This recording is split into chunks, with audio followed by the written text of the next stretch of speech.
is on fire, and I'm gonna watch it burn.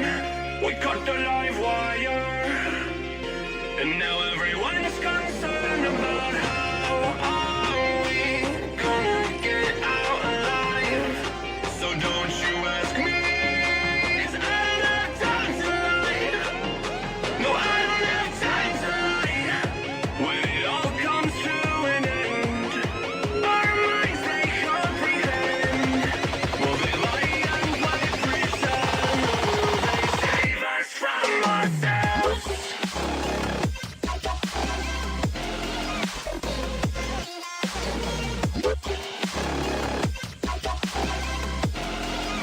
Save us from ourselves.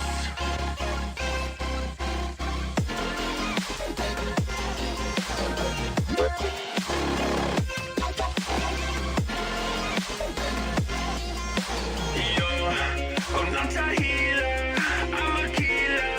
I'm a heart that's stone cold. Another sleeper for the reaper. I think it's time to come home. We don't wanna wake up, we just wanna stay asleep. I think it's how we back up, but we don't wanna sing defeat. No. Tell me, will we get out alive? Oh, don't you ask me, 'cause I don't have time to lie. No, I don't have time to lie. When it all comes to an end, our minds they comprehend. Will they lie and play pretend, or will they save us from ourselves?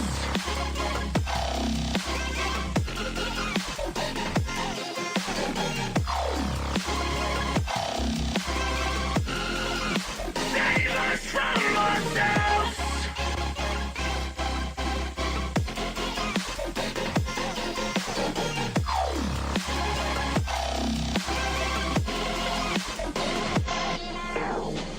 We don't wanna wake up, we just wanna stay asleep.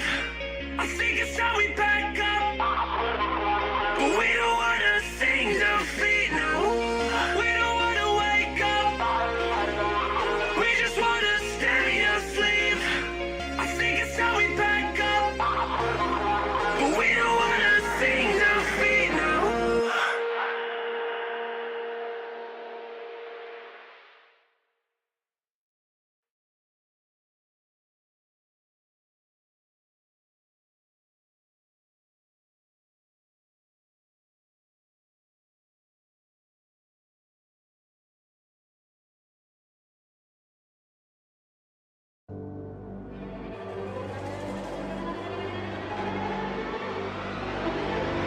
Open oceans, rushing waters, deep regrets of mothers, daughters, rapture, race to cast on with ocean, sinking up their soul, dreaming to stay to fall on a safe shore.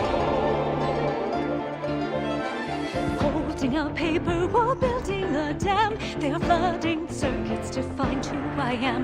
Make a list, write it down in time. Sometimes we need it all, sometimes resign to a world where the center is never aligned. Make a move, take it back, it's mine. Gathering drops and filling the ocean. I'll take every part of me, take it all and put it together like building a boat. Cheers as the horse resounds, echoes of those who drown, carry my sailboat. Dream of dreams, stay as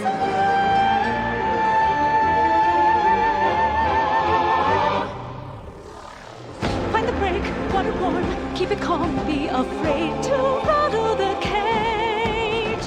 Take a risk, take a dive, take it down, suddenly surrender, take back everything. From the open shore I will learn to fly, soaring past the great divide. Voices at surface seem to call out all the lies. Is it still a sin if I let them in as they sail to calmer tide?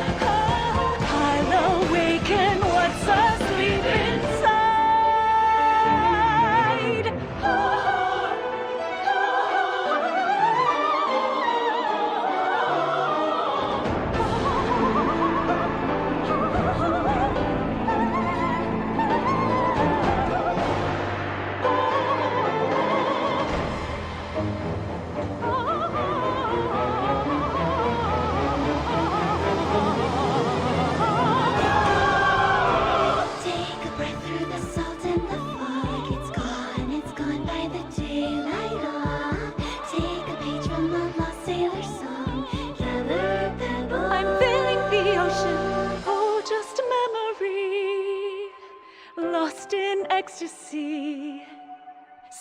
and sounds are forgotten and clear. Ships bells, golden rings, fantasy breaking me. From the open shore I will learn to fly, soaring past the great divide. Voices that surface seem to call out all the lies.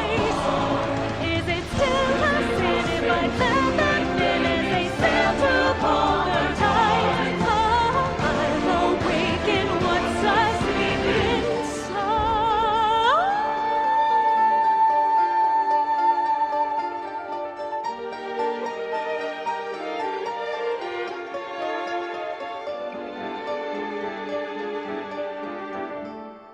From the open shore I have learned to fly, soaring past the great divide. Voices that surface seem to call out all the lies. There's a hidden door on the ocean floor. Do these dreams belong to me? If it calls my name, am I awakening?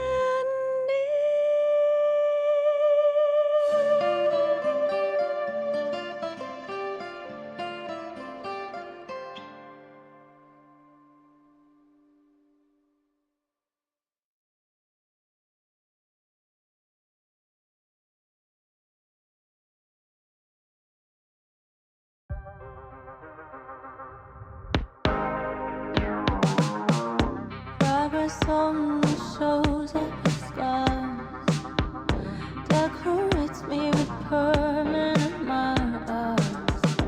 Color me and turn me to art. I'm one with the art. Might take 100 lifetimes, but I've come to terms with a high price. I carry on until I find how to keep history from rhyming.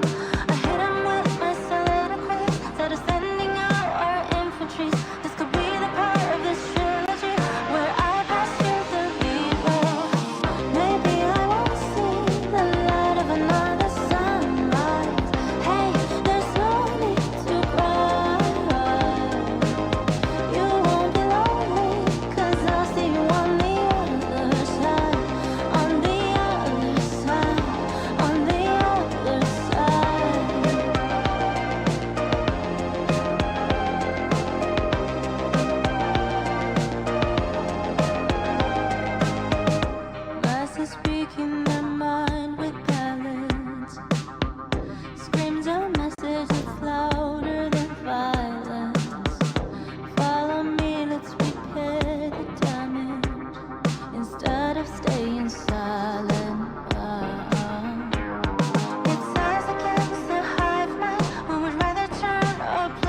Every day I wake up.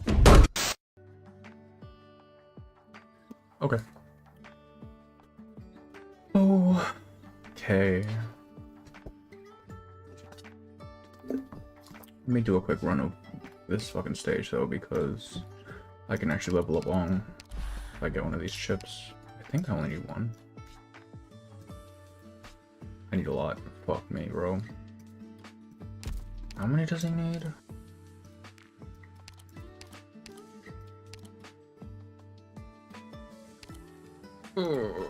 Alright. Do 6 runs.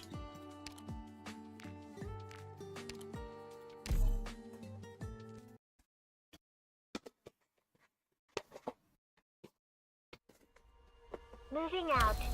Everyone, please be safe. I'm loading fresh PTN content.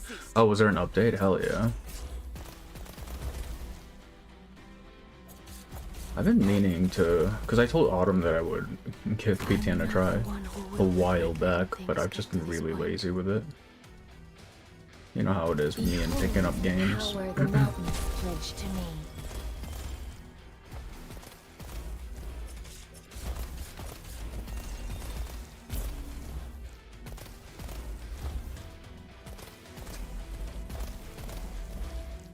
Okay.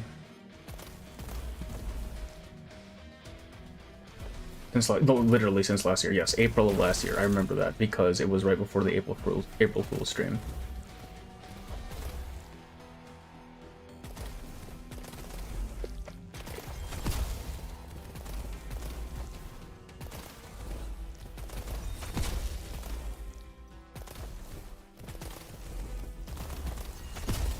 It was actually, yeah, no, it was more than a year at this point. It's just, I don't know, man. You know how it is. I keep saying I'll play video games, and then I get sidetracked or I have things to do, and it's like, shit, bro. Like, the only reason I was able to, like, burst through Arknights this quickly was because of the short reverse patch. Like, I actually had free time for it once, which was really nice. And I guess for the next one as well. So, it's something. Cover your ears. This might get loud. Alright, please tell me that was enough. The light of Carlin was shining on us.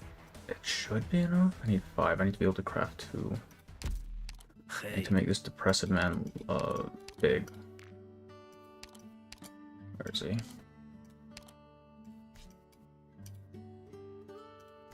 Come on, Wong.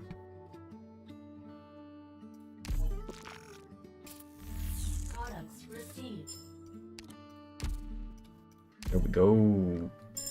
The Wei Chi players of Yen are divided into 9 ranks. From the 9th, This guy's clumsy really just like a defender rank one-track mind, to isn't the it? That's first crazy. nearly divine rank. As you are now, your prowess should grant you the rank of... This is meant to denote my rank. Preposterous.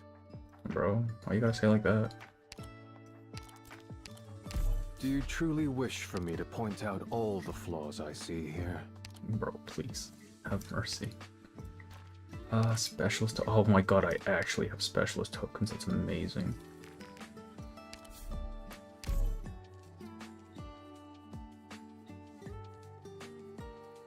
Products received.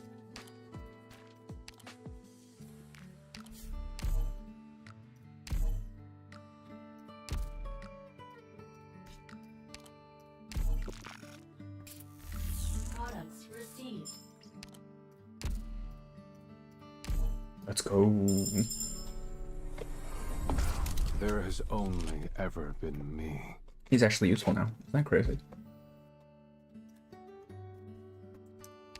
Oh, I can't even give him that yet. Alright. I believe this is his big effect.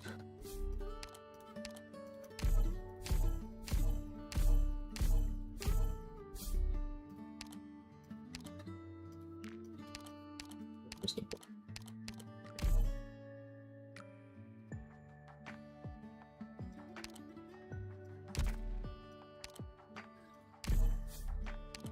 Then specialist should be... There we go. Alright. That, I think, means we can start. First of 1,000. We can finish this tonight. We can easily finish this tonight.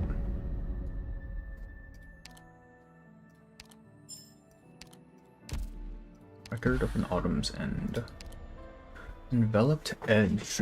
To go first, first go down. To go left, first go right. Everyone has their own plans, and everyone is held captive within. Ooh, mountain titles. Okay.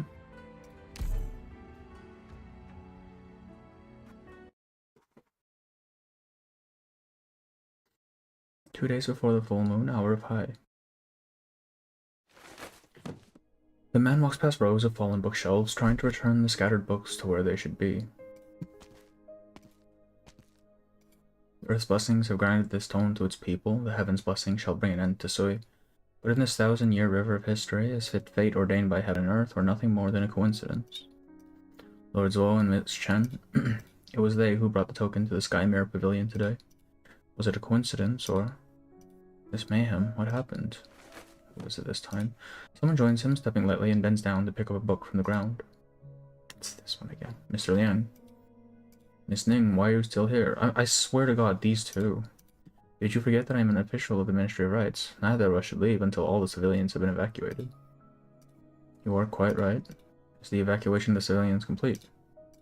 Essentially, Bai Zhao will soon separate. It is unsettling, is it not? Perhaps you wanted to ask how I knew you were here when you did not tell me about your demotion. It rained through the night yesterday. I only fear that you may be cold. The man clears a little spot for the two of them. Okay, now is not the time for this, brother. We are in a crisis. It has been a long time since I last visited the Sky Mirror Pavilion. I suppose you used to frequent here, as did all the students of the academy. I had a headache whenever I looked up at the books stacked all the way up to the ceiling. But now I find here a place of rare peace away from the troubles beyond. I heard about Mr. Ning. You have my deepest oh, did he die?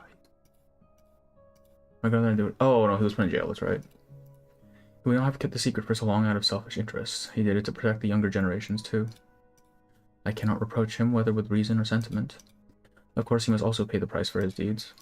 I see you have laid it down. I'm glad to see it. Perhaps you misunderstand. I do not mean that I could lay it down so easily. I cannot deny that my career benefited greatly from my grandfather's influence. Those on the outside would undoubtedly say the House of Ning has fallen on hard times. I would not say this to anyone but you, Mr. Liang. You should not say that. I do not feel that any of your honors are undeserved. I trust you. What if you are the only one? My grandfather said that once one has passed the walls of the palace, one must not trust in others easily, and certainly not expect to be trusted easily. I listened, but it seems I forgot about it when I met you in Changshu. I simply believed that I found a kindred spirit. You flatter me. You've always been like this. I admire your honesty and your sense of responsibility, but I hate how you make decisions by yourself and keep other people at a distance. But then I realized you would not be Liang Zhun if everything you did was to my liking. I could no more reproach you than I could reproach my grandfather. I once thought that all I needed to do was to be fair, honest, diligent, and persevering. But the years have taught me how powerless I am. Your grandfather was right, but even more frightening is the thought that I could not even trust myself to keep my aspirations and ideals. I would not claim that everything I did was honest and upright, but you should not have been involved in the ones that were not. It's then my turn to comfort you with the words of clear conscience. Wrong career for the actually. He's going into government expecting to be good. Yeah, alright, bro.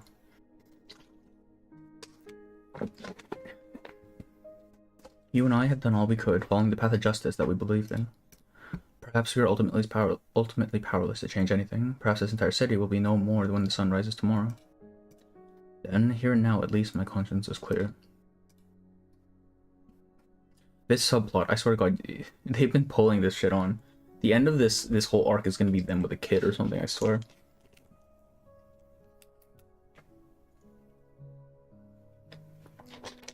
The night is deep.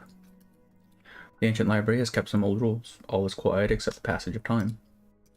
They hold each other's hands tightly in their own. The desolate pond lies wrinkled by the wind. Beneath the crumbling eaves, no voices remain. One can still recall those days of green sashes and red plumes in their splendor. And exactly, like, come on now. They've been stringing us along on this subplot for a very long time. One day before the day of the full moon, Are they fighting again? Oh no, the guys probably. The script guys seem to be appearing less frequently. Could it be that you were right and these guys are the breathing of the bestial sweet? I told you so. You just won't believe me. Whatever the reason, this is our opportunity to head for the top. So this is the Sky Mirror Pavilion's restricted area. What are you planning? These guys turn back into words when they're defeated. Say, if they were transformed from the secret tones of the Sky Mirror Pavilion, would defeating them reveal the secrets of Yan that are usually kept hidden? You dare. No sudden moves, bro. Let me see what the secret's words form. Sang tu tsui cho. What is this? It makes no sense. The top 3 floors of the Sky Mirror Pavilion are off limits. We only enter because we have an important mission. Refrain from doing anything unnecessary. You still won't admit that you're already in on this. Your deceptive words mean nothing. I know what I'm doing. There's a lot that you don't know. This building began as a public library, one of the first buildings to be completed after Baizhou became a nomadic city, but there was no such thing as a restricted area at the time. Then, 120 years ago, the death of the proxy affected tons of history books, causing their text to become unreadable. The Sui regulator wanted to dig deep. The number of books was enormous, so the Sky Mirror Pavilion set aside space up top for the Sui regulator's research. This word is like, yeah, bro, it's the forbidden text. You can't read it. Decades passed. When the discussion of the turmoil had almost settled, the place became a warehouse for dusty old books. Some restricted zone. Why would it be sealed off from public view if it held any actual knowledge? You do know a lot. Just a little bit more than you. The things you speak of should not be secrets to the Sui regulator, but I have not heard them before. My studies have been inadequate. This is what I hate about you. Always stiff, always by the book. Yeah. Was that white-haired Pero we met in Nangshan Town a friend of yours? You mean Yun Jingping? That's a name, I think. He couldn't fight his way out of a wet paper bag, but it looks like a stiff wind could blow him over, but he was a quick thinker. Talking to him was kind of interesting. Why don't you learn a thing or two from him? I know Yun's smart. I don't need you to lecture me. Now you start to drop the official tone and sound like a human being. Why did you join the Shanghai Zone, Muyi? What answer do you want to hear? You want me to tell you that I had a difficult childhood, drifted into the Shanghai Zone, and I'm looking for a chance to repent and mend my ways? Doesn't that sound a little cliche? I wasn't. Say whatever you want. Of course, the Shanghai Zhong who murder and pillage are villains. They deserve to die. But I hate hypocrites even more. Those people who look like they'll die if they stop flaunting their high and mighty morals for a single moment. They think they're better than everyone else in the moment they come out of their mama's tummy. Frauds. What I really want to know is, why are you so sure that this thing from the Garden of Grotesqueries will stop a war between Yan and Sui? You've been with the Sui regulator for a while. Have you never wondered about their most closely guarded secret? Why did that proxy die? Looks like it's not that you're not curious, it's that curiosity has yielded no answers. That's the problem, isn't it? Why would this have become a secret if the Sui regulator was really so just and upright? It was politically motivated, bro. What's the matter? No, it's nothing. Did you not hear any of that? You're so weird. You've been staring at blank space for a while now. I swear, Chen's fucking schizo arc is not something I expected. Did those guys give you a concussion? Don't suppose there's anything I can do about that. Thanks, I'm not quite... I just feel like I've been here before. You said you dreamt about this place before. Were you dreaming just now? Perhaps. I thought I heard 2 people arguing, something about justice, but I'm not sure. You must be hearing things. It's mostly ancient books here. Maybe there's a clue as to what's going on here, but justice? That's one thing you won't find. They seem to be saying that justice doesn't exist tangibly. That's true enough. Never mind that, let's get searching. Maybe you'll find your father's books here. His books? Here? Talk about forgetting one's roots. But I suppose it's not your fault. You didn't grow up in Baizhou, and these things didn't really have anything to do with you. I thought you would be angry at me. I am angry, but I realize I shouldn't take it out on you. Never mind. Miscellaneous morsels from Baizhou Suyang. Yes, this one dates back several generations. People rejoiced as the new emperor took the throne. They put up white banners like clouds and held rites in remembrance of the previous emperor's virtue. But their hearts were hopeful, confident that an era of greatness was upon us and the nation's peace secure. This is from a century ago, when the last true Long took the throne. That's a long time ago. Does it have anything to do with what we're investigating? Last True Long's accomplishments were innumerable. The transformation of Baizhou into a nomadic city, as well as the Sky Mirror Pavilion, were completed under his decree. Not that either of us were around back then, although I suppose he would be your grandfather. Look at this forward. Talk about sucking up to the powerful. The county records from around Baijiao and the demographic records of Baijiao itself all paint a picture that is far less rosy. In the end, only one person's accomplishments remain.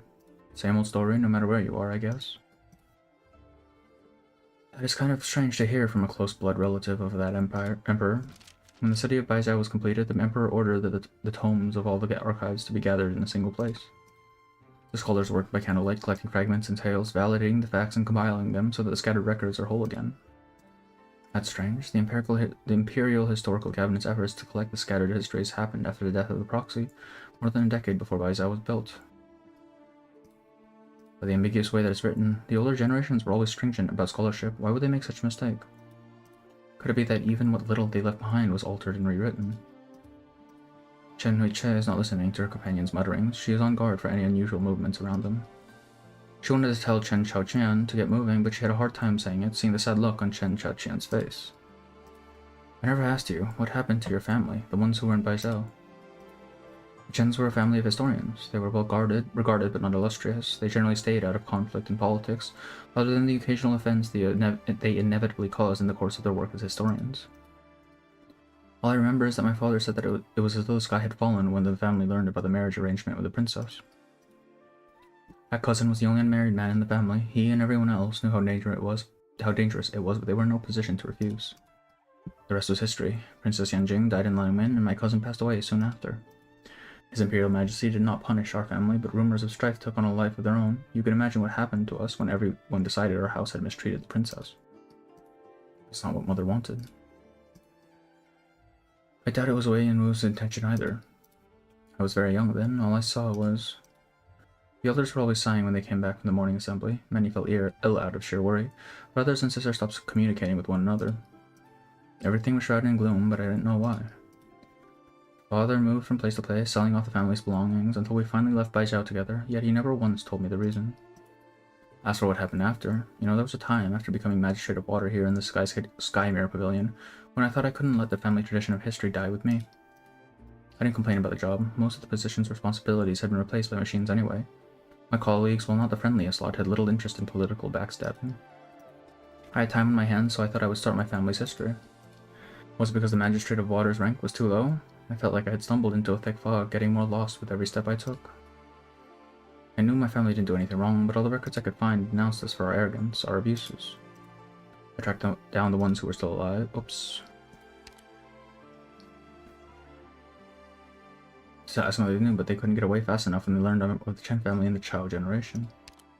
The few who were willing to see me said a bunch of apologetic words in officialese, but refused to tell me anything about the truth of what happened. Why is this not going away? Oh, Jesus. I close it. Oh my fucking god, bro. Please.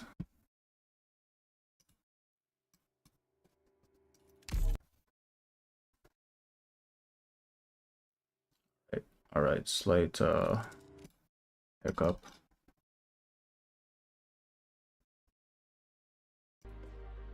Bruh. Hey.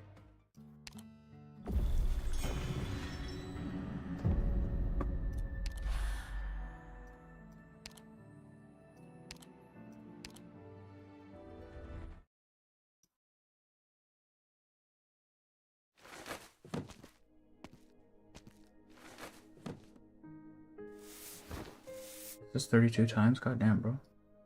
Come on.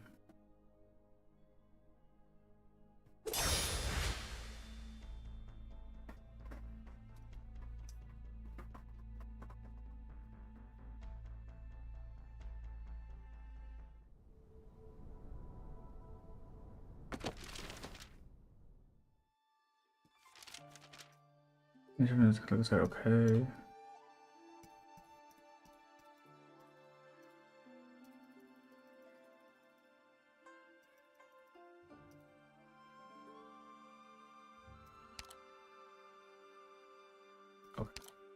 Everything was shrouded in gloom, but I didn't know why. Father moved from place to place, selling off the family's belongings until we finally left Baijiao together, yet he never once told me the reason. As for what happened after, there was a time after becoming Magistrate of Water here in the Sky Mirror Pavilion when I thought I couldn't let the family tradition of history die with me. I didn't complain about the job. Most of the position's responsibilities had been replaced by machines anyway. My colleagues, while not the friendliest lot, had little interest in political backstabbing. I had time in my hands, so I thought I would start with my family's history. Was it because the Magistrate of Water's rank was too low? I felt like I had stumbled into a thick fog, getting more lost with every step I took. I knew my family didn't do anything wrong, but all the records I could find denounced us for our arrogance, our abuses. I tracked down the ones who were still alive, I tried to ask them what they knew, but they couldn't get away fast enough when they heard of the Chen family and the Chao generation. The few who were willing to see me said a bunch of apologetic words in officialese, but refused to tell me anything about the truth of what happened. I spent 10 years on this until I even started to believe it myself, that the House of Chen deserved what it got for mistreating the princess. I know it wasn't true. What am I? What is the House of Chen? What were your dead parents? What is history? All I know is that history should be a record of the truth. That's what justice means to me. Well, shit. As for the family's history you wanted to know, to tell the truth, my parents died when I was very young. I don't remember much about them. And Wei Yanwu was Wei Yanwu. It's hard for me to explain to people who my parents were. Sometimes I pass off the image of Wei Yanwu as my father's, just to make things simple. I don't ever remember my mother smiling, and I don't remember many positive things about my father. I just can't imagine how it feels to have your life determined entirely by other people, by those baseless things like responsibility and honor. It's not fair to you, and it's not fair to them. Is life fair and just anyone? Someone once said to me that justice we seek is not in the past, but that doesn't mean we should forget about it.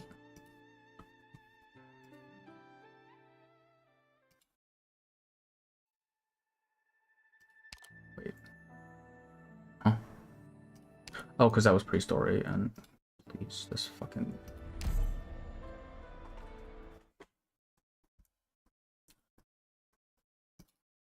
Two days before the day of... Oh, wait. Again? Why does it keep doing this, bro? Alright. Just skip to... Actually, we can just hit the skip button. There we go. I don't know. I didn't go to the combat page for some reason. 3 armies. Heed these orders. We march. So we put this boy down, and I think that's just You getting... have been drawn into my plans. Oh, wait. What's high tiles? Right. For the marching, a war song. Why must you insist on struggling?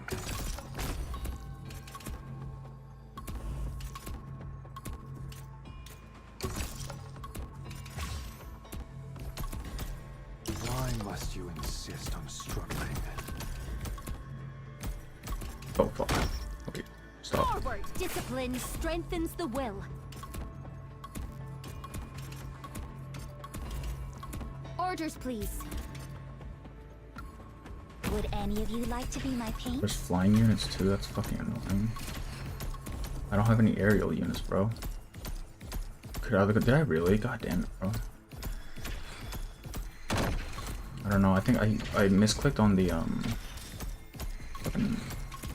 Because I have the back button on my mouse, and that Picked out your bait yet? quits out of shit on this client, Scent of despair. which is really dumb. The long fucking died. What a piece of shit. I know what I'm doing. Don't stop me. War. I should not have A killed word stuff I like Give that. it up. The whole building is surrounded by cops. Copy the infinite with the tangible. Something you just don't get. Sow the mountains when summer leaves the white dew. Seed the plains when equinox paints russet hue.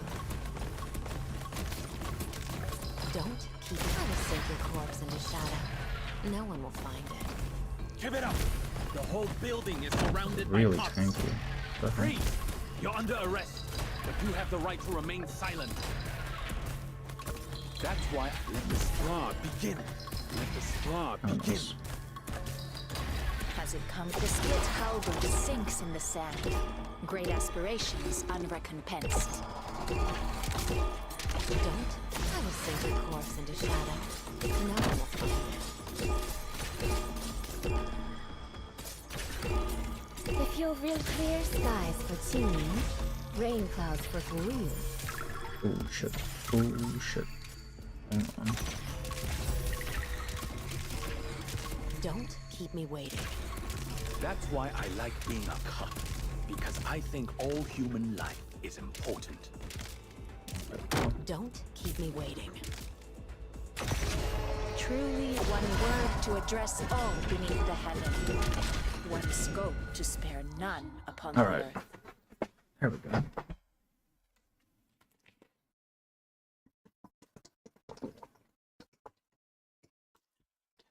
Why does this menu keep popping up? Stop.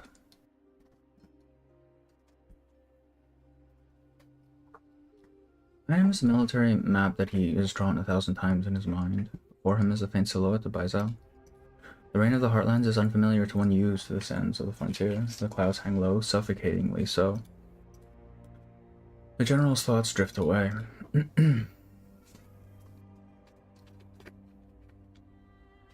You are the new commander of your men, I take it. You can call me Shuo. My responsibility is to assist you in military matters as well as kung fu instructions for the soldiers. I can take you on the base if you'd like. You don't remember me? I saw your name in the Imperial Course announcements. What do you mean by remember? Remind? I don't need a guide. I've served in you men before. I see. Forgive my impudence. It seems you're old comrades. The memories tend to fade after all these years on the border. Forgive me if I've caused any offense. Memories faded. I see. Interesting. Get yourself warmed up. I want to spar. You've had a long journey. You should rest. I would be happy to spar with you another day. I don't need to rest. I want to get some exercise before dinner.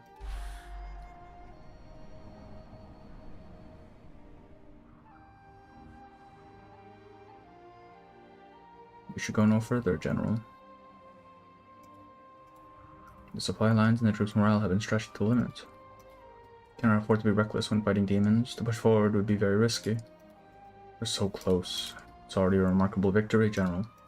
The demons of the north feed on the fear in men's hearts. This is the first time I've seen a general press on without fear, even with the entire army's fate upon your shoulders. There's nothing to fear. These things have harmed our people, ruined cities and farms. I only wish we could have wiped them out in this battle. Give me 20 years, I swear I will see all the demons wiped out. No doubt you will, sir. Doubt anything under heaven could daunt you. What about you? You seem indomitable, invincible. Have you ever been afraid? Transfer. My appointment to you men was for 100 years. It's time to leave. And the Sui regulator didn't tell me anything about the personnel change. They are getting more and more out of line. But why are you leaving now? Trouble is stirring in the northwest. We need you more than ever. Perhaps our time together has made you forget. I've never held any official position in Yumen. Where are you going? Danyan? Michu? I think I will be stepping away fully from my responsibilities. Why? Communications from the candle holders watching the Tomb of Sui have become increasingly frequent. Its awakening approaches. It would not be appropriate for me to shoulder important responsibilities at this time. But Yumen is strong and well equipped. It will perform its duty well, whether protecting Great Yan's northwestern border or any other purpose. Where are you going after you leave? The Jianghu world is big. There are plenty of places to go.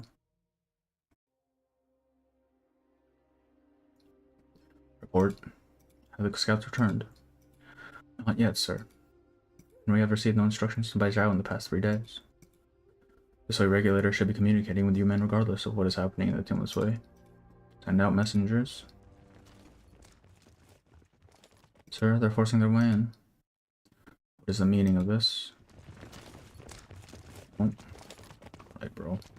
General Zhou, it's most irregular to invade my tent like this, even for the military supervisory censor. On whose orders are you operating? The Grand Commandant has sent me to question you on the unnecessary delay. Ridiculous. Human has been on full alert since it received the order to mobilize. There has been no delay. Have you forgotten that Human received orders to arrive in Baizhou by the last day of July at the beginning of the year, but arrived 3 days late? What is this, if not a delay? Human was struck by a catastrophe at the beginning of the year, and the repairs took 2 months. The Imperial Court must have known. Silence. I take responsibility for Human's delay. Did you come to strip me of command, then? You know the Grand Commandant thinks highly of you. But it seems now that you do not trust the Grand Commandant. Such words are inappropriate for a solemn place like this. Kindly instruct Yumen to travel 20 li in the direction of the Tomb of Sui. Yumen is already as close as it is allowed to. Yumen is already as close as it is allowed to be under standby. Why should we approach any closer? The situation in the Tomb of Sui is yet unclear. Are you saying that Yumen should attack? Your duty is to obey. There is no need to question. What is His Imperial Majesty's will? Are you questioning your orders, General Zhou? I cannot abide such questionable orders. If you will not accept your orders, then I must ask that you leave this tent. How dare you? Stop. My presence here represents the will of the Grand Commandant. All you need to do is obey. Even if His Imperial Majesty questions, he can find no fault in your actions. The bestial Sui is awakening. War is inevitable. Do you still intend to defy orders and paralyze you men with inaction? We are at a crisis. The lives of millions hinge on your decision, including your wife and son, who are still in the Baizhou city. How dare you? Not us. You, General. According to the estimates of the Ministry of War, Baizhou will be doomed as long as you continue to defy orders and Yumen remains unmoving. There is no time. We will wait here until you have come to a decision.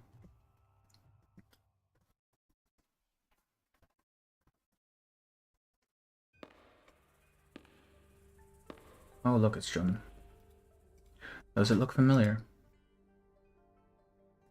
It has changed, but it is still recognizable as the court that judges all matters under heaven. Why have you come back at this time when you have not done so for so many years? I think you know, bro. I have an appointment I cannot miss. But you took the time to come to the Judicial Review Office. Did you want to see if your successors have disappointed you? My views are insignificant. The Judicial Review Office should only think about not disappointing the people of Yan. One of the deputy ministers resigned recently. It's a shame. You would have liked her. I hope she didn't resign because she was disappointed. It looks more like a Hoyo character. It's the I think it's the palette mainly, because it's a lot more saturated than a lot of the other designs in this game with how like purple and bright it is. But the difference is that she's wearing clothes as opposed to Hoyo designs. Hard to say. Do you still play the good chin? Never forget the 5 sounds, for they ensure proper virtue. I have also been trying out new instruments recently. I see, more pleasant than studying the laws of Yan, I expect. It is an interesting discipline. I read the basic principles of the laws of Yan that you left behind many times, but I could never understand the last third. I spent so much time studying it that I almost failed my Ministry of Justice entrance exam. Maybe I would have become a candle holder. It took many years for me to understand. The justice that you wrote about lay beyond the mortal realm. Justice, one cannot draw what one has never seen. One cannot write about conscience that does not exist in their heart. If justice is nowhere to be seen in the mortal realm, then one must consider, has someone blinded our eyes? You still bear a grudge for what happened back then. Should I not? What about the people who died in the turmoil? Innocent souls who were dragged into the game. Should they bear a grudge against him? Yes, they should. Then how do you seek a fair judgment for it? You forget. Not one law of Yan was written for the sole purpose of resolving hatred. It is someone else who should be judged. Looks like you're not worried about what will happen to your brother in the Tomb of Sui. You're more worried about the judgment he'll receive. Justice has never been concerned with life and death. He and I seek different things. You're right, but at a time like this, I can't help but feel. Law and regulations were written by humans, but the supreme law in your heart that transcends the strife of the mortal realm may never be found yet there. But just this once, if the time comes that we put the sinner on trial, I will put you in the judge's chair. You're correct. And it's been a long time since I judged anyone. I take my leave. There's no rush, is there? Join me in a cup of mortal tea before you leave. Oh? It takes mortal hands to make and serve the best mortal tea, after all.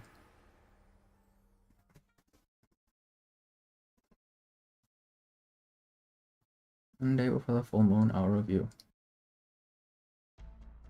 Sky Mirror Pavilion is bigger than I thought. That's a sealed room on the top floor, right? How about someone knocks on the door and figures out how to open it? There's no one here. I think we're the first. There's one thing that I don't quite understand, Jolde. If the Grand Commandant is after the Proxy's relic, I take it that he knows how to use it to neutralize the Bestial Sui. He's one of the 3 Grand Ministers. If he made plans to obtain it, then he has certainly made plans to use it. I even found myself wondering, if someone takes the opportunity to erase another Proxy's name with the writing knife while Wang is fighting Sui, what does all this have to do with Wei Yanwu?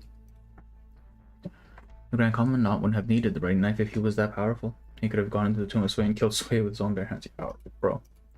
What ideas do you have, then? I didn't really care about you and your official stuff, but I have a pretty good idea what's going on after listening to you guys talk. Basically, the Crown Prince who went missing 40 years ago after being suspected of staging a coup is back, am I right? Do not speak of it so casually. I'm not wasting my time arguing with you. Basically, there's another direct descendant of the True Long here in Baizhou. That explains everything. What are you getting at? Have you never heard of the special originium under Baizhou used to suppress Sui? Miss Chen hears from Lungman, so it's understandable that she doesn't know. But you two should, unless it's above your rank. Do you mean the Earth's blessings have granted this stone to its people, and the heaven's blessings shall bring an end to Sui? A legend associated with the Great Hunt. I thought it was a myth, maybe some kind of allegory. All I know is that the tomb of Sui is built around a special facility. Right, I guess you don't know. Why do you know? I guess the Sui regulator left no record on who gave Yan this original name either. It was our grandmaster, Zhou's first friend and the first Shanhai Zong. To be precise, it was a personal gift to the True Long, meaning... What happened? Looks like the evacuation of the civilians is complete and the plates are beginning to separate. Time is short, we should retrieve... So you really made it here. Who's... Well, people are just showing up. A figure approaches them from the other side of the corridor. How could it be? Which one is it? Which one is it?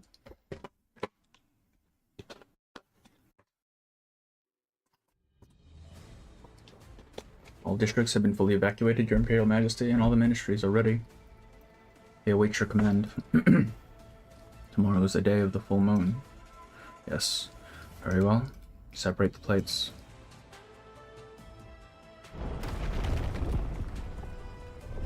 Heaven and earth rumble in the setting golden sun.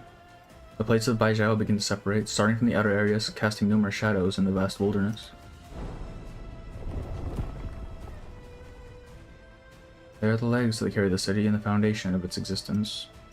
Shanshui, Changjie, Yanzhou, Zhangye, Shangye, Duanfang, Baigu, Zaifu, Bingye.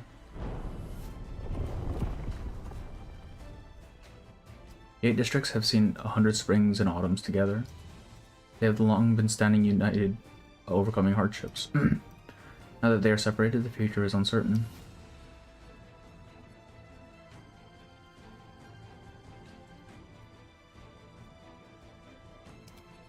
I was wondering when you would come.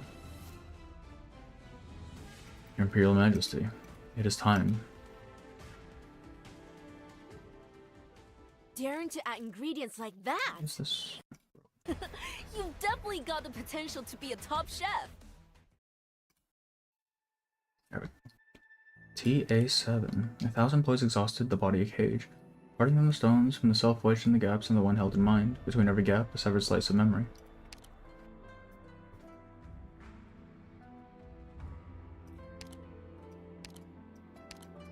I actually need strong units for this shit. Zalter. Relax, leader. I'll make sure your package gets there intact. That's not what you're worried about? Alright, Exia, shut up. Oh, I get it now. Whatever you want to blow up, I'll wipe it off the face of this land. Why doesn't she shut up? Alright, 20 years is a long time. Yan has moved an entire city onto a nomadic platform. Other nomadic cities like it are popping up across the land. The Sky Mirror Pavilion has been expanded several times in order to accommodate the books collected from far and wide, transforming it beyond recognition.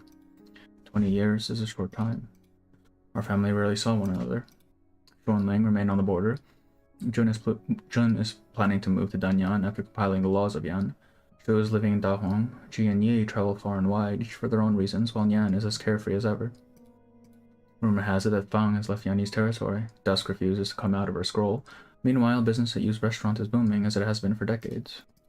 As for Wang, he shuts himself in an ancient temple and has remained there for 20 years to improve his Wei Qi skills. When will he be willing to see me again?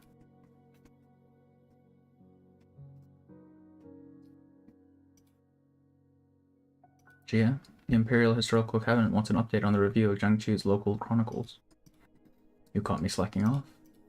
It's alright, I've already taken a look at it and circled all the issues. Do you want to take another look? When did it? We really should get some rest. It's getting to you. I've been watching you work longer hours and sleep less year after year. All the local annals, the construction chronicles, veritable records of the previous Trulong, ancient history textbooks for the Academy. I feel overworked and all I do is organize the books for you. I've heard that the Ministries of Works requests have been dropping and Shu's workload at Dahong is no longer as heavy. But the burden on your shoulders doesn't ever seem to get lighter. Bro, her weapon is kind of fucked up. It's just a bunch of hands. What the hell is this, bro? Yeah, huh? Sorry, I got distracted. You're right, I guess I'm tired. I should set this work aside for now. Good. How about we go out go out for a walk in town. No, not today. I don't think I'm in the mood. But if you see anything interesting in town, bring some back for me.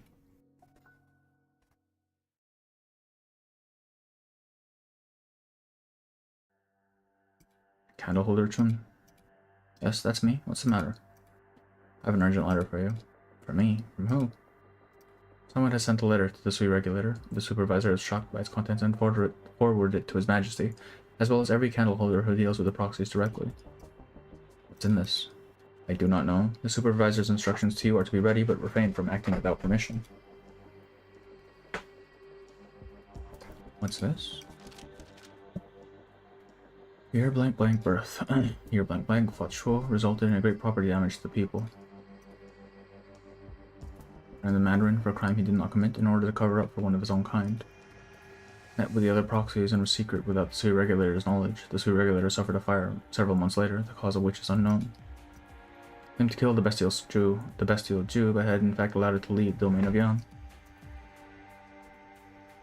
Framing in officials, meeting in secret, arson, sheltering a parent. This is about Wang. Did Wang really do this? But there's no record in the Sui Regulator's archives. You're still here. I have another message for you, Candleholder Shun. Eliminate the great evil before dealing with the culprit. The frightened candleholder hurries back to the Sky Mirror Pavilion and passes by some officials leaving the building. Yeah, this is Wang. Yep. You let Drew live, Mr. Metalman. Did you hear about Jia? Yeah, she's been throwing her weight around doing whatever she wants with the history books, and there's no one in the Sky Mirror Pavilion or the Imperial Historical Cabinet who can stop her. It's become a real problem. Explain faster than I type in. Her candle holder has been negligent in her duties. She should be held responsible if the history of Yan falls into chaos. The candle holder turns around and sees the two figures leaving quickly. Still unsettled, she picks up a scroll left on the shelf by the Sui Regulator. Year, birth. The candle holder knows that something's not right, but she cannot stop her eyes from following the words. Domination of the Sky Mirror Pavilion and the Imperial Historical Cabinet. Her intentions are pure, but no one is able to check her power. They're afraid she's going to get too strong once Yan's history grows. Chulung attempts to eliminate Sui to neutralize the Jia threat.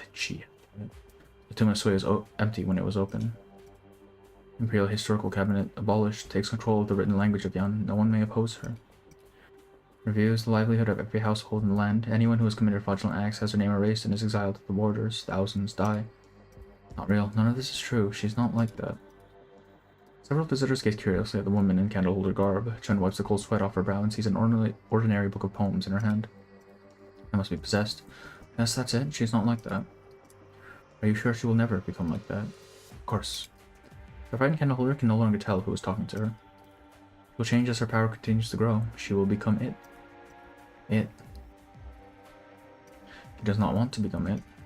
She is seeking your help. She does not want to become that. Yan is seeking your help. This ending is unacceptable to Yan. She cannot help but become more powerful, more terrible than the Sui base itself. You must help her. Only you can help her. You can't. You'll make the choice that is best for everyone. Oh. It's for everyone. Who was talking to me? She sees no one, only the echo of the words ringing in her ears.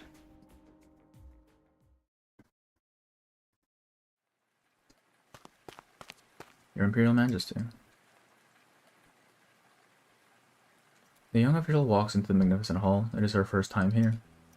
The Supreme Sovereign is not sitting on the throne, but standing by the window and gazing at the drizzle outside. You were aware that the Grand Preceptor passed away yesterday. He was your teacher and mine. He recommended you before he died. He said you were his proudest student, that you can be trusted with heavy responsibility. There were certain things that I did not have time to ask him, so I have to ask you. I'm listening, Your Majesty. 20 years ago, the Grand Preceptor opposed my decision to build nomadic cities. He said it was an oppressive policy and that my first priority should be to conserve and give the people relief. 20 years had passed since. Some say that Yan's borders are secure and his coffers rich, a golden age not seen in 1,000 years. Some say that Great Yan is exhausted and his people discontent. You think I was wrong. I am but one person, and it is not my place to judge Your Imperial Majesty. If I were a wealthy merchant enjoying a luxurious life in a nomadic city, and I said that you were a great and wise leader, would you consider such compliment honest counsel? If I were a common peasant whose family died in the construction projects and I called you a foolish tyrant with no merit whatsoever, would such criticism be fair and just? I ask your majesty in turn, is it the opinion of future generations that you are concerned about, or is it something else? You have a way with words? Very well, I will not ask you to judge. Instead, give me a word of advice in your teacher's place. He once said something that has stayed with me my entire life. In worldly turmoil we tread, in our own conscience we trust. Even an ordinary peasant has a hard time finding a fair and impartial judgment in the complex affairs of a lifetime, let alone your majesty. There is no measure by which your deeds can be judged. In your heart, however, I am sure that your consciousness holds the true measure. In our own conscience we trust. What if my conscience tells me I have never been wrong? You would not have summoned me today. I would simply remind you that the people of Yan can see you, even if they do not know you. But it will take more effort, if you wish, from within the Forbidden City, to see the people clearly and thus see the good and ill of your own actions. I will remember that. I'll remember it for the 20 years to come, if I have them. The Grand Preceptor's assessment of his own student is well justified. Report to the Ministry of Rights tomorrow. Your Imperial Majesty honors me. The tired Trulong walks back to the throne. There is a letter of indictment on his desk. It was sent by the Sway Regulator.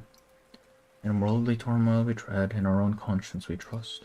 A life measured in years, yet the stress feels ancient. Let future generations judge my deed as they will, but the pain of Yan must not be left to the future. Come. Yes, your majesty. Ready the troops. We shall open the tomb of Sui.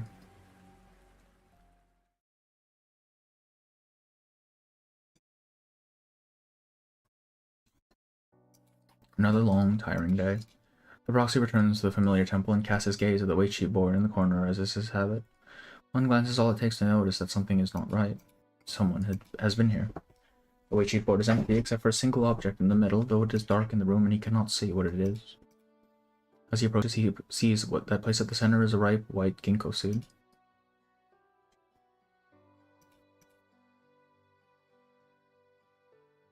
A ginkgo sapling was planted in the spring of this year. The Ministry of Works swore an oath in this hall several days ago that the rebuilding of Baijiao into the nomadic city will be complete before the tree bears fruit. 20 years, that is the time you have. Immortality has made you arrogant. Perhaps you have forgotten that mortals do not have many 20 years. Yan cannot wait, and neither can I. You need not press. I have long intended the same.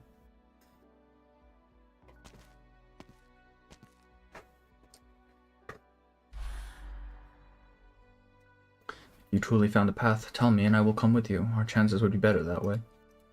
Just tell me what the chances are. You can use me however you want. I would be happy to give my life. But do you really know what you're doing? This game should have been doomed. How can the part defeat the whole? How can one kill oneself and survive? But he saw the only way out for all of them. He will supplant it. Perhaps there will come a day when our strength exceeds it. Then we can truly break free of its influence and live as ourselves. As long as we don't forget who we are, of course. Strategist is ready. He has no equal in the land when it comes to Weiqi and scheming. This is the self that anchors him and the strength that he has built for 1,000 years. All the faces are the broken remains of a slumbering mind. All he faces. He must not lose this game. It's been a long time. The arrogant, the unmovable, I.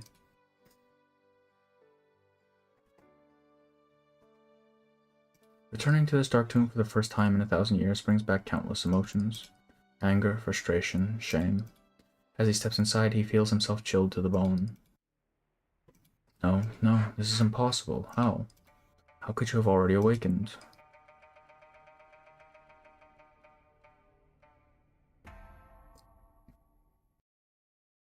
TA7. 8, 9, yeah. Everyone, prepare for battle. Okay. Let's generate some. I'm listening. You can't hide your fear. Mr. Weiqi over Observe the here. entirety of the bowl. I hope next time when we Over meet, we here. won't be fighting each other, Instead, we will be drinking tea together. Is this You will moving? not escape this, dear, so easily. Nothing can mask the scent of despair.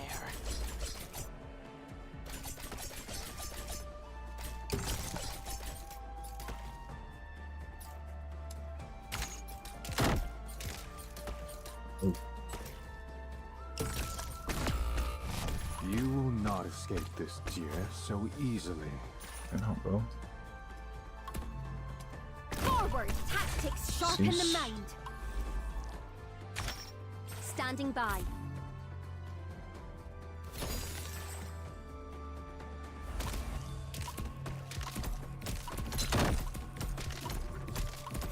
I didn't change his fucking skill. God damn it.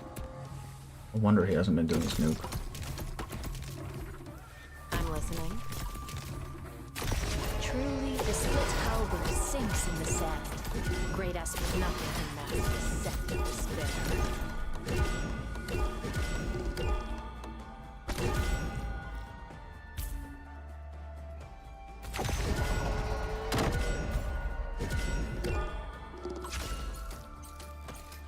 I know what I will sink your corpse into shadow. No one will find it. These little fish things are annoying as hell.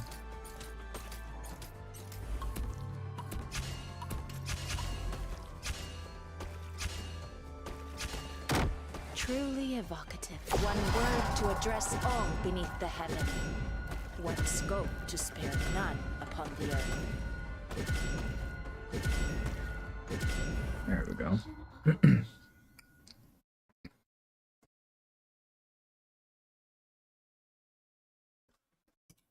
Year 982.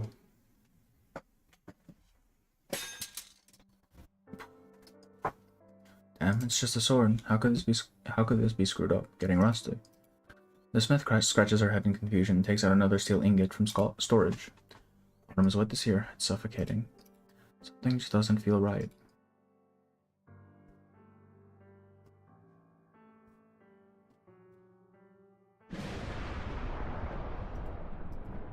Possible. This is impossible. Is it awakening? Read screech. An angry cloud has appeared on the calm scroll.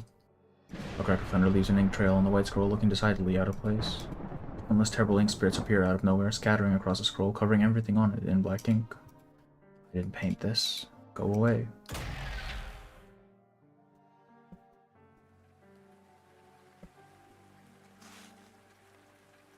You've had a long journey, Mr. Schul. I'll take you to a quiet place where you can rest. I should not delay in reporting to the Ministry of War. There's been an incident in Baizhou. His Majesty commands that you are not to enter for the time being. Why? Is that the Tomb of Sui? Fine, what have you done?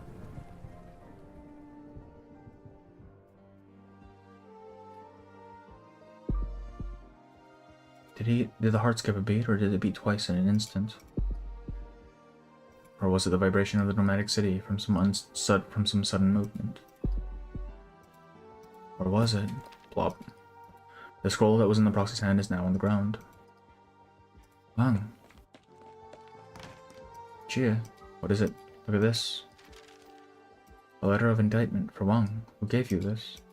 Someone sent to the Soy regulator. The supervisor had to report to His Majesty. There are rumors that the Imperial Guard is coming to the Skymere Pavilion.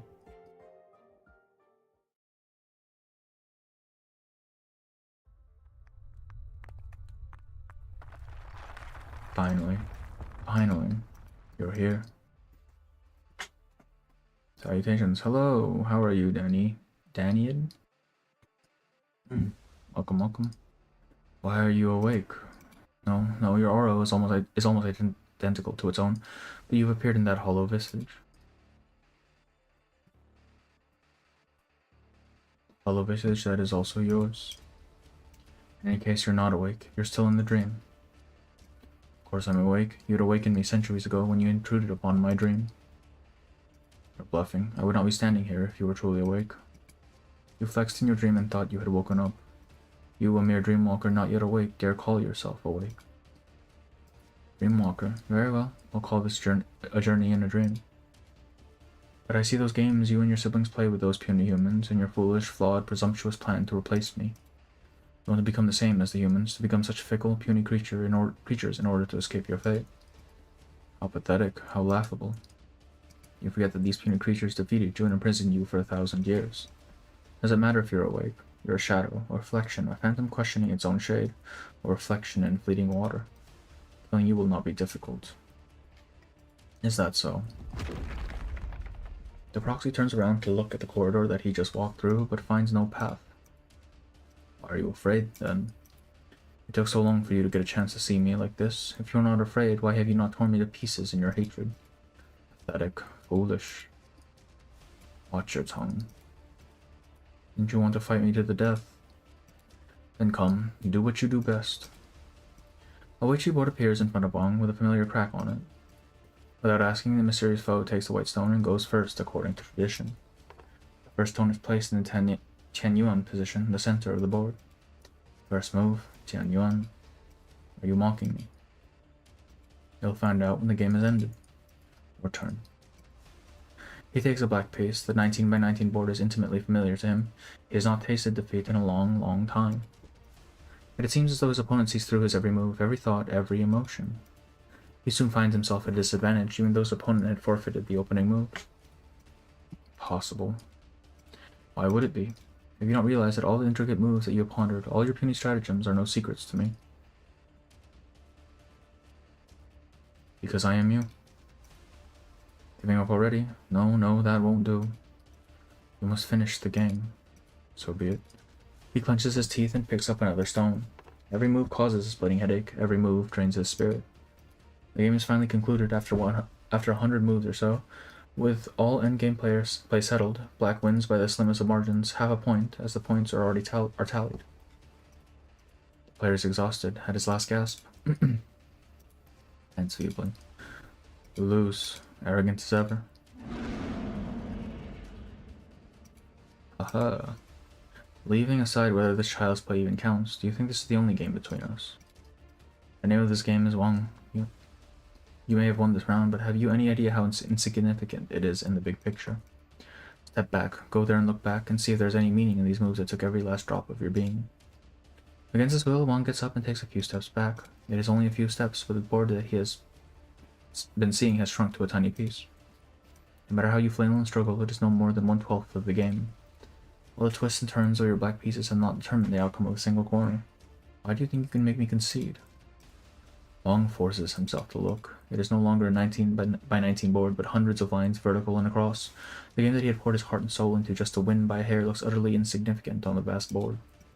Countless white pieces, as many as there are stars in the sky, lie beyond the board, which itself seems endless. There is no room to intervene in their formation, as immutable as Sui's anger and contempt, which have simmered for 1,000 years. You planned this. Of course I planned this. This plan began to take form in my countless dreams, ever since you glimpsed into my mind centuries ago.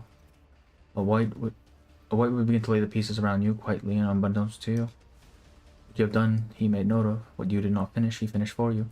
What you did not do, he did in your image. He made you wary of the humans, and the humans wary of you, forcing you and your kind to return here, this source of your mortality, for centuries. Where's the CG, John Yosa? Where is it? Why do you care that we live?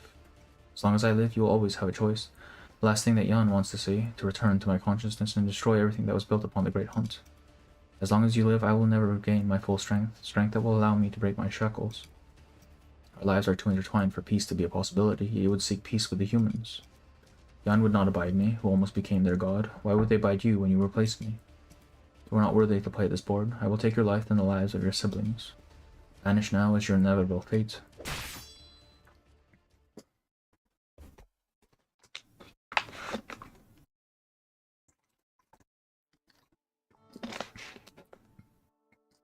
The true Long let Wang go to the tomb of Sui alone. He would not have given Wang the opportunity to tell me. He never wanted to hurt anyone. Words were never his strong suit. He was obsessed with victory and defeat, but cared nothing for loss and gain. The shrewdest and the most foolish among us. He saw through every scheme and treachery, but he could not do something as simple as letting those around him truly know him.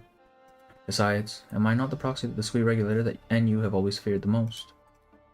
I knew, or rather I knew they would tell you. I could feel it, even if you don't say anything. I thought I could control this power in time. Lately, though, I'm feeling less and less like myself.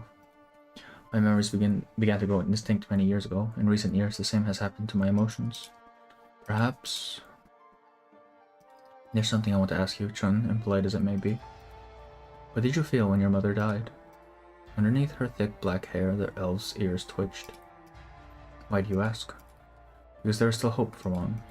You're going to save him. As it stands with my strength and his, I can do no more than die in his place. What is the death of a family member like for beings like you and me? Why do you ask? Why do you have to open my wounds? Suddenly, Chun understands. Jie is asking for herself and for Wang. If losing a loved one is merely a little speck of sorrow in a long life, then she will choose death and leave the insignificant sorrow to Wang, and become a loss that sings a little from time to time for her siblings.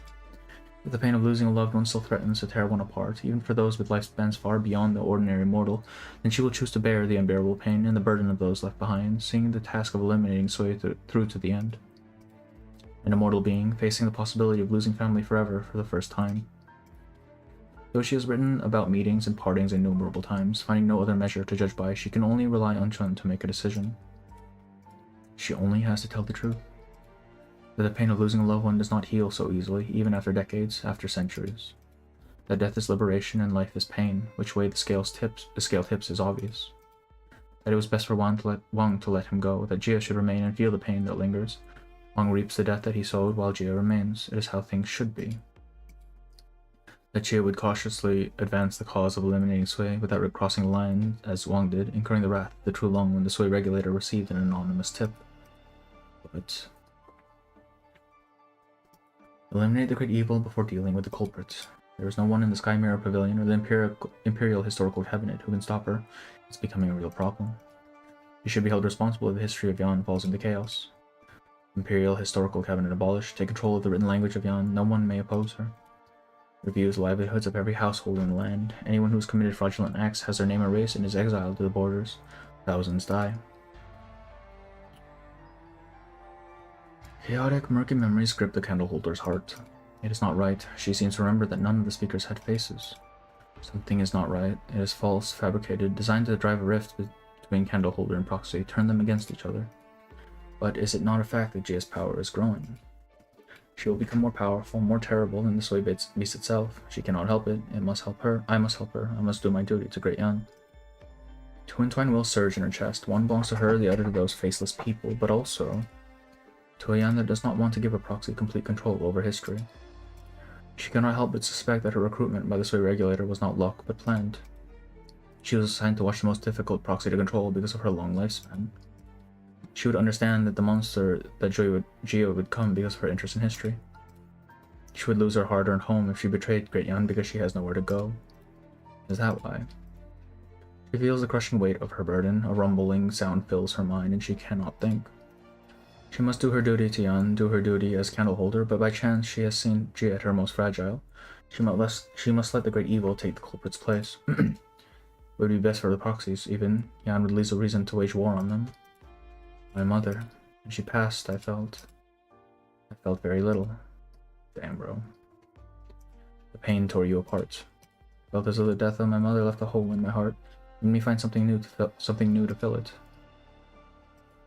It was as though your heart was ripped out of your chest, leaving behind a bloody hole, and you know that nothing would ever fill it, that things would never be the same again. I cried when I buried her, but that was it. I stopped crying very soon. You had cried your tears dry by the time the last dirt was laid over your mother's face, but you still could not stop crying. You had no idea what to do. Our journey is a long one. We'll find new things and meet new people that will soothe the temporary pain. Our life is too long, and the lasting things too few. When you lose them, they leave behind voids that can never be filled, wounds that never heal. I hardly even think of my mother anymore because I have you. I have other friends. Your loved ones appear in your dreams. They come to you when you are alone. The pain grips your heart when you hear songs like the melodies that she once hummed. There is nowhere to run. When I'm with you, I'm happy.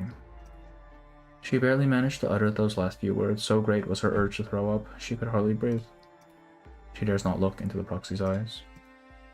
She fears that the one before her would be blinded by her words and truly believe that loss is something that can be soothed by time. She fears that the one before her would see through her lies, see her vile intention, and despise her. She fears herself for saying those words. I see. Thank you. You're a good candle holder.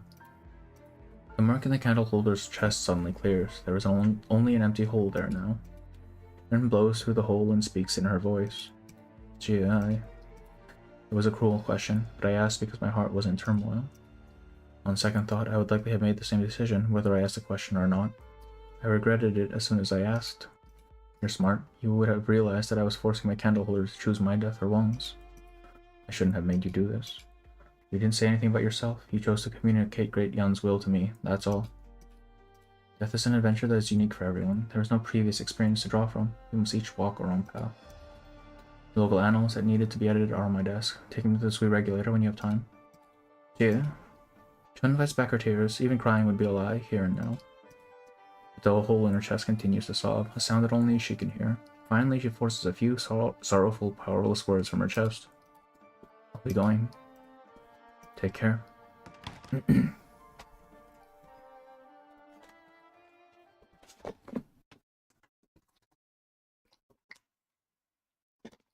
What's going on, Jia?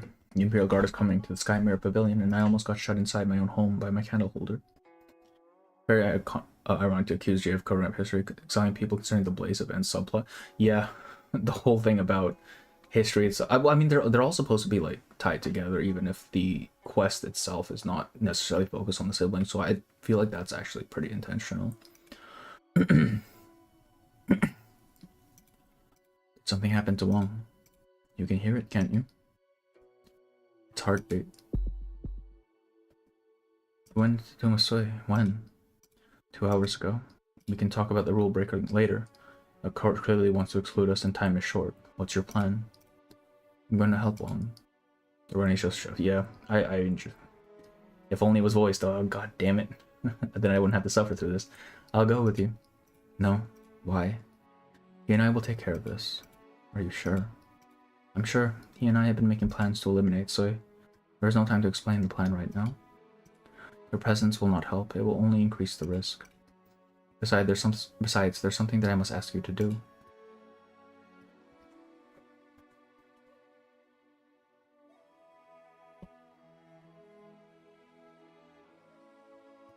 Take care of this writing knife. Your power should be able to preserve it. Are you planning? How bad have things gotten? I will not awaken. It will not awaken. Not yet. I can promise you this, and so can Wong. But you... someone will come back. Either you or him. My CJ, yeah, right? I'm coming with you. No, Jun. I truly mean no offense. I need to entrust this writing knife to the keeping of someone who is absolutely just and impartial. If someone with ill intent gets their hands on it, it will do far more damage than the death of a single proxy. I thought about destroying it. In the end, I felt that it was worth preserving. The wrongs of the past should be righted, though I do not know at what price. Perhaps the writing knife will be of help to you or to Young, until the day comes when no one can use it anymore. Don't be like this, Jun. Maybe I'll come back with Wong. Then we'll go together to eat at Yu's and listen to you sing. And if I never return, there's a long road ahead of you.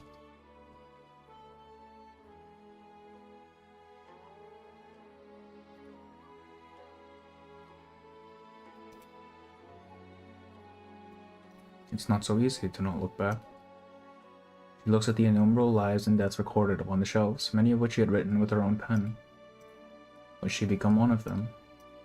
How would those who come after depict this life, one that seems too long for others to comprehend, yet far too hurried for herself? How would the other siblings react when they read those pages? No, there will be no record of her. She knows it. Of all the siblings, she is the one who has spent the most time with Wong. She has given Wong ideas for his plans, helped him calculate the conditions and timing for Sui's elimination. She can guess what is happening in the tomb of Sui. The clear and distinct heartbeat has already told the full story. Very much ironic, considering what the yeah, it's like the same thing, right? There is no other way. She must use her powers to erase the name. She has spent much more time in the mortal realm than ordinary people. Everyone dies. It is precisely the cycle of life and death that made possible the innumerable ways of life that have fascinated her, as well as her siblings. But if death is such an unremarkable thing, like a wisp of smoke in the wind, what is living truly? Light from the setting sun pours into the room upon the countless history tomes, as though relentlessly pouring through traces of the past. Hello, Hado, how are you? Welcome in. Every word in these scrolls was written with tears of blood, but the only thing written on the last page is the word regret. There were sun's rays by the window, how warm. But she does not walk towards the sunlight. She leaves the room, into the darkness of the tomb.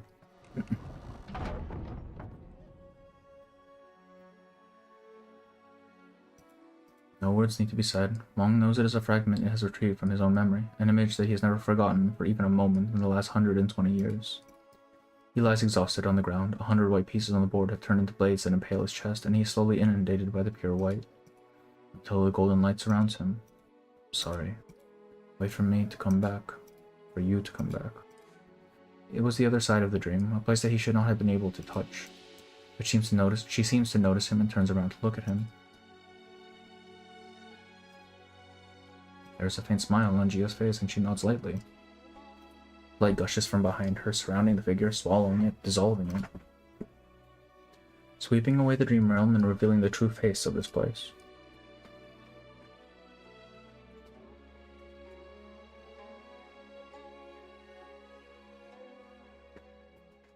These small fry ain't even close to quelling my hunger. Alright, bro.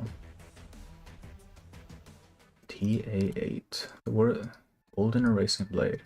The words can be erased by a writing knife, their pages burned by candle flame. Historical manuscripts are fragile, as is the history they contain.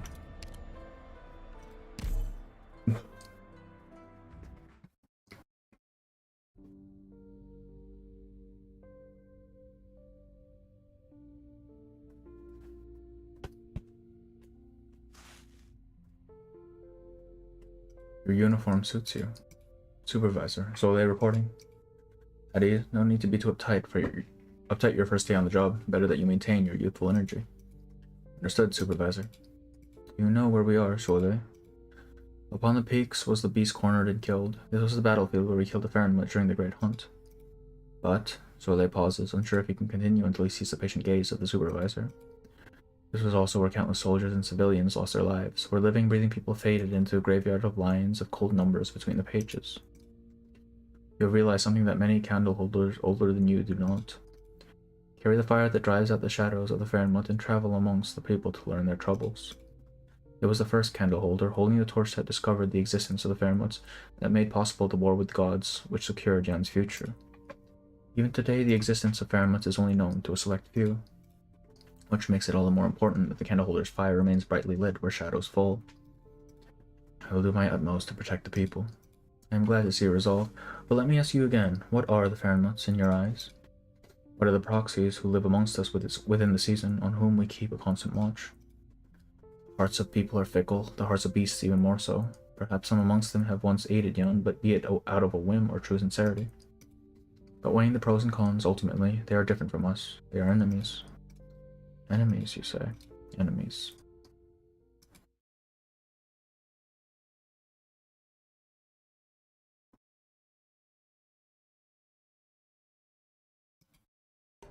Supervisor, what are you doing here?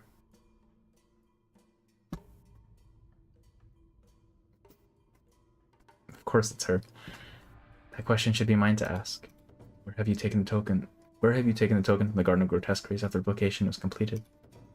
Something was not right at the Sui Regulator, and script guys were running amok in the Sky Mirror Pavilion. I wanted to wait for the situation to settle down before seeking your counsel. Then you can give it to me here. I have heard that it was not the usual Jade Rule that was retrieved from the Garden of Grotesqueries this year. I will bring it back to the Sui Regulator for further investigation. Acting on a subconscious instinct, Jolet finds himself taking a step back from his familiar superior. My, I did not think there would come a day when Candleholder Zhou defied his orders. Cut the crap, you're Chun, head of the Sui Regulator. A Shanghai Zhong member, in the Sky Mirror Pavilion, a highly ranked one too, judging from your attire. Under normal circumstances, the patrol battalion would have faced severe penalties. And this is Lady Chen. You're Zolei's boss. Though I am unworthy of this position, it is my duty. What are you doing here, waiting for us to walk into a trap?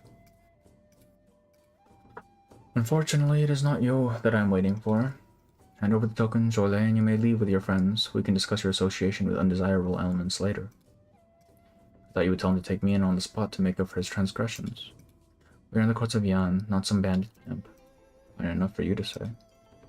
Who was it who encouraged Jia to enter the Tomb of Sui so that the more dangerous proxy for Yan would die in one's place, catapulting her own career in the process? Yan would be ashamed to have a descendant like you. Well, you, the supervisor, is not like that. Really? Then why did you become the supervisor so soon after Jia's death? Only a thief sees thieves everywhere. Keep your mouth shut, for you're not worthy to speak her name. The Imperial Court of Yan does not pause or waver for any person or thing. All that it does is measured against the interests of Great Yan. The interests of Great Yan. It seems Lady Chen has something to say. Very well, I'll give you 3 minutes, in consideration of the risk that Zole ran to retrieve this object from the Garden of Grotesqueries. There's someone I'm waiting for anyway. Ask your questions and leave the token and leave this place. Waiting for someone. Yes, waiting for someone. Is it the proxy who holds the key?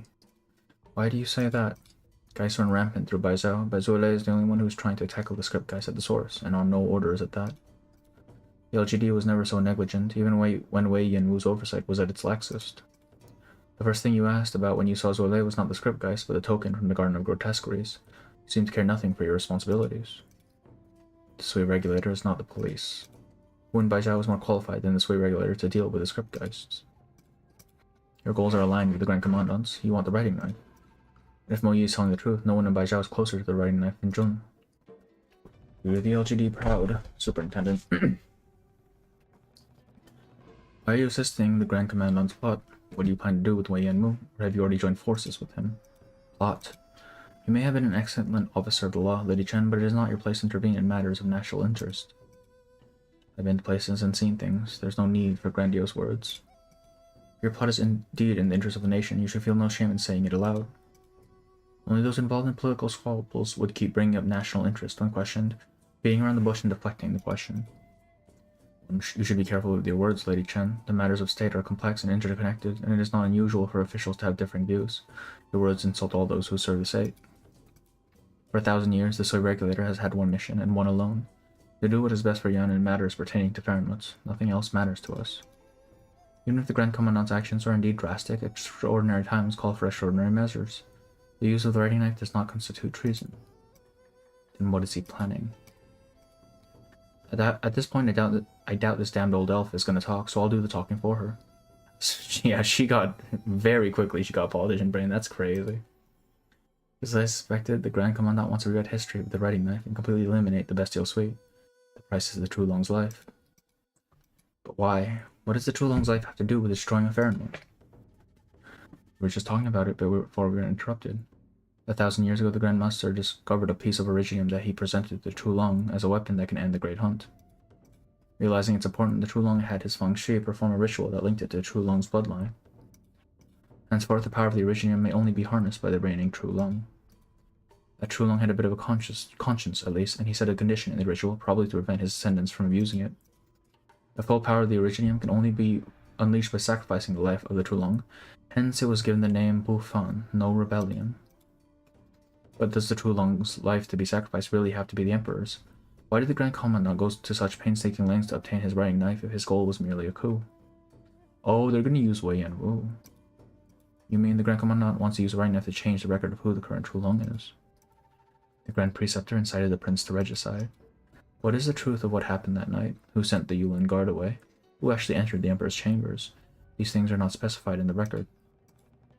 Therefore, the records of what happened that night can still be rewritten using the writing knife. If the history books in Bufan recognize Lord Wei as the reigning True Long, then the life of the True Long obviously refers to Lord Wei's life. I thought that you were young, and that though you may have strayed from the righteous path, you should be given the chance to right your wrongs.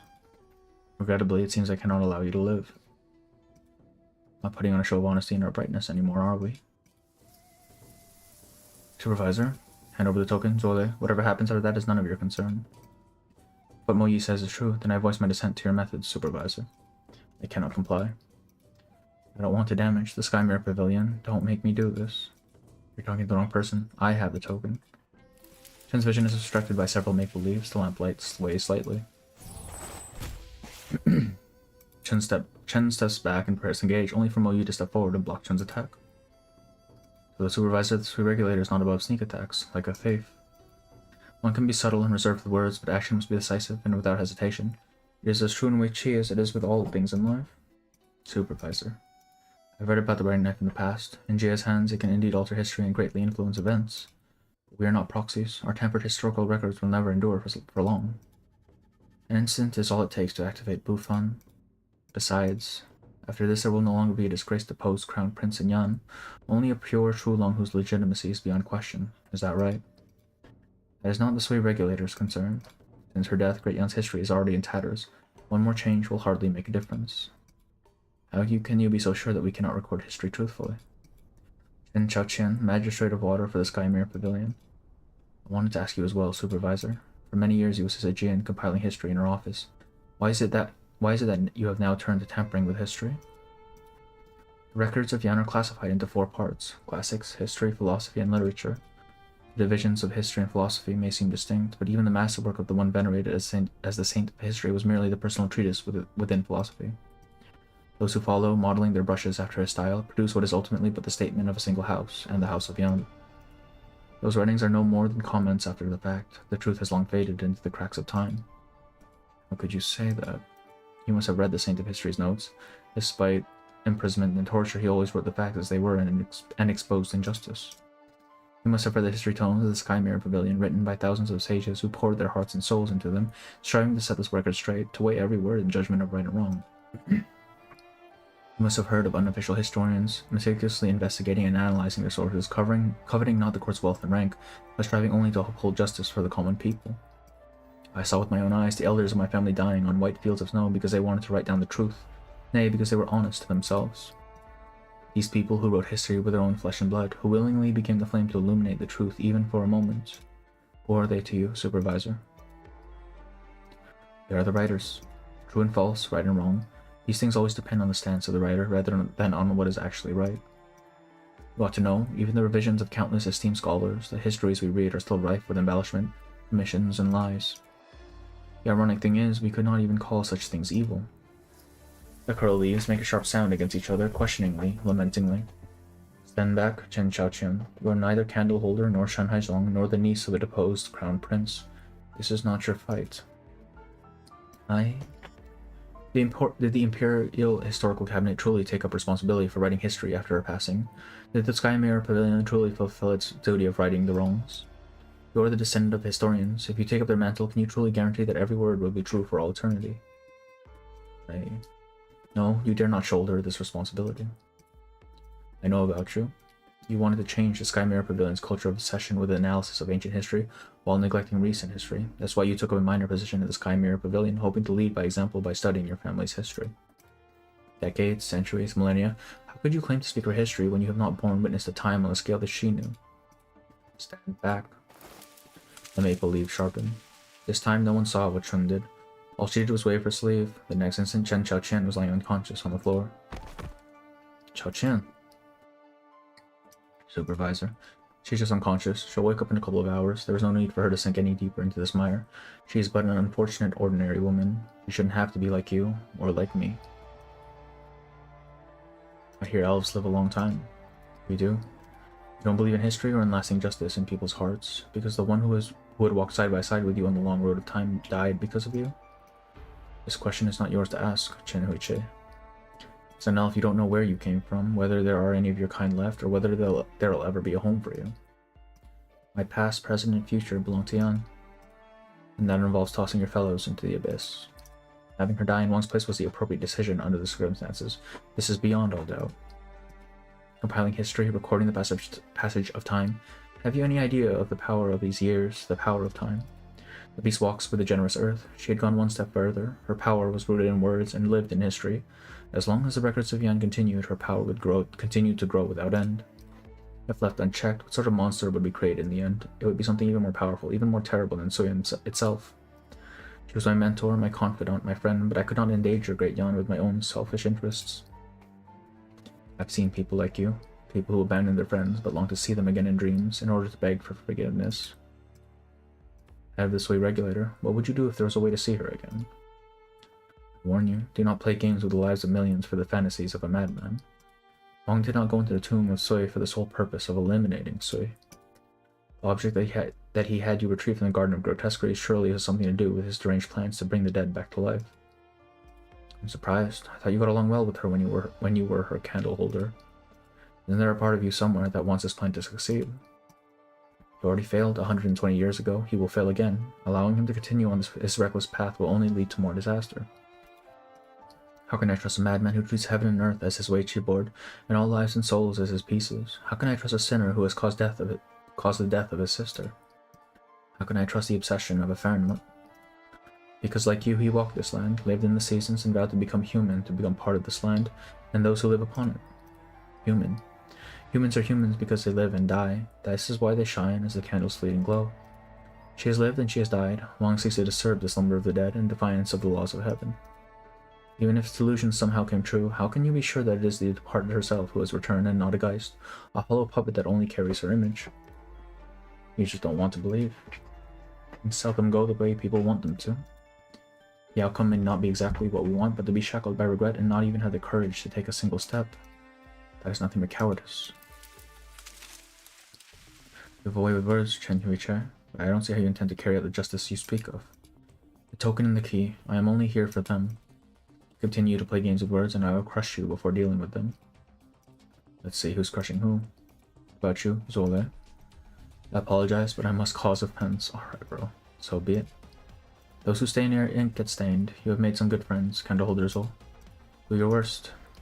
Bro, is she actually just cracked? What the hell? So that means she's just never going to be playable. Well, maybe. We've had enemies as playable before. Let's get this over with. What is this map, brother? I'm listening. Better watch your step. These are money tiles, so... I forgot to change this goddamn skill again, but Observe the entirety of the board. And thus has Auden made reckoned her arrival. War. A word I've not heard in a long... Admit defeat. Nothing can mask the second despair. You'll get what you deserve. I mean, what you ordered. Oh, fuck, they have these guys. Forward! Tactics sharpen the mind.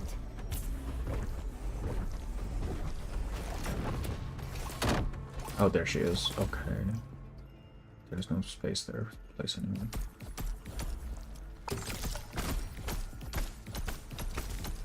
I wasn't supposed branch and bone bear weeds. Mounds and ruins bloom fields. I know what to think behind your fear. Oh, they killed that thing quick. Damn, bro. Truly of one word to address all beneath the heaven. One scope to spare none upon the earth. This battlefield would do well with a splash of ink. Don't keep trying to sink your corpse into shadow. No one will find it.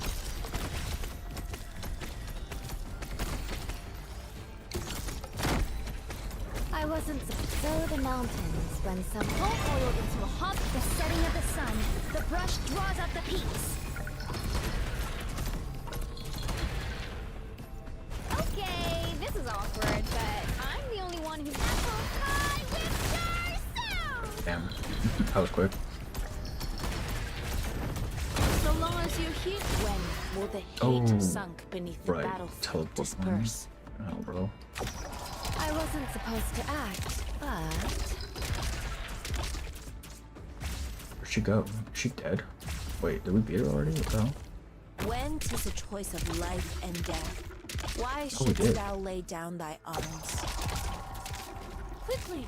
The spirits have been stewing for so long, they're falling apart! Let's just get this done with. There we go. Damn, we really just wrecked her. I thought she'd have a second phase, but I guess not.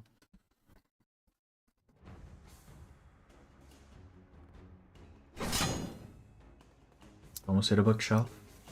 I'm no swordsman and I have no interest in admiring Qishao, but I would be a shame if your sword ruins the collections of the Sky Mirror Pavilion. But you are not confident about taking the token from me. Is that so? The elf naturally waves her jade scepter and swig for the first time. Withered vines rush out from the ground, forming massive hands. Damn it, she's a nightmare to deal with. There's a sweet regulator supervisor decided through combat. How does the book go anyway? I remember, and it's autumn. This is perfect. Metal's nature is change. Take this. For a thief, you're pretty well learned. I wouldn't be surprised if I knew Yin Yang and the Five Elements better than someone who's forgotten her roots. Zule, Chen Huiche, your turn. Zule charges towards Chun, intent on disrupting her ability to respond. Meanwhile, Chen Huiche pulls back, waiting for an opportunity to strike. In between them, Mo Yi unleashes razor-sharp autumn winds, tangling with vine hands. The supervisor, the sweet regulator, continues to stand where she is, utterly impassive, as though she is watching a farce that has become increasingly bored with. Chen Huiche continues to back off until her back is almost touching the closed door.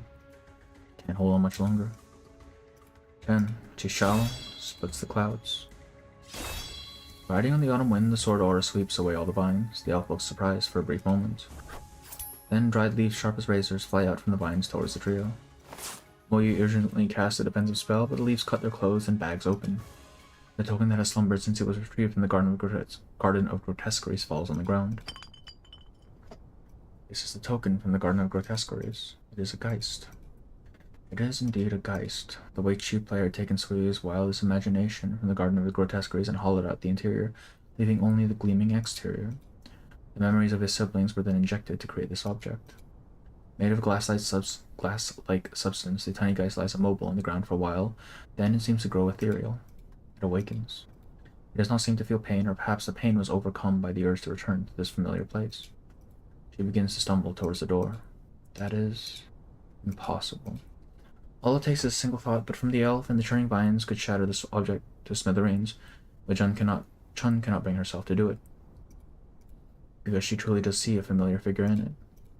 The object touches the floor, and it is as though a dream that has slumbered for 100 years is suddenly awakened by an intruder. The falling dust forms thousands of golden threads drifting in the air in the setting sun. The sliver of life force ripples. All breaths are held as I see the ethereal figure that drifts between light and shadow in the falling dust.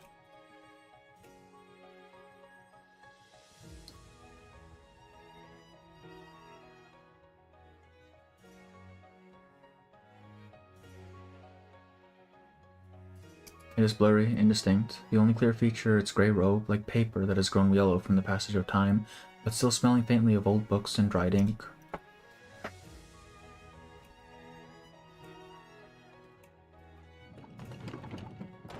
The door opens slowly. Why would the master need a key? Right. How do you get in if you give me the key? Why should the master of the house need a key? The shadow bends slightly as though trying to pick up the cracked scroll on the desk. Or perhaps it is walking towards the window to open the sash closed for so long, to see if the osmanthus that was young back then has bloomed this year.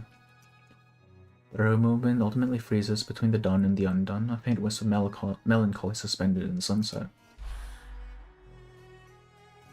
Put the scroll on the shelf by the wall, leave that document on the desk. It is not yet finished. A painting from dusk. I should have find a good place to hang it. Why do I have to do these chores for you? Oh, but the unsettled candle holder even helps her put together mahjong games. Desk, chair, and scrolls. Every object in the room breathes with the shadow. They are her old friends, and she is the reason they never left. A gust of wind blows through the room. The guys fall asleep, and the shadow dissipates like a drop of ink that falls into water, leaving behind only that which is real, the shadows of dust. And the sun shining into an empty room. It's her. No, she was a little taller, her hair a little blacker. She was thin, but not like that. She would not accept it. There's a single question that she could never answer. Who else could it be?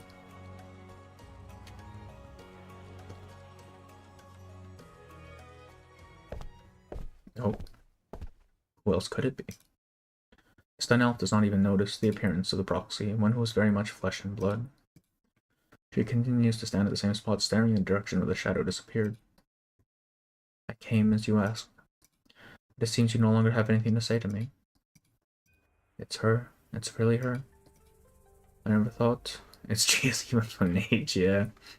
I didn't think there was any trace of her existence left. There's no doubt about it. It's a sliver of her life force, which those young people retrieved from the Sui remnant's consciousness. Ask for traces of her existence. They are the books of the Sky Mirror Pavilion and countless scholars across the land. Now, do you still believe that everything we siblings have done since Jia's disappearance is futile? Candleholder Chun. If you could still find a trace of her somewhere, tell her. The long-lived candleholder chokes on her own words. She gazes wordlessly at the study, the interior of which has not changed for a century.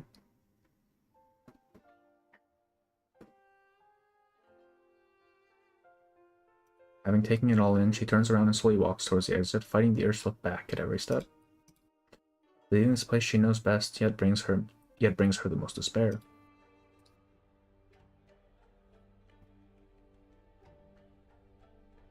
I did not know that Wang's obsession was this paranoid, yet so deep.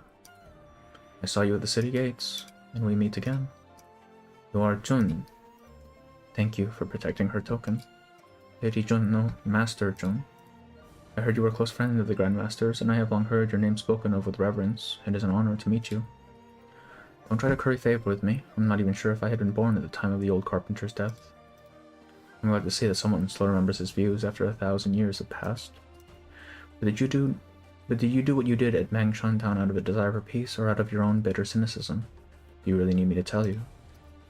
The old Tianshu gave you an opportunity to make up for your transgressions. Have you done so?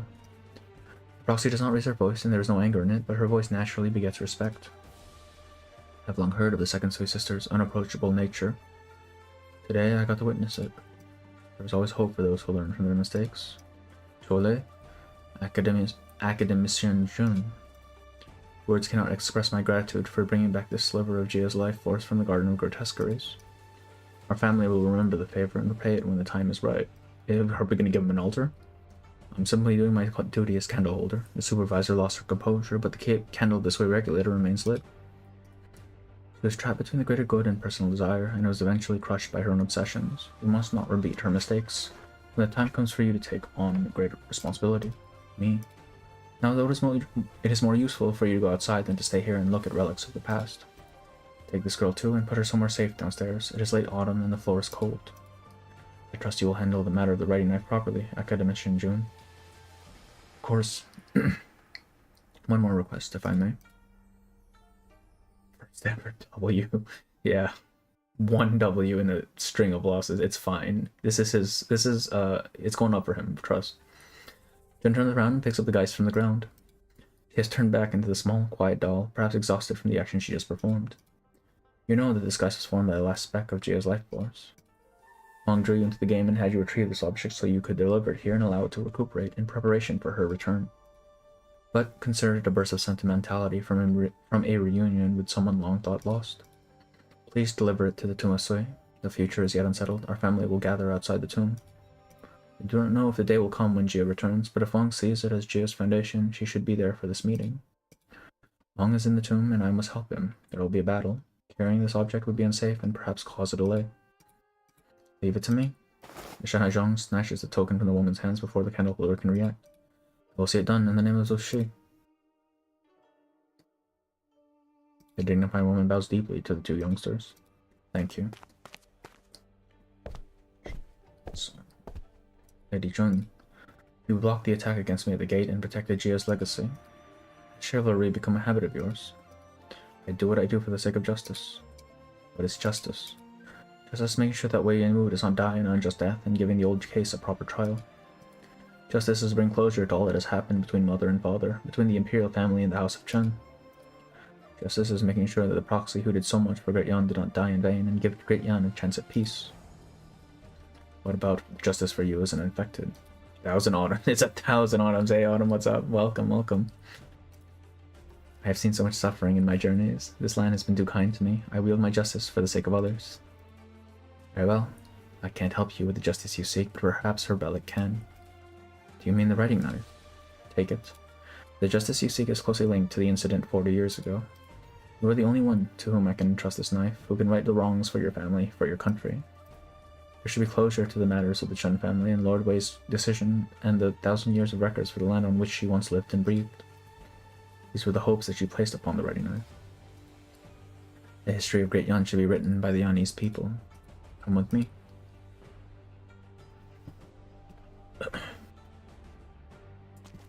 They walk into the room. Like revisiting a scene from an old play, Jun slowly walks through a room that has not changed one bit in the past century. Everything is familiar. No one has touched it for 100 years. It has been a while. The writing knife has resurfaced, but is no longer in your hands. If I have entrusted it to the wrong person, I will shoulder the responsibility for any consequences on your behalf.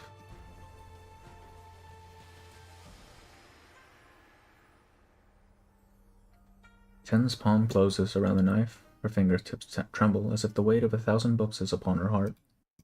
She has given her all wholeheartedly and sacrificed herself selflessly. Now everything has come together as appointed. She clutches the writing knife. In her eyes something sinks, and something else burns bright. It is the weight of an era, and a reunion that the knife has long awaited. I hope you will not disappoint. I will not disappoint. Oh, garden.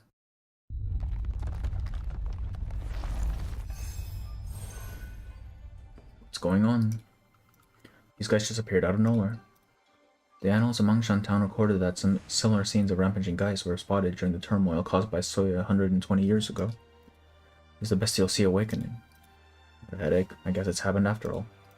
Number 2, you fool. Why are you dilly-dallying? How many times do I have to bail you out? Bing Chinyan. What are your instructions? This is where the guys are most rampant. They must not be allowed to enter Baizhao. You and I will guard this pass. Do not let a single geist through. Yes, master.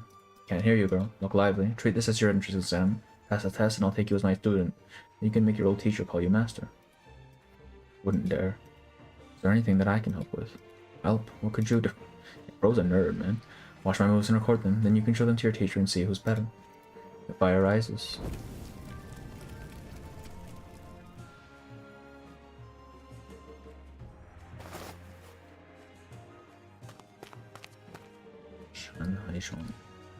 Wait for me. Why is she tired now? You run too fast. What's the matter? You were the one who was in a hurry. If you're out of breath, give it to me and I'll deliver it. In your dreams. Blockhead, did you think about how we're supposed to enter the Tomb of Sui when we arrive? I'll explain to the soldiers guarding the tomb. Ask. This guy is dumb, bro. This guy is fucking stupid. Right, and how do you plan to explain where you got the thing you're holding? Maybe we find a way to sneak in. Your brain really is made entirely of wood, isn't it? You have an idea then. If we can't get inside the Tomb of Sui, we'll find someone who can. You mean... who's there? Show yourself. Jola senses a hostile presence and instinctively draws his sword. Yeah, why are you here? The thing you promised me. Hand it over. Uh-oh. Bro. We cannot deal with more than one of these guys at a time. This is fucked. The Forbidden City is just ahead. It should be heavily guarded. If the Grand Commandant really intends to sacrifice Wei Yanwu's life. There are guards stationed at all the important intersections in the city. It should not be hard to detect unusual movements by a large force. Is that... Chen stops in her tracks. She sees a figure. A very familiar one. There he is. Hui Jie, you should not have come. Leader, don't forget to invite me out for drinks on your tab, okay? Yeah, alright.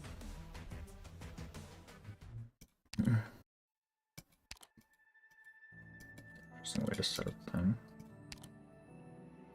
Defiance. Oh, this is a boss fight, brother. Alright, we cannot bring the... we can try it with the lore team. No leaving bat, no regrets with every move. We need an aerial unit, so that's going to stay. You need skill 3, buddy. Have your strategies plotted You beforehand. need skill 1. Just don't get yourselves hurt. You do not do anything by yourself.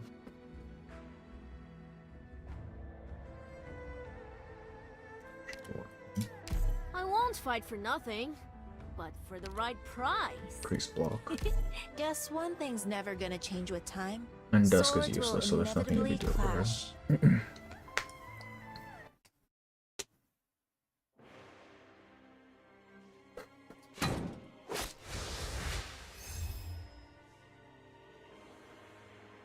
There's no end to them. Look out. Where did these monsters even come from, and just how many of them are there? They don't even seem to be decreasing. In fact, there's more of them, you know. I heard last night the 3rd Battalion in the North lost half their numbers. What? Have you noticed? I don't know when it started, but these mysterious monsters are looking even more realistic than they did, and more aggressive to boot. Where's Artahama doing backup? We're in dire straits if this keeps up.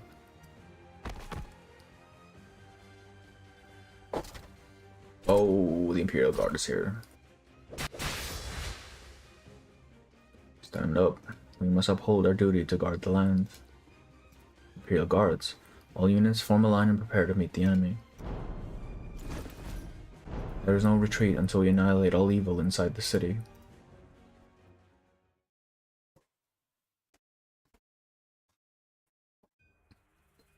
Your Imperial Majesty. The Grand Commandant's sickness seems to be gone. This gladdens me. What is it that has you looking for me at this hour? Has your Imperial Majesty forgotten? Just the other day you commanded me to be here for the morning court. I fear you must have slept delirium. Court is long over. You are late. No, not yet. The day of the full moon is tomorrow. This old servant shall accompany your Majesty and await your order. Glad I took... Yeah, I've been really enjoying this one. Yu's I felt was a little bit slow, and Shu's was a bit rambling, but this one I really like. Which I guess makes sense since it should be the last of the saga, right? Which is how I'm wondering what the next couple of Chinese New Year's are going to be. This old servant shall accompany your master with your order. I find myself uncertain why the Grand Commandant wants this done in haste. I know not what your Majesty awaits, and also what your Majesty has planned for the day. That is none of your business. Your Majesty's silence only keeps his servant guessing. Would your Imperial Majesty truly risk your sacred person to activate the Bufan to settle the crisis within the Tomb of Sui? I know not whose slander your Majesty has heard to resort to such an ill-advised course. With no counsel offered, am I not capable of making my own decision? 40 years ago, when your Majesty ascended the throne, it was the Grand Tutor and I who went with you to survey Bufan. I still remember following our visit to that remote room. 3 whole days came and went without a single court session. To this day I remain unaware of your Majesty's thoughts at the time. I remember then as well, but now I no longer fear the Grand Commandant deriding me, so perhaps I shall share. I was only thinking, in Yan's 1000-year history with this object, not even once has there been a single Trulong who used it. If Great Yan were forced to use Bufan while I sat the throne, would I not become the weakest ruler in our history? If you would grant me a presumptuous question, if your Imperial Majesty were to sacrifice yourself for the nation, how would it be run subsequently? Is there a cause for worry? Is my replacement not already in Baizhou as we speak? The Mandarins would be unsatisfied if the deposed Imperial heir, Yan Wu, were to take the throne, and the country would descend into chaos. What will happen then? The fault will lie on the Mandarin's shoulders. I only wish for your Majesty abandon this thought. Ridiculous. You know well I am no match for the late Emperor, whom you so admire. Why not accept and anticipate my brother's imminent ascension to the throne, where he will be able to realize your ambitions? Why trouble yourself to persuade me? Your Majesty. The old man suddenly tenses up, his trembling voice nearly hoarse. The man on the throne seems to have forgotten when he last saw the old man this agitated.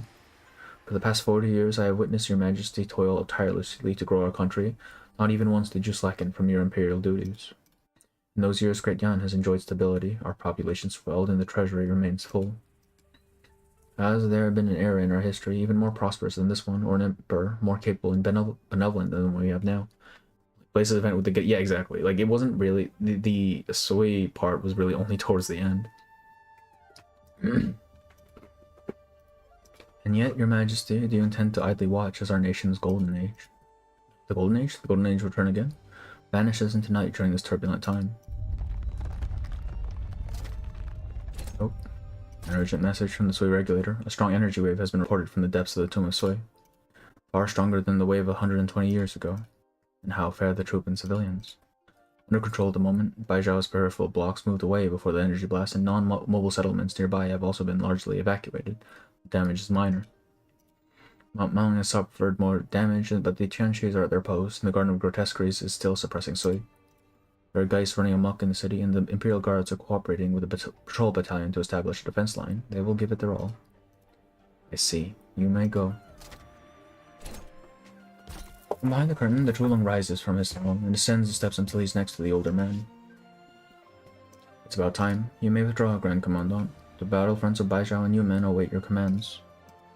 Your Imperial Majesty.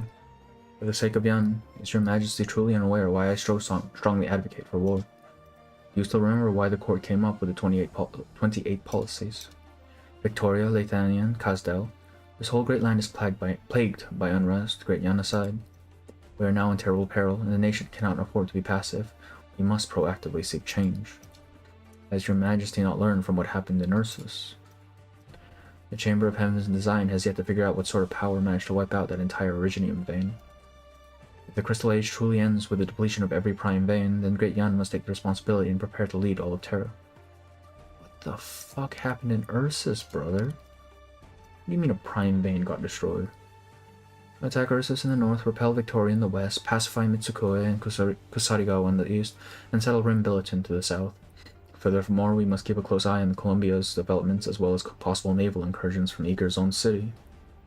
And before all of that, while Great Yan stands at the height of its power, we must seize the chance in this fight against the Bestial Suite to sweep away decades of weakness hiding under peace and prosperity. Only then will we manage to stand tall in this chaotic realm, undeterred for the next millennium. Chulong fell silent at the old man's speech, not only to consider all that was said, but also to calm his own mind. No one knows how much time has passed before he finally speaks. You dedicate your life to wars for the country, and your military merit is without equal, but this has also left you with injuries and ailments. Have I ever doubted your undying loyalty to the country? But earlier you spoke of what befell Ursus, and that makes me wonder. Do you remember what happened to Gaul? It got fucking destroyed, that's what happened. Your Imperial Majesty. Your words were incisive. Yes, Great Yan should seek change and must change. But the way I see it, compared to the lives we may lose to this war with the Bestial Sui, what we need even less is a Trulong past his prime, and this power accessible only to the Trulong for the past 1,000 years. If we talk of the Great Yan's future, then I must say my outlook is indeed brighter than yours, Grand Commandant. Has Great Yan these past 40 years lacked for loyal and righteous men? Grand Preceptor, Yu Cheng, Gu Chuan, the Grand Tutor, and yourself. My officials are loyal, my soldiers are fearless, my people are principled. Where is this weakness hiding under peace and prosperity you speak of? As for the future you mentioned, you can take a look in my stead. Majesty, you still insist. That hunt of my ancestors' days, the remnants of the Bestial Sui plaguing Yan for 1,000 years, should end with me. If we must inevitably spill some blood, then the Trulong should be the first one to spill it. After a short silence, the Trulong walks to the doors. It has been a long time since he has stepped out of the place. Only old man remains in the vast palace. If I cannot dissuade your majesty, then I can only strive to serve my duty. Send word to you men, it is time to make a move. After the brief order, he disconnects the terminal and slowly walks forward. He passes through the curtain, finally stopping before the throne, closing his eyes and staying in his spot as if waiting for something, until a cough he can no longer suppress bursts from his throat. The cough is so violent he bends over and has to grab onto the throne for support.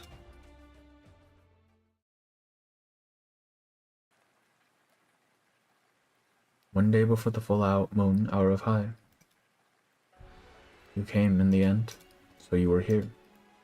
You don't seem surprised at all to see me, though.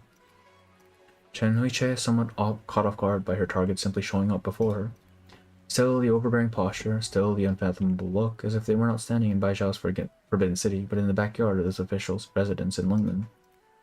The buildings behind him seamlessly blend into his dark coat, as if those palaces are merely an excessively ornate cloak over his shoulders. So at least you weren't kidnapped.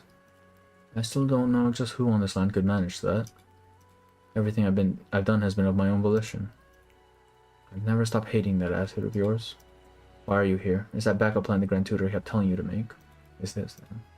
His words should not be followed entirely. This situation should never have developed as he suggested in the first place. I have another plan in mind. Either way, you're safe, so what comes next won't be much of a problem. And what were you preparing to do? What are you preparing? Ensure you're safe, get you out of Bai Zhao, then... Chen casually waves the writing knife in her right hand, its simple form leaving a light yellow scroll-like after image in the air. Correct some mistakes made by you and your brother. I see. So the artifact is with you. I'm not too surprised. And who were you supposing would deliver this writing knife to? You. That's no longer important. Once you have it, then you ought to know how to use it, and everything else about it. I was pretty surprised. Every secret I've learned about you since coming to the city has opened my eyes. You know, I almost admire your ability to hide so many secrets. If you truly wish to rectify the mistake I made, then you should follow me. Follow you? Where? Beneath the Forbidden City, to the first Originium. The writing knife you hold will be of use and will solve Great Yan's crisis. All will be made right.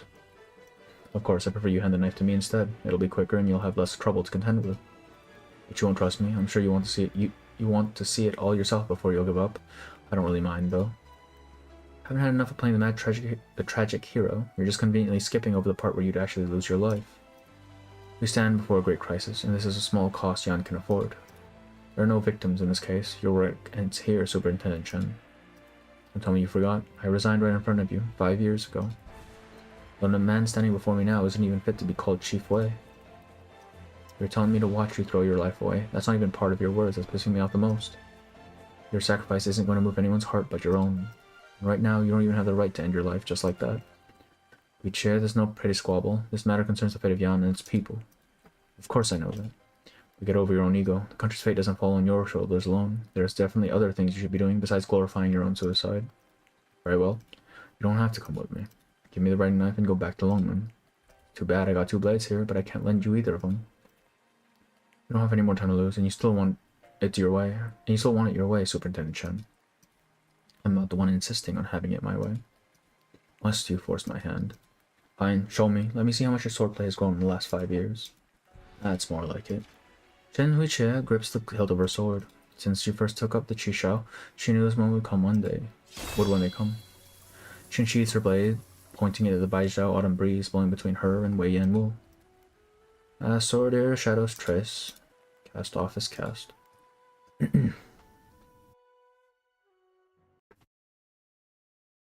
Defiant Spirit. This is not the end, is it? Because the last note should be a boss fight. And I don't think Wei Yanwu is going to be the boss fight. Illuminate the path ahead. Long as it doesn't die out. I don't think it will. Probably. This is safe here? Yeah. You have been drawn. When were the seeds of this tragedy planted?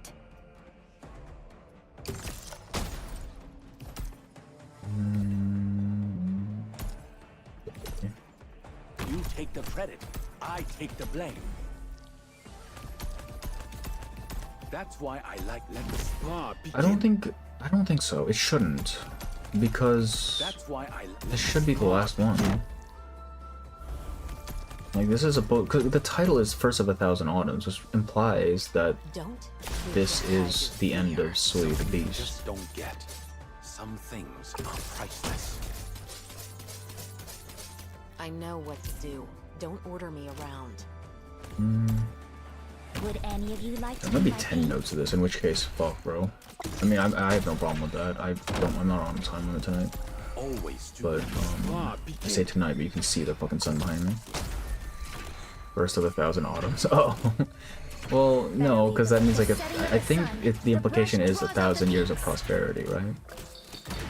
Because the Sui era was called 1,000 years of dreaming, or something like that. So this is, and the mission is called the end of 1,000 years of autumn or something. The point is, I'm pretty sure the name is supposed to imply that this is the last of it, which means there shouldn't be a cliffhanger. And if there is, fuck it, bro, we got another year to wait. God damn. I don't know what this is supposed to do. Oh, it's not there anymore.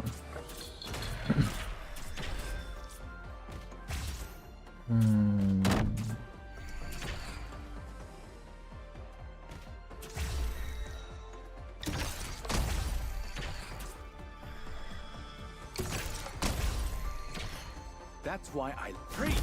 You're under arrest. Why must you insist on struggling? Is there no deployable spot? What the fuck? No. Spring breeze, timely rain. Real estate question. This wonderful realm. Fine judgment, traditional. Yeah, this wasn't even a boss fight. There's gonna be 10 notes then.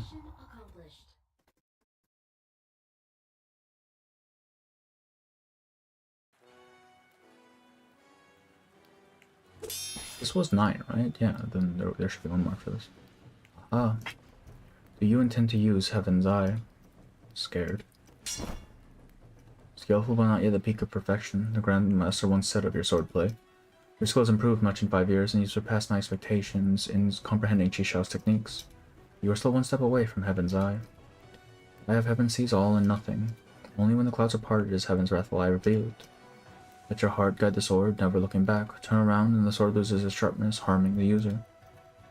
I was only reminding you of its form, but I see you remembered it all. You should be well aware of a fog remains in your heart, so the technique is beyond durability. Drop your sword. I especially don't want to go that far with you. Will you use it, though, if I don't give you the writing knife? Just like you did 35 years ago. Don't force my hand, Lucia. When you walked out of the Forbidden City 40 years ago, when you decided whether Tal and her father would live or die, did you do it with the technique's ideals, never looking back? Lucia.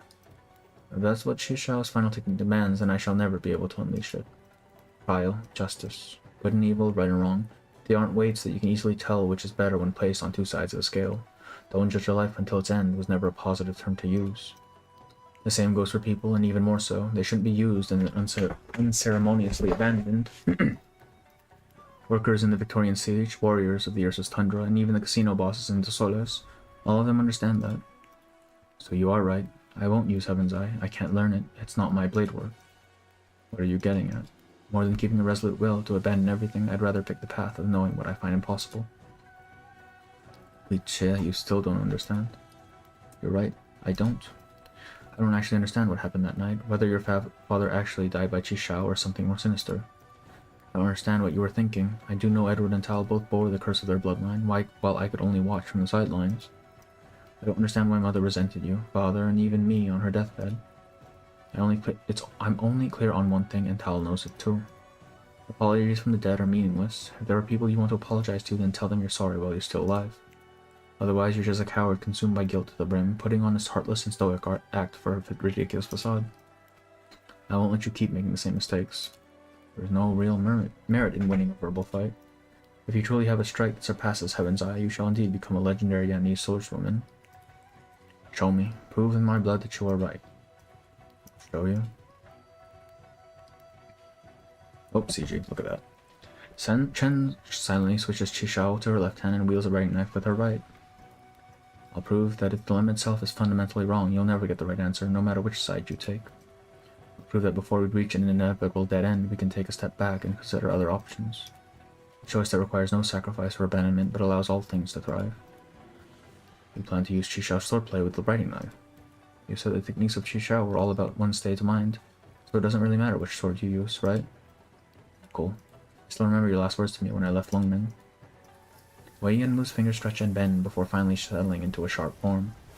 A gale swirls around him, blowing at his simple robes. Lucia, I'll respect your determination. I won't hold back. Heaven's Eye, wrathful eye revealed, never looking back.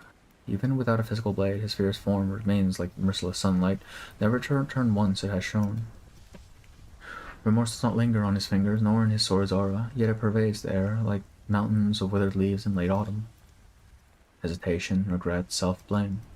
She knows why the old man before her wields his blade. His pent-up emotions do not have to be expressed in speech for her to empathize with. Then, like a sigh, she thrusts the writing knife out. After the truth comes to light, a judge's long exclamation often feels heavier than the verdict itself. After the sigh, the sharp wind rolling around him dissipates like a fading dream, leaving nothing but a solitary palace, a desolate square, and the two standing in silence before it. So this is the swordplay you meant. After I came to Spaijiao, I learned some stories about my mother. When you left the city, she followed you to Lungmen. I never understood, but now what other reason was there? She wanted to convince her brothers, her own two siblings, to make up. And now I think she was probably even more naive than I am. You met someone from the House of Chen. I owe your parents and them an apology. There are some things that should be resolved with blood, but this matter, this family matter that has entangled your entire life and my decades, doesn't have to be any one of them. You felt regret in the end. You dared only hold the form of Heaven's Eye, but not its spirit. You know what comes after remorse. The Heaven's Eye you wielded decades ago was before regret reached your heart. You saw all and nothing, never looking back. And when you finally felt it, it gnawed at your heart non-stop. You win. Of course you're right. But this way you stake everything on a war that cannot be controlled. Now countless Yanni soldiers and civilians have their lives on the line, not just you and I. Those with power and privilege love hiding their selfishness with big numbers and scary consequences, but obviously there are plenty of other choices besides your death. There are many who stand with us, proxies who have joined forces with Yan, your own brother, and even, if there really is no other choice to take up the responsibility, there's me. Let's finish the conversation from earlier. The path before you is long and hard, but I know you will master it. I thought for a long time what you meant by that will. When I found the answer, I was loath to believe the conclusion it led to. By now, seeing you in such a pathetic state, I can only believe it. From that moment on, when you placed your unfulfilled hopes on my shoulders, you were already old. You're old. You can't even harden your heart into stone as you did in your prime. You want to make amends, pay your debts, so you choose to die. Death won't let you make up for all you've done. Death won't preserve your last shred of dignity. Death will only leave a final knot in your relationship that can never be untangled. So don't do it. Don't do what Tal did. Is she... If you want to ask me is she doing well, then I'll tell you. No, not at all. But you should rejoice in the fact I'm willing to talk about her with anybody. With you.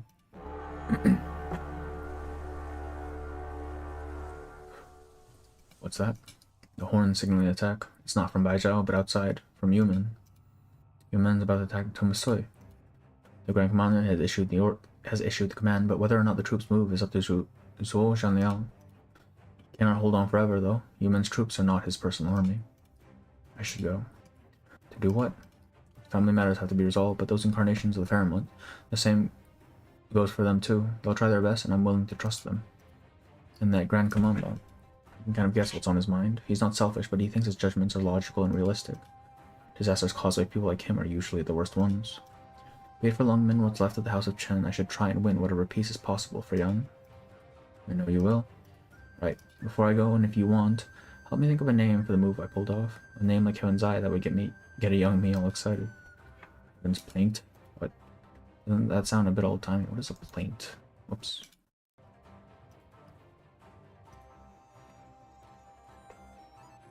Formal written document, fellow.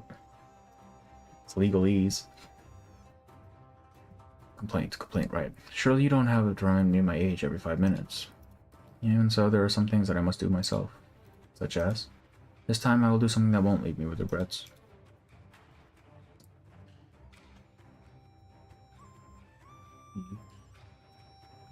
Yeah. Dummy text, alright. The mastermind who turned Yumen upside down in an actual Fairmont. Zolai grips his blade and swallows hard. But the other party does not seem to pay him any mind, instead looking towards Moyi. Wait, what? I think it was just a translation error. And where's the thing you promised me? I think it was supposed to be blank, but they forgot to remove the blank part. I didn't find it. And there's no meaning in leaving you alive. No hesitation, a long, narrow blade manifests in Ya's hand, dazzling the other two with its silver glint. Wait to kill me and you'll never know where Buffon is. What? Moyi, what exactly? Faced with Jolei's angry stare, Moyi can only turn her head away. Let me ask you first, what are you planning to do with Buffon once you have it?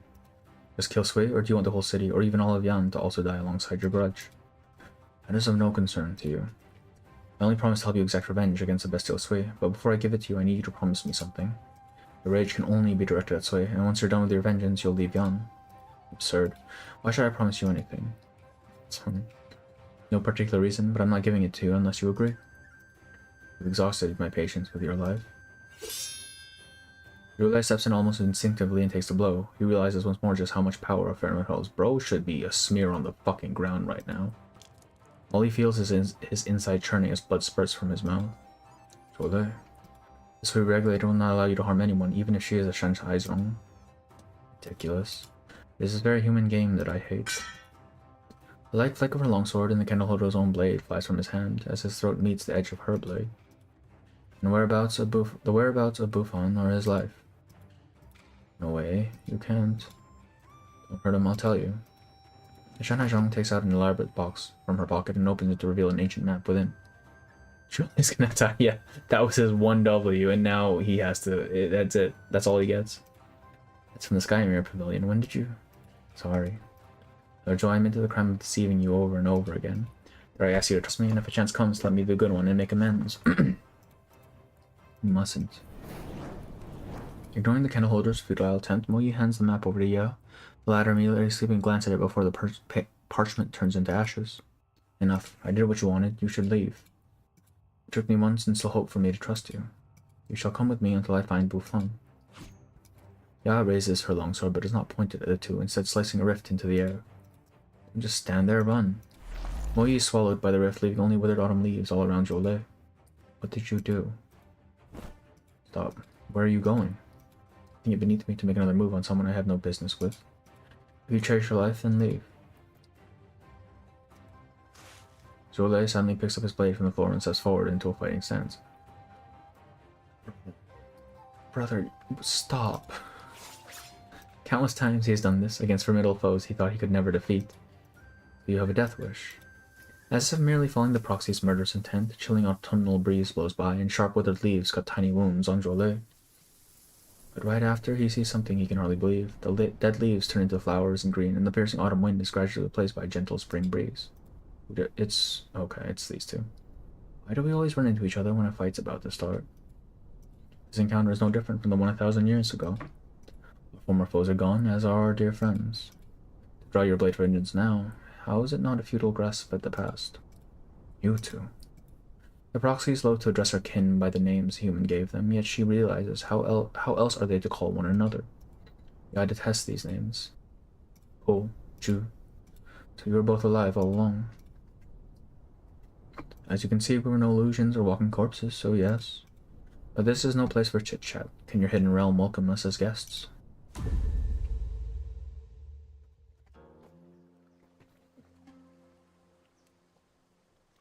I thought it and I were the last of our kind on this land.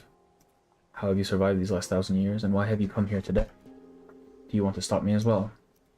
We don't intend on making things difficult for you, but are you aware just how much trouble you've added to our plates with your awakening and return to Yan?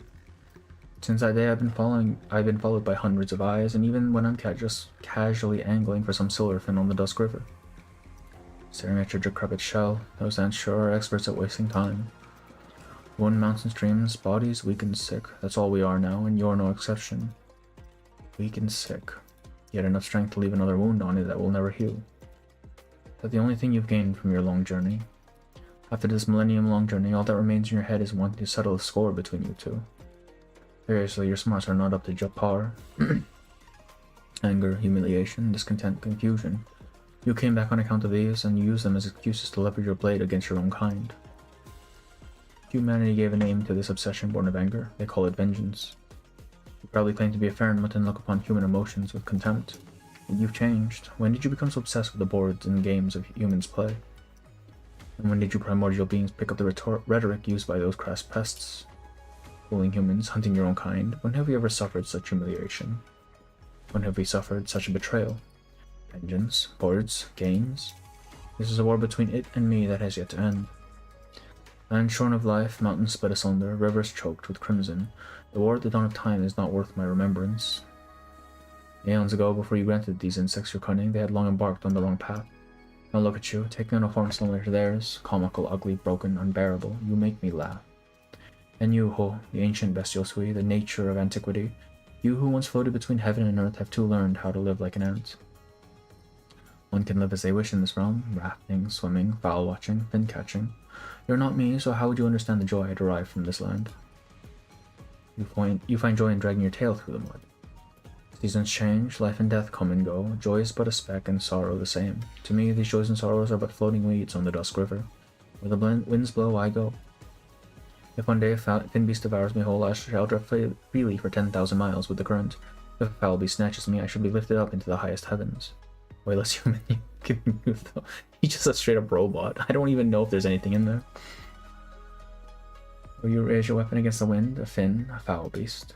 To be used or cast aside is of the times, to act or to hide is of my own will. That is what Drew and I have come here to tell you. Continue your reckless act and you shall only meet your end. A Fahrenheit's end, with your shell no more as only ash and dust. Simply put, we pity you, our kin. Pity for your kin. The two of you only leave me with shame. Kin, you say? The two of you, as primordial manifestations of nature and rules, are groveling at my feet to surrender the ages. It's like a Star Wars character. Yeah, he looks like, oh god. It's been a long time since Star Wars, but the fucking, droids from, the new three, not the new ones, the second series. I don't know what you call them. Puny, weak, filthy, low. What grants you two rotting corpses the right to call yourselves my kin? I lose my body and end only as ash and dust. The destruction in your eyes is to me simply a return. Return to the sleepless chaos, the indistinguishable none. So what if I am reduced to nothing? So what if I am consigned to eternal nothingness? This realm is but a coffin with no borders in sight. 1,000 years I have waited, and the only thing missing is a dark red pattern. Soaked, painted, lined, and carved. The breathtaking pattern made from its flesh and cries. Take this realm as a coffin.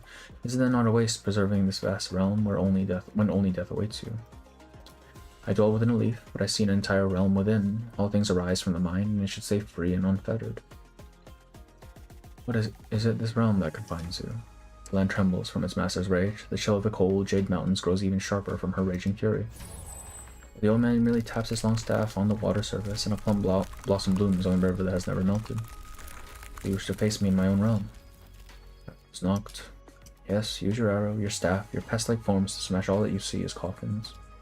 And come with me in your sly disciple stead and take a good look for yourselves. Witness how this 1,000-year-old feud shall finally end. Yao's figure vanishes into thin air, leaving only Zhu and Ho on the frozen river. Zhu, I see stopping the war is no longer possible. Are we really going to destroy this realm she has preserved for so many years? Pity for your kin really struck a nerve with Ya, but isn't that why we've been trying to make her see the error of her ways? How can we drive the knife even deeper when she's already wallowing in self-abandonment? So from now on, we must only watch from the sidelines as Wang's plot unfolds. We guided that last once. We saved the candle holder, and even stood in for that precious disciple of yours. We've done our part for Wang. He probably knows we can't stop Ya, which is why he even let us involve ourselves in this troublesome affair in the first place. He really is like it, only he has a bit more. What's done is done. Let's just rest on this river and partake in the scenery from a millennium ago. Time's running out for it as well.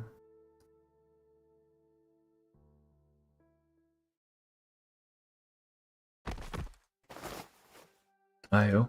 Wait, I'm back. And you're alive too. Where's Ya? I saw an old man and a person covered, yeah, that's what they were.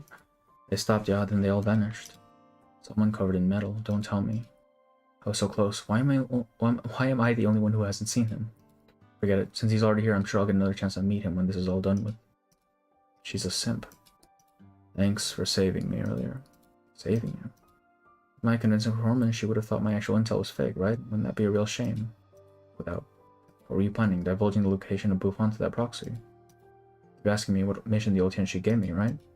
And you wouldn't believe me anyway. Maybe when you become that sweet regulator supervisor, whatchamacallit. What was that? In far away, a bugle horn sounds, sending Mo Yi in a frantic search for its source, but the Jolei could not be more familiar. That's Yumen's call to march. Yumen is preparing for an assault on the Tomb of Sui. So soon, the best of Sui hasn't woken up, right? The best of Sui has yet to wake. The city's in chaos, and the Sui regulator still hasn't fulfilled its duties. How could they possibly issue the order to attack the tomb right now? Something must have happened inside Yumen. I should. If Zhulei becomes boss, it's over, man. This guy, he has zero common sense. Then get going. But we have to take that token to the Tomb of Sui. After a moment of silence, Zhulei speaks with hesitation. Can I trust you? Or shut up and leave it to me. Since you saved my life earlier. Stay safe.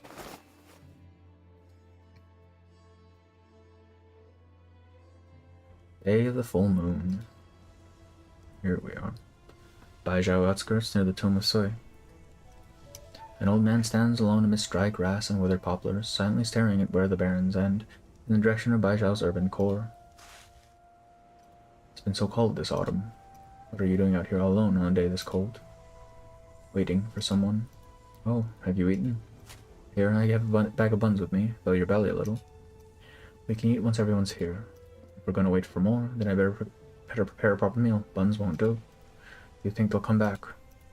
What do you think? Of course I think they will. I know we rarely come together. We always argue whenever we do meet. We don't share the same hobbies and have conflicting personalities. But it's times like these that I believe our hearts are all as one. Oh, even if everyone comes back, can we then... I'll wait with you then.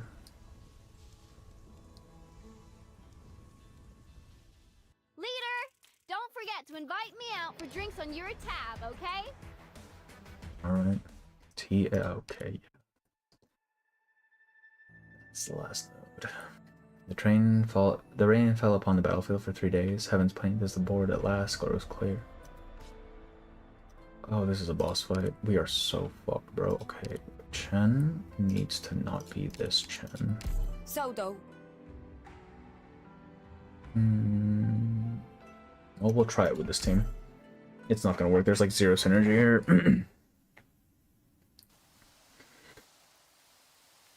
The day of the full moon. The sand blots out the sun. Zole crouches within Yumin's shadow, looking out at the wind aegis, the sand sluices, the distinct silhouette of the cannons. How much of an argument, brother? I am bad at this fucking game. The entire city slowly rumbles towards the Tomasui. Yumin really did receive marching orders. But why would His Majesty order an attack on Sui before it has awakened? After this moment of hesitation, Yumin is almost right on top of the crouching candle holder. Soon there will be no more room for him to move forward.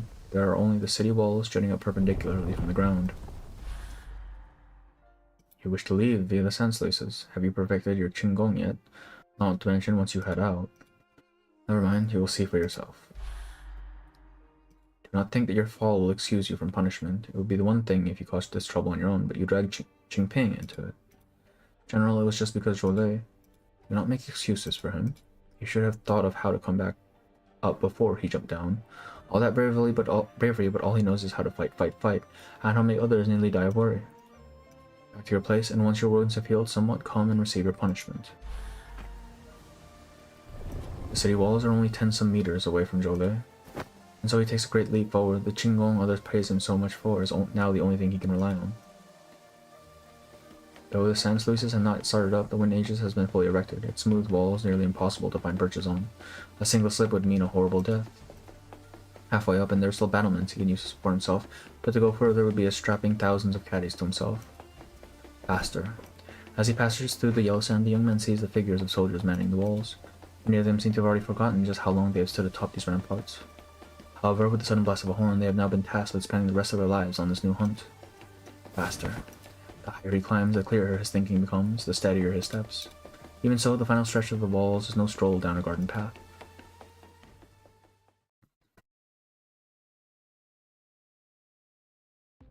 Still 15 kilometers from the tomb, can't see anything about Sui's movement from here.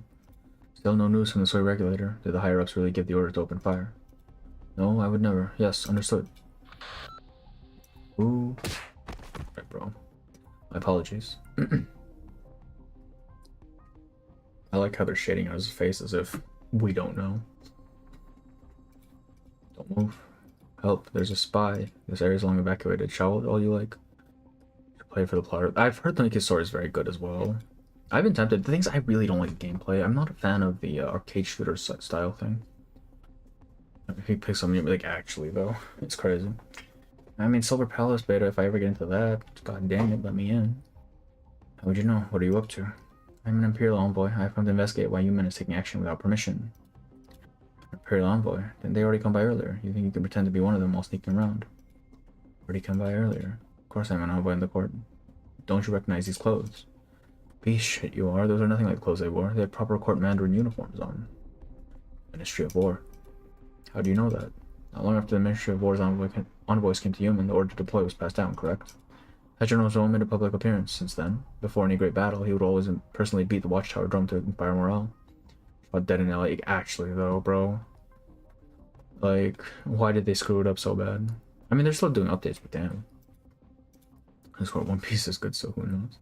Are you really from the court? Of course I am. These marching orders did seem strange, but if it wasn't General Zhou, then who could have issued them? I see.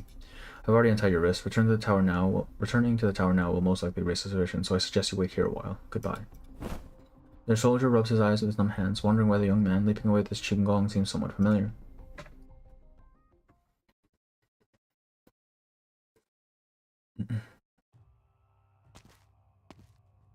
Father.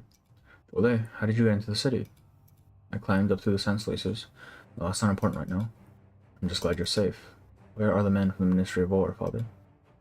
It's not even good, and that's the only thing carrying them. Damn. Why are you trying to find them? The orders to march upon the tomb of Soya and fire at it. If they were not your orders, then they must be theirs, correct? Otherwise, why would they be here alone, like you are under house arrest? Why would you be here alone? Tenants, do not presume to comment on military affairs. Father, the Grand Commandant is doing all this because he has decided to overstep his majesty. He is mainly trying to fire on the tomb to start a war. The Grand Commandant has formed a cabal and will sit and watch as Baizhou is overrun by script in collusion with the supervisor of the Sui regulator. Not only that, but he tried to seize the proxy's artifact within the Sky Mirror Pavilion and also forced Chief Executive Wei Lungmen to attack Sui using some secret technique. None of these plans worked, which is why he's commanded you men to fire upon the tomb. His Majesty never gave such an order. The ones given to you men to move and fire are false. Do not be deceived. He did all these things to wage war upon Sui. Surely you believe me, Father. Yes, how could I not? But know this, the tomb lies in front of you men and Baizhou behind it. No matter what orders are given, the city must not fall into disarray. Those above want to advance, those below want to observe. When these two forces clash, they will cause panic in the city. If Sui trailer were to awaken, the soldiers of the men will be decimated. But these soldiers, do they know they fight for the Grand Commandant's false orders and not the will of Yan? Before a march, the general usually pounds a drum atop the walls to inspire morale. Have you done so, General Zhou? Without this encouragement from the commander, the men's spirits have not been lifted. On the contrary, they are confused. Are they truly braving Sui's claws to protect Baizhou?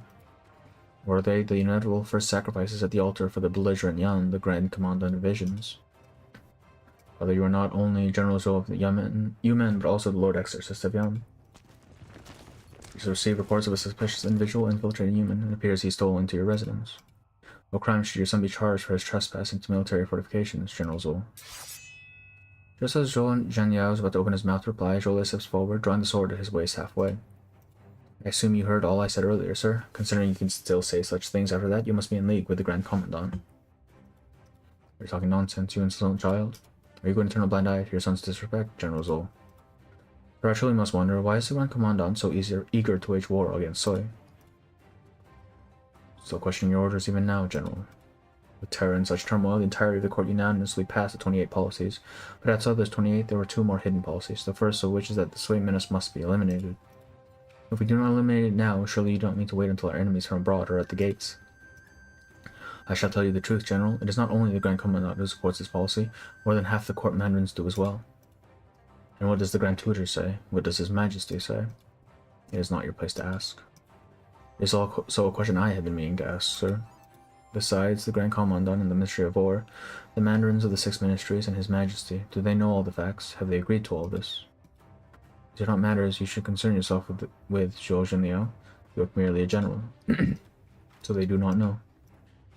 Soldiers must heed orders, and you men cannot be allowed to fall into chaos. Thus, I am willing to be patient and watch as you replace me before battle is met. But if what comes next is an age of strife, would your actions not be drawing Yan into panic, creating new conflict within? I may be a military man, but I am also the Lord Exorcist of Yan. Forgive me, but I cannot receive such arbitrary orders. You put your own head on the chopping block. Guards, arrest this man. It seems you really are all preparing to revolt. Who goes there? It's Tai. Yep. Bro got his ass kicked last chapter and he's back again. I'm Taihei, monitor censor of the Department of Discipline and Supervision. I happen to be here for rest and recuperation. I must say I didn't expect to find the Ministry of War acting without authorization, causing unrest within you men. You need not mind me, I will not interfere in your affairs. But so long as I leave this room alive, do not believe the events that have taken place today can be treated like they never happened. The Ministry of War's envoy and his men freeze in place. Enough. Here now, I'm still the warden of you men. If the Grand Commandant wishes to court-martial me after the matter, then whether I am to be sacked, exiled, or otherwise, I will submit. But as for now, out of my way. I must go see my men. Zhuolei fully draws his sword, shielding his father as the two of them walk out the room.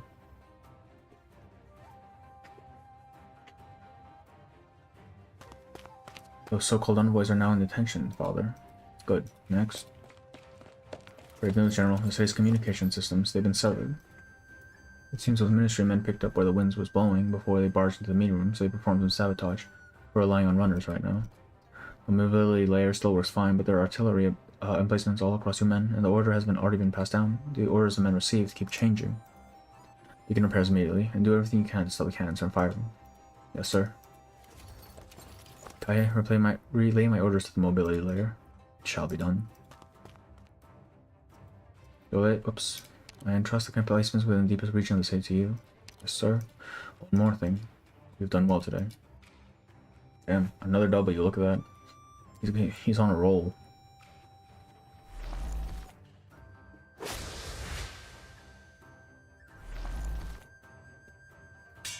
Damn these monsters, there's no end to them. We can't hold out much longer. Another 24 hours pass and the fighting continues at the defensive line against the Geist and Baizhou. The strange Geists are like an endless tide, wave after wave crashing against their defenses. Though they may be cut down, they always reappear stronger than before.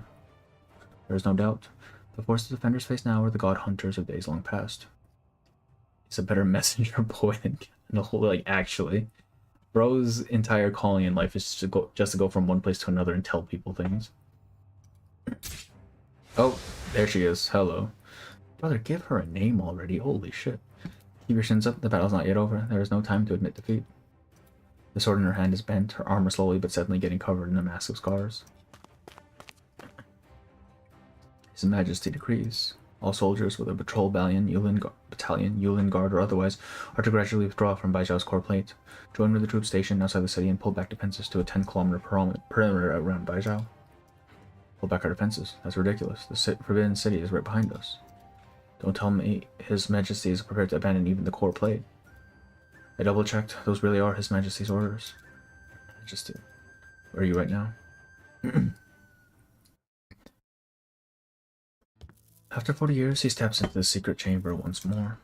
He still remembers the emotions he felt the first time he set foot in here. Remorse, confusion, resentment, terror. 40 years has been long enough to smooth them away, long enough to grind away at all feeling, aside from the one known as helplessness. 40 years passed in a flash.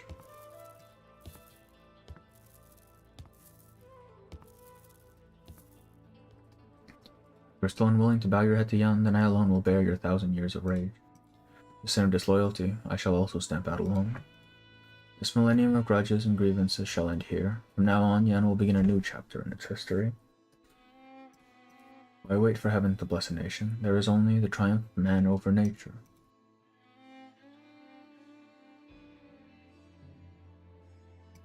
The true long looks towards the blazing radiance before him, as if he can see a pair of giant ancient eyes burning within, burning with a great fury. All he waits for is the signal that Soya has fully awakened before he martyrs himself.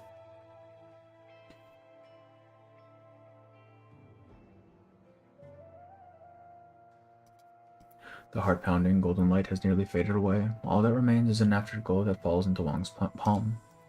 In that very instant, the flood of jumbled, shattered memories flows past his eyes. With all his might, he reaches in to grab a hold of a fragment, a splinter, anything with a trace of her. For 120 years, she has never appeared in his dreams. Finally, he grasps onto something that survived. A record of a game. Not some legendary game handed down the ages, but rather a casual game between brother and sister as they chatted. He flips the record over, wanting to see what was written in that message she left behind that is missing from his memory. He finally reads it. You are a pessimistic one, brother, always thinking that the heart of humanity is unknowable, an unending flow of evil. Only through careful calculation and reasoning can it be understood. I beg to differ. I believe humanity to be fundamentally good, evil deeds merely a covering of the heart. Thus I believe there is no need to attempt to decipher it. Simply read the history books and learn the ways of the world, and you shall understand through analogy.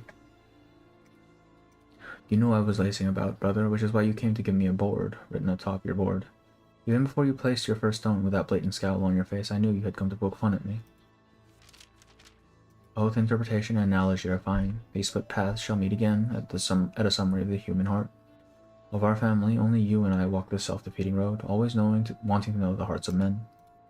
Perhaps when we both obtain the same answer. The letter stops here. The Weishi player stares at the exquisite handwriting for a long, long time, seemingly forgetting the life and death struggle he is currently locked in. Split paths shall meet again. That's how they set the notes for the event, isn't it?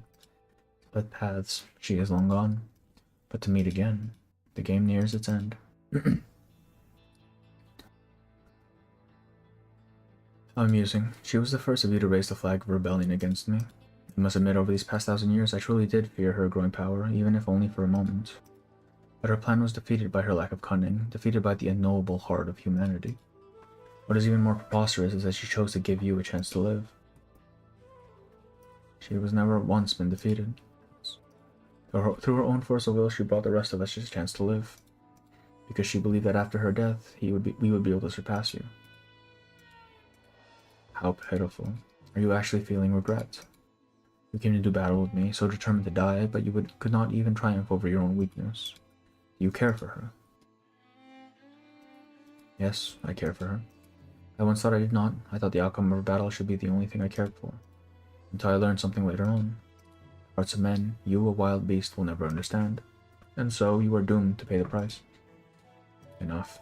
So this is to be your final struggle. This is the result of all your careful planning and preparation for 100 years. This is amusement that you now present to me. Things will not end any different from last time. The only difference is that now you are even weaker than before. You mean to say that with her choice, killing me would be akin to killing her, which is why you have not the will to make even a single move. Pitiful, pathetic, laughable. But no matter, none of it matters. We can wait here. There is time to wait. Let us see which of your so-called siblings shall come charging in to die in your stead this time. The haggard Weishi player slowly rises from in front of the board, only a few black stones left within his bowl. His movements are slow and stiff, so stiff as to seem like he had been sat there, withering away for the last 120 years. As you lay there half asleep, half awake, you turn the void within your body into a puppet, causing all sorts of trouble these past few centuries. You decide the puppet should walk in the dark while we walked in the light, and so at first he tottered as he learned to walk, then he secluded himself to gather his strength, and finally he ran amok. But you forgot. When all is said and done, there is only one of him. I had stormed alone to that game 120 years ago, having forgotten how wide the board is, and how suffused it was with your might. And this time it is his turn to have too much to do. He must cover all of Yon, and even lands beyond, dealing with black stone after black stone. This time, will you still be able to see through my stratagem? You tore yourself into 181 pieces, nearly driving yourself to madness, and you believe this will be enough to fool me. What of it? What of it? A gravely wounded Faramut, forced to sleep and recuperate, having to play a game with humanity while its thoughts are trapped in unending nightmare. Such depletion will cut away at the root of your life. All your bluff and bluster cannot hide it from me. You are growing weak. And what of it? All you have done is walk the same road All you have done is walk the same road the first to leave me walk, doing all you can to delay my awakening. But do you truly believe you are awake? By killing me in every memory, every fantasy, will you be able to throw off the shackles of dream?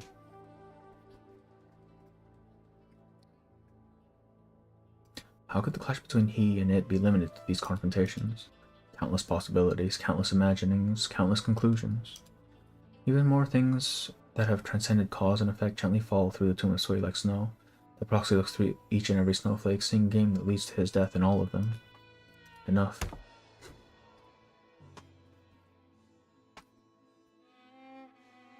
Finally, you finally wish to put down the ridiculous game and bear steel against me. That's good. This shall be the last bit of sport before I wake. Finally. The one who chose white, my reflection in the mirror, its nightmare. How difficult it is to meet with you. Oh boy. It's battle time, isn't it? Fuck. God damn it. Capping the sleeve. Sweet. Let's get this over with. Well, what are these things now? Active in the north, south, east, and west regions and defeat all enemies within each region, thereby we... Oh, I'm sorry, more mechanic? Wait. Okay, I see. Keep an eye on the timeline when the count ends, so we'll break through the seal and join the battle. Of course, let's see what's going on.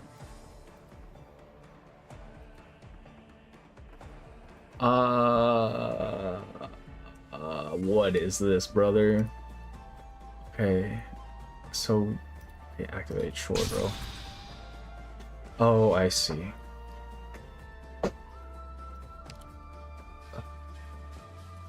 Picked out your bait yet?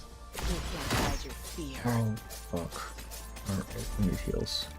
Spring breeze, timely rain. Now we sow the grain. Let me put my fucking units down there. There we go. You have been Should have moved her back into in. my plans.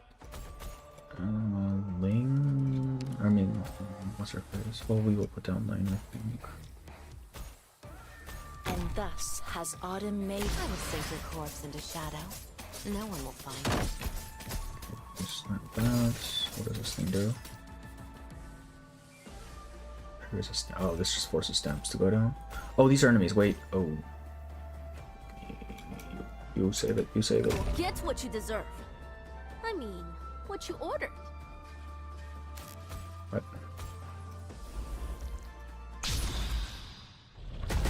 What? Oh my Line up, fucking line up. god. Plenty of good eats for Alright, everyone. Chen. Save us. Oh my fucking god.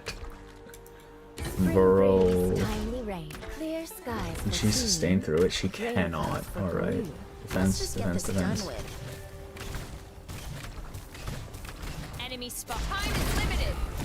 Oh dear. Oh fuck. We are dying. We are fucking dying. Oh, that's terrible. Observe the entirety of the board. There is no one point that decides victory. I think we are not winning this. I'm sorry, what? I think it's because something leaked, so it forced it into the... here. Okay, we're gonna go ahead and just leave. I need to bring the A-team for this, holy shit. Life will knock us I down. need to actually bring a We can proper team choose for this. whether or not to get back up. Holy... Alright. You can't lock me behind a skill issue wall, man. That's not fair.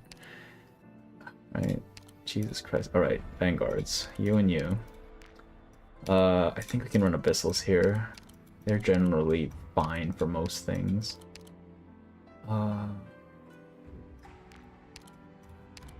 Yes. You and you. Oh, Tragodia, yeah. And a healer. Probably AL. I don't think, actually, there's no buff mechanic here. And for the last one... Wait, did I not bring Tragodia? There's a mission? Oh, I brought the first Phantom. We don't need him. Guard. Oh, Defender would be nice. Hoshigoma, probably. Alright, Time. let's try this again. Oh dear. Oh dear. It's high tide. Okay, we go north first. Okay. Let's go. Okay, so Stannis will immediately just fuck us. I'm here to So help. we need to not. Ooh, we're counting on you again today, little apple. I'll manage them right away. They will cough up some useful information.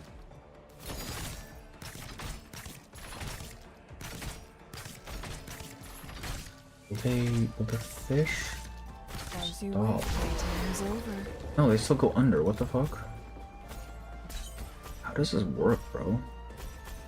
Oh, do I need to actually wait? Almost dozed off. Put this down here and then just carve it. Where's the most dangerous spot? Send me there. Carve it. Carve it. There we go. What? Oh, did it leak? God damn it.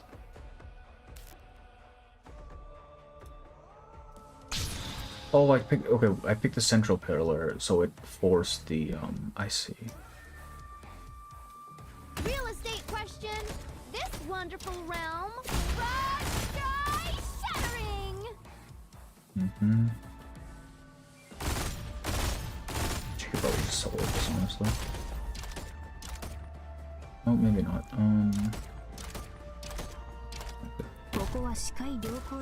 One more. Yes, nice. South.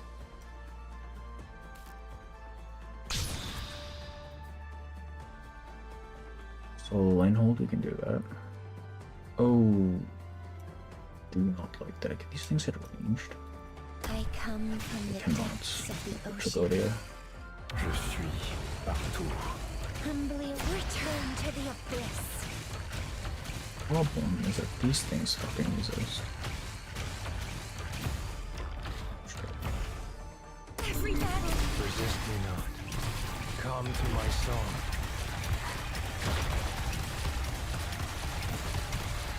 Oh, they're moving. Oh, they're moving. Who's the prey? Come. More.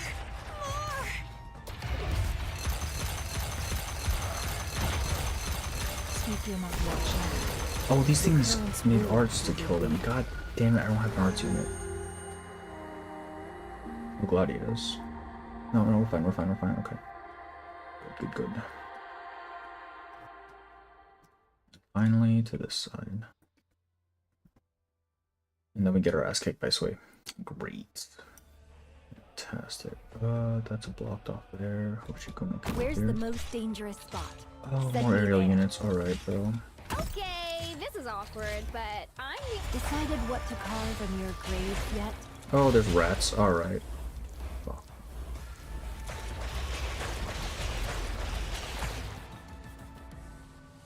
Don't panic. Maybe you didn't come. My bravery shall overcome evil. Okay. It's time for the last one. I think we can just start it, but no, we need to wait for cooldowns. Okay, let everyone come back first. This is just story mode. This should not be difficult. What the fuck? Bro, please. Alright, Trogody goes down first so I can charge up his goddamn skill. These two are fine to leave on cooldown. Oh, I hate having to actually do mechanics, man. Let me brute force shit. I'll manage them. They will cough up some. The scent in the air is changing. Real estate question. Your wounds will be rather striking.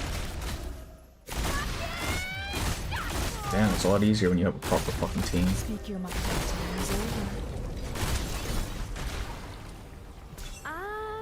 Maybe you didn't come straight. This execution is not. Oh, is it? worth Oh, Jesus Christ. Alright. Every battle deserves to be enjoyed. She is going to die. If she dies, she's the linchpin to this team. If she dies, we are fucked. Better safe than sorry. I will hand the depths will devour your bones. I'm not yet satisfied. Wait, does she not have range on that thing? Damn. Okay, we need to wait I'm for used to fighting those Surface with come lurks back. even with health for Oh, it's a 1 health bar, I see. So it doesn't really matter where I hit it. Okay, she should survive this. Okay, it's just stabbing me. Alright, thanks, bro. Okay, this is awkward, but I'm the only one who knows how to handle shattering. God damn it. Oh, okay, okay, we got it. Never mind, we're good. We're good.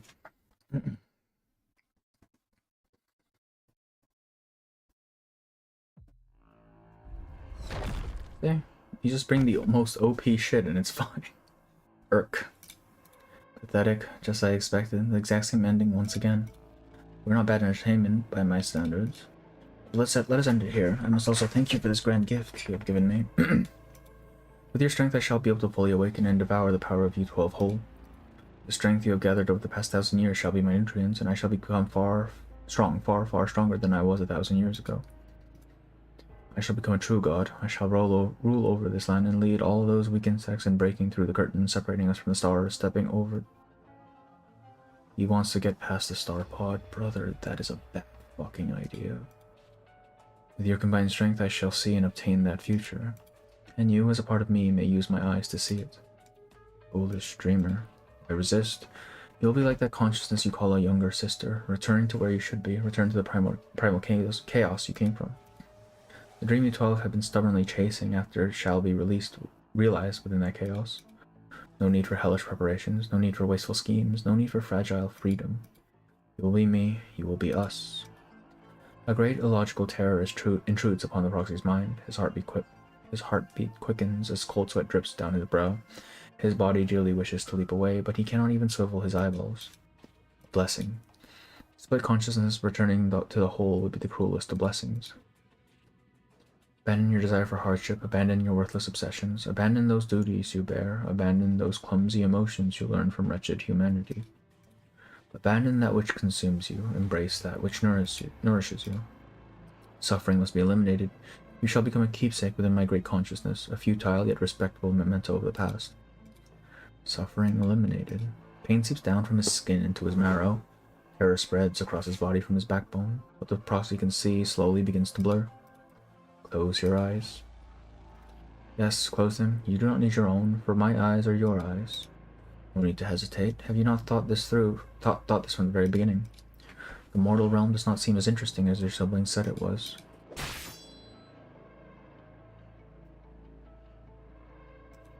Why is this rebellious heart of yours so hard to tame? No matter, simply yet another tangled consciousness to slowly digest. From this 1,000-year-long dream, I shall finally awaken. No, no.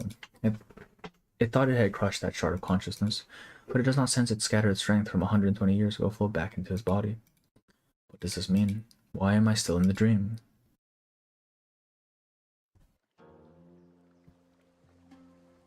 Oh, there she is. Hello, Ling. The poet lifts the wine cup in her hand, but not to offer it to the heavens, but rather to pour it upon the ground. The wine falls, splashing across the yellow soil, becoming a drifting cloud of dust. Near a winter and summer since we parted in Shangshu. Ever since I have no time to dream of you, for in the lands of man are many things worth dreaming of more. As for you, using dream, using imagination, using things yet to pass to prevail. Verily, you and he are evenly matched, on par with one another. But I seem to see, amidst your bout, many of my tales emplaced. Who could see a gulper of cups become now a sorrowful drunk? The poems of others are fine, but at such a juncture their style shall not do. I shall help you change a line. How about? After rain's end, petals fall beyond count. In wine's embrace, thy freedom is found. What say you, sister dearest? The words of others are fine indeed, and its flow is pleasing, but when you are the one chanting it, it flows far too free, as if you were uninvolved. You, me, Jie, dusk, consensus has always been out of our reach. Then why not have it be your turn to sing a song for the me that we share? How about it? No, still unwilling to break your vow. Jia still has not returned. However, I shall play for you. The bloody battlefield is flooded by a peaceful stream. The ripples upon the water quiver, becoming a pair of giant eyes. Even from within the water, those eyes stare at everything around it, fierce, pained, near crazed eyes. Yet even so, the musician lightly plucks her strings. Ah, this tune. It seems that rather than being unfond of wine, dear Jun, you are simply...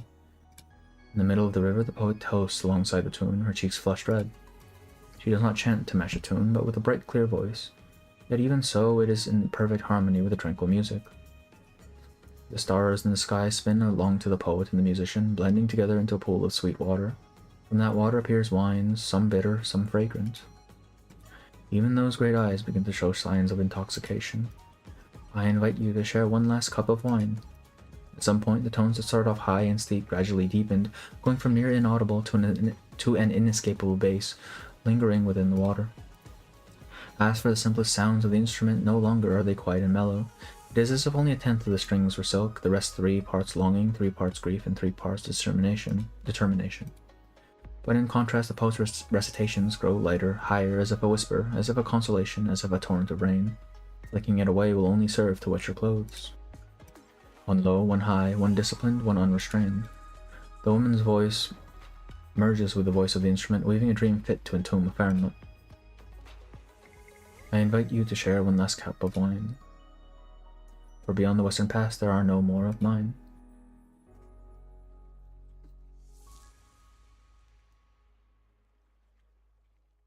You dare to use such tricks against me. The fierce firmament lifts its head, attempting to discern the source of the sound, but to no avail.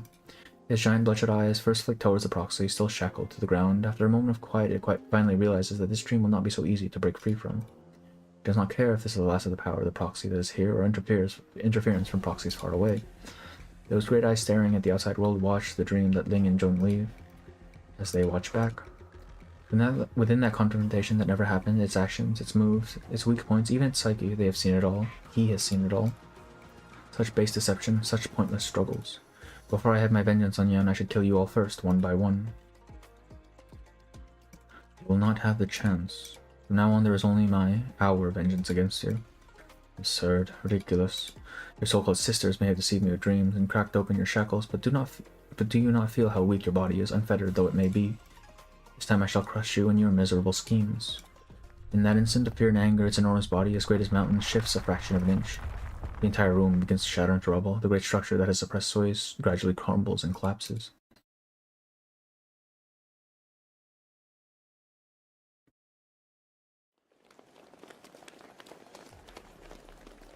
Save me, save me. They're back. These monsters from 100 years ago are back. Don't panic, don't panic. Form an orderly line and walk cautiously.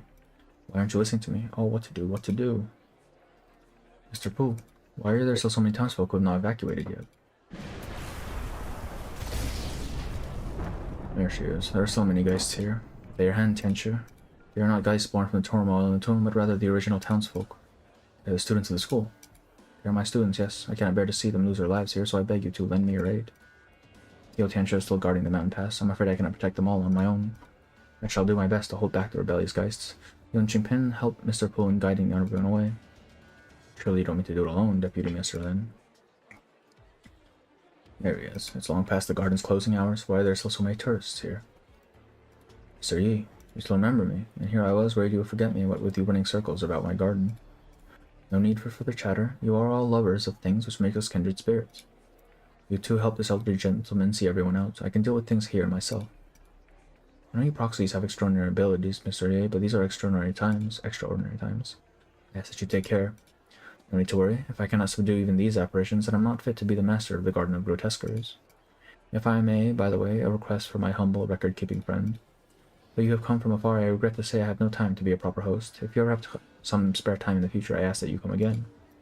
But if fate is against us, and you are the last visitors to my garden, I would like you to preserve its sights with your brush and ink. I shall do my utmost. Please stay safe, sir. Smiles and nods.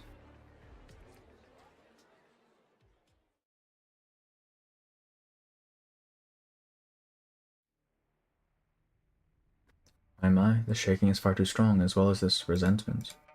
Even though only a fraction of this millennium of hatred and rage has spilled out here, it still has such strength. I dare not imagine what exactly Wang is confronting down there. But even having come to this point, it is still not yet awake, which means our designs with the garden are still in effect. It is a shame, though. I fear the structures within the tomb are almost completely destroyed. I suppose I shall have to put a bit more effort into suppressing it then. Really know how to cause quite the stir, Wang. These guys are in the end formed from your fury. I have no desire to entertain such vulgar creations, nor am I interested in collecting them. All I can say is that they will be a little hard to handle. The proxy looks up towards the once peaceful town at the foot of the mountain, now devastated and in ruins. Even Layabout has times when he is angered. I cannot forgive such destruction. Now, how much of this account shall be considered yours, Wang? I shall make it whole for him, reluctantly I might add. Gee, please. Oh damn. They're here. Gee. Wang chased me away, so with nowhere else to go, I came to help you. Seriously. It does not really matter. I suppose I shall owe you a great deal if you were to help me with this big mess today. When you've been concerned with about what you owe me. Why, I would never. It's simply because you are so magnanimous, our third eldest brother, that you find it embarrassing to settle accounts with your younger siblings. Shall I help you suppress Sui, or help you look after Mangshantan? First we deal with the geist and protect the town. We still have time to suppress it. There are two of us, after all. With enough speed, neither issue needs to wait. Rather greedy of you, no? Probably the first time you've seen my greed. True, if I had not dropped by today, all those exotic plants, fine woods, and strange stones you so painstakingly gathered would be ruined, which would be quite the pity. Well, I need only come and ask you for more later. Teal and pink flames join the spreading golden threads, searing away the murky black geists.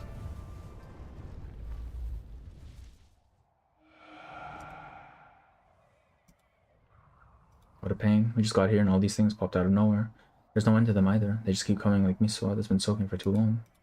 Best hide somewhere behind me, Grand Tutor. I'm not too good at fighting. Nearly whacked you a few times there. It's a half-baked plan, but all I can do is... Still talking about food, kid. Oh, there she is. I've added a little something to your pot of half-baked swollen miso. No need to thank me. Let's see. Sisters number 1 and 2, the kiddo, who else? No big deal if 8-0 doesn't show up. What about G? We've got a little something for him, too. Forget it. Heed me, Dark Devastator. Quantum Firecracker, Quantum Launcher, Quantum Rumbler, Quantum Cannon. Lock onto 30 meters around the kid and... Fire at will. Fire everything. Fire. Fire. Dusk, please. You need to lock in, brother. Shut up already. What the hell even is the stupid Dark Devastator thing? Joe and I only agreed to help you because you promised you wouldn't make these weird things again. Made it pretty much the same way as the 12 pagodas in 5 cities. This is war after all, and all's fair in it. That way Chief Failure loves saying shit like that. Who exactly are you declaring war on by aiming that stuff at me? Get her under control, Shu. This really isn't what you promised earlier. Once this is all over, don't forget to make an apology. Sorry. Those firecrackers really do remind me of Da Hong, though. Says that's cringe, like, actually. Damn, bro. They are subdued during the Shenong festival, but when the new year arrives, the firecrackers they let might even be fiercer than the ones Yan just used. Right? A family reunion should be more lively. If you had fired that barrage earlier, it would have fallen at Yu's feet. Take a break and let Dusk play with it. She's been waiting for a while now. Me, I don't want to touch that thing. So should I continue? Give it to me. If I let you keep firing that stuff, you're going to burst everyone's eardrums.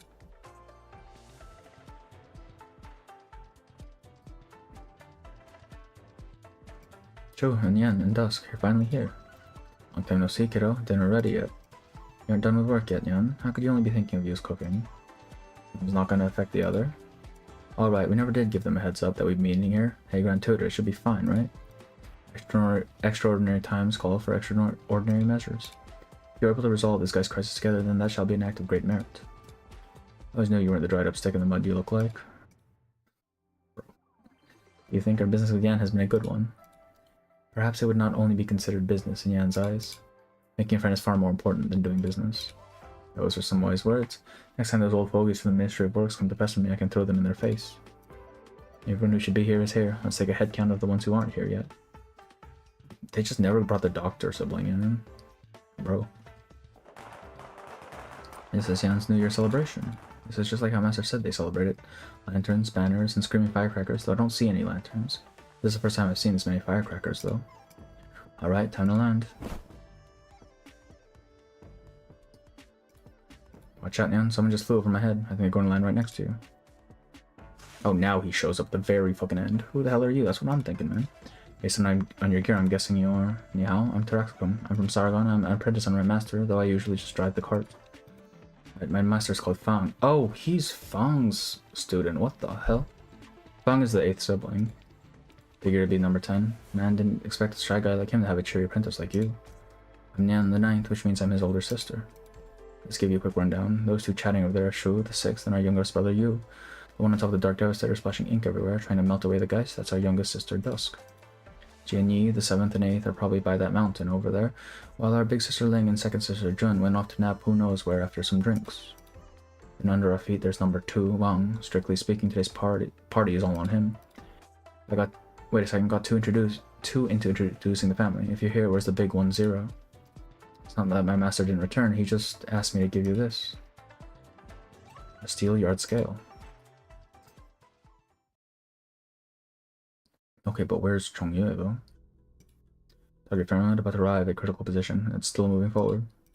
No time to wait for reinforcements from other cities. We attack the moment it takes its next step. We beat them once 1,000 years ago, so no excuses. The ancient titan lurches forward, powered by the confusion and anger of arousing from age-old slumber. It suddenly notices by its hind claw a minuscule, near imperceptible existence. Don't go any further. Turn back. Doubtful rumble. I know, the witchy player summoned you. I don't want you to speak ill of my elder brother. He might not have been thinking of exploiting you for no reason or throwing your lives away. Disdainful snort. You're heavily wounded. I may have ways to heal you. Okay, this is the 8th brother. 10th brother. If you insist on continuing forward, I also have ways to make you feel pain. 100-fold, 1,000-fold, though I would really rather not. Turn back. I can heal your wounds and help you find a new home. Just don't cause any more death and destruction.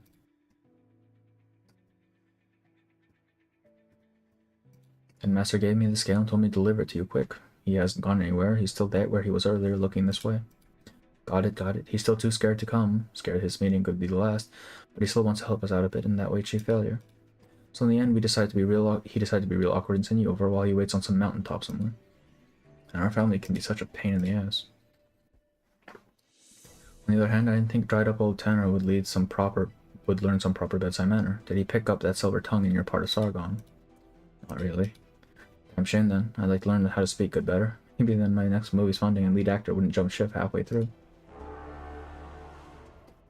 What the? There's still people rushing over to start a war. Everyone turns their head towards a nearby city, a city that's slowly but inexorably leading towards their gathering.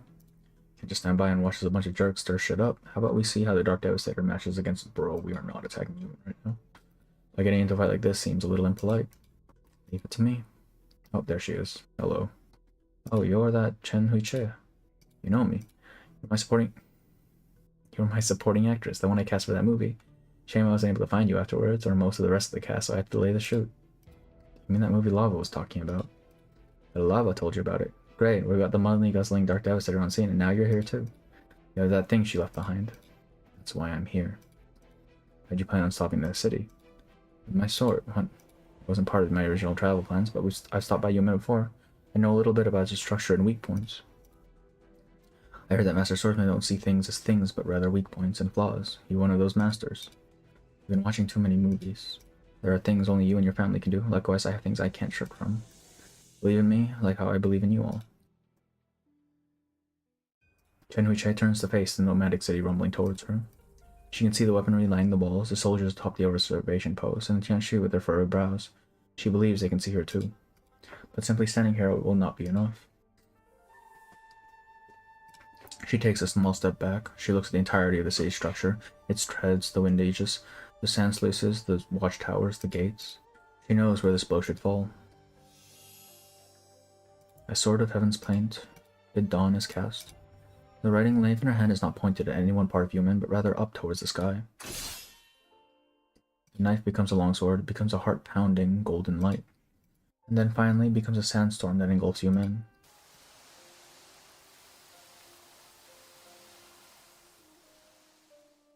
Sand. I swear already woken up. Look alive, everyone. No, wait, this is...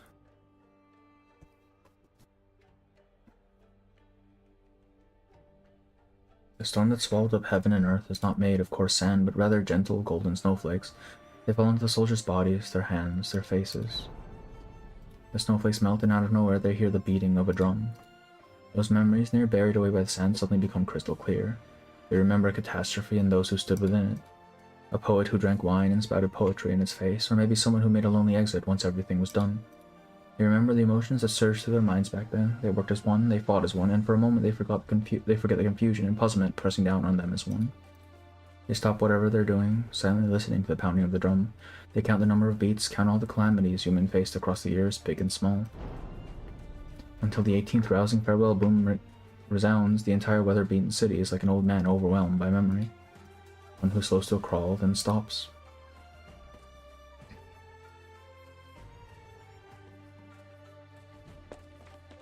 Brother, please. At this rate, we're making in time for the last few emplacements. Why have we stopped? Don't tell me the artillery already.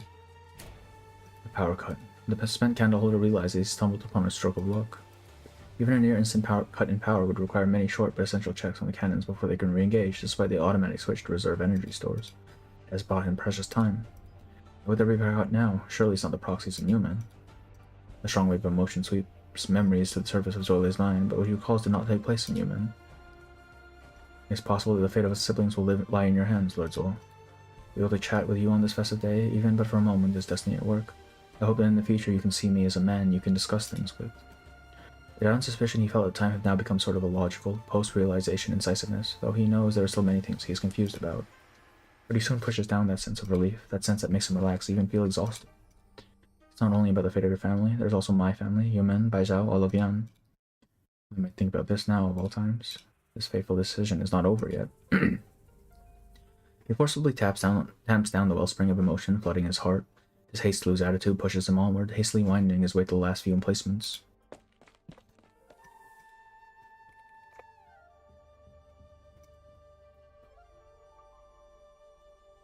The golden sands that filled the sky gradually disperse. The radiance fades, turning the blade in Chen's hand back to an ordinary writing knife.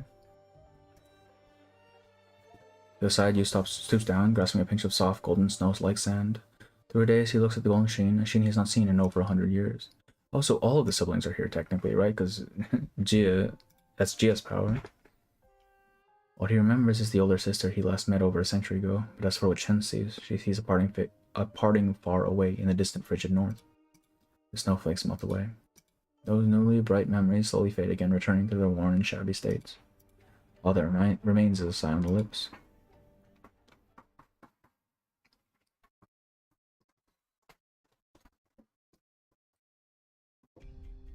Oh, she's here now. Finally here. This is the Tomb of Sui. Despite having some knowledge of it for a while now, actually seeing such enormous structure in person leaves her shocked. With Baizhao in turmoil, all its soldiers have been recalled to fight the guys lining its streets. Across from the door is an abyss that none dare look at. was pretty eager to accept this mission, but how do I actually get in? Yeah, accounted for my speed and intercepted me. I didn't familiarize myself with that map very well, so she probably beat me here. So now what? Do I just knock on the door? Allow me. Oh, there he is. There's the boy. You are sure. How long has it been since I was called by that name? Do we happen to be old acquaintances, madam? I happen to be a friend of one of your students. And I once stole one of your things, but I already returned it. Sorry. The thing I'm talking about isn't this thing here, I mean, I know.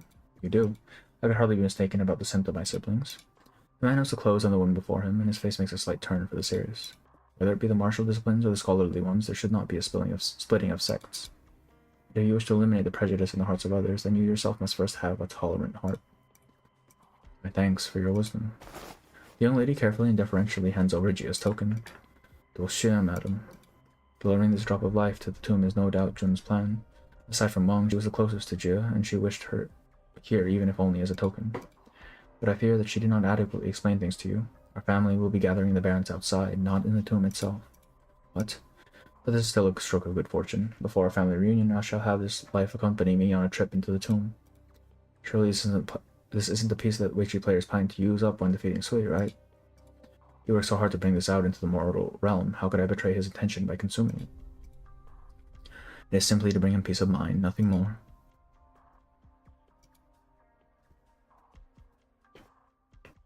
Stay the curtain call. The time is not yet come.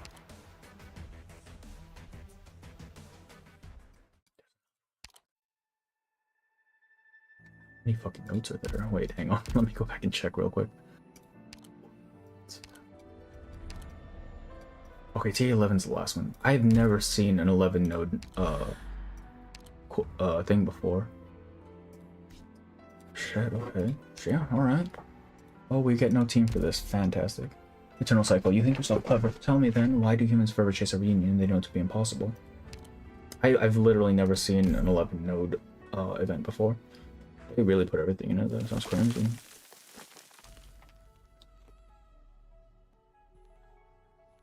Traitors. You 12, each and every one of you, you plan to betray me, yes? Indeed, none of us will submit to becoming a part of you. We have lived as ourselves, this is why we are different from you. Lived as humans. You see yourselves as human and try to bring delusions varied to bear against me. You relied on the power you stole from me, and ingratiating yourself with those puny insects, but you still had to fumble yourselves, hiding your claws and fangs to make yourself look harmless. Is that what you mean by living as a human? You still do not understand. You can never understand, for you have never lived. And I am well aware from where your arrogance stems. With but a glance, you can look from the beginnings of time to its end. Though your consciousness has traversed the great void for eons, you never had kin you could converse with. You're simply a god declaring himself supreme over a pitiful plot of empty space. I know full well what this feeling was like, until the day someone gave me a name. You are nobody's fate, not the people of this land or we 12. And there is one thing you will never understand, against someone who already has nothing to his name. Fate is utterly powerless. Very well, since you dare repeat your foolish challenge, I do not mind shattering your delusions once more. I killed you once 120 years ago, I shall kill you again with but a flick of my wrists. Is that meant to scare me? I'm already accustomed to losing. I've already lost too many precious things. I have lost the entire board. My dignity, my honor, my trust, my freedom, myself, my family. Did you really think someone with nothing more to lose would be afraid? But you, are you not afraid you will suffer another ignominious defeat like 1,000 years ago? Ignominious. Is this fear not what makes you hesitate to step forward? I jest at this hour. You desire in vain to replace me, to steal away my body. Why would I allow you to do as you please? I need only stir this body awake first. The firmament extends its talons as great as mountains. Countless firmaments and countless tombs extend their talons, countless talons as great as mountains, and point them towards the same proxy. It does not matter if this is a dream, so long as that loathsome face is wiped away in all of them, there will be nothing left to stop its awakening.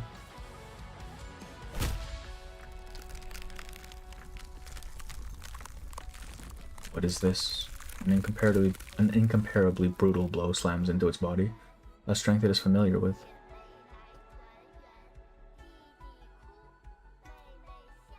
It knows that in this split second it has lost its connection with its enormous body. Who could cause such harm to its form? Oh, the Emperor. No? The space shakes and warps and tears. As if 1,000 years worth of martial prowess has been channeled into a single strike. Oh, it's Chongyue. Or at the edges of the dream. I thought the Emperor used the thing, yeah. Why are you always so meddlesome? I knew you would say that. I also promised that, were things to arrive to this stage, I will be with you. Besides, I always wanted to bring her to meet you, to let you know that all your years of planning were not for naught. Through the boundary between dream and reality, Wang sees a token Chongyue clutches to his bosom. And then their eyes meet. We should leave. Live and come back to us. I will not make you any promises. The distance between them stretches with speed. Even though he's a grandmaster of Kung Fu, 1,000 years old, a human body is still only a human body. He didn't even unseal his power for this fight. What the hell? The force piercing the veil between truth and fiction quickly dissipates, but the voice of that brother Wang is so fed up with still reaches his ears. Then I will look for you. I always will. Do it yourself.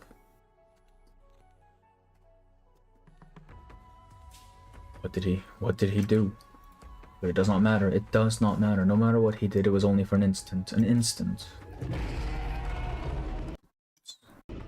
No longer shall he disturb us, nor will any of your ludicrous, insignificant siblings. This is my dream, with only you and I. I thought I would have to bring all my strength to bear to defeat you, but it seems you are still weak, still liable to collapse at the slightest of breezes. You only have a single stone left. I will barely even have to lift a finger to crush you, to annihilate you. And those poems, those laws, those martial arts, such irksome pests. I need only use the strength I saved for you to isolate you from those meddlesome insects. You aren't fit to die by my claws, you're only fit to be cut down by your reflection blade. Now die. Is that so?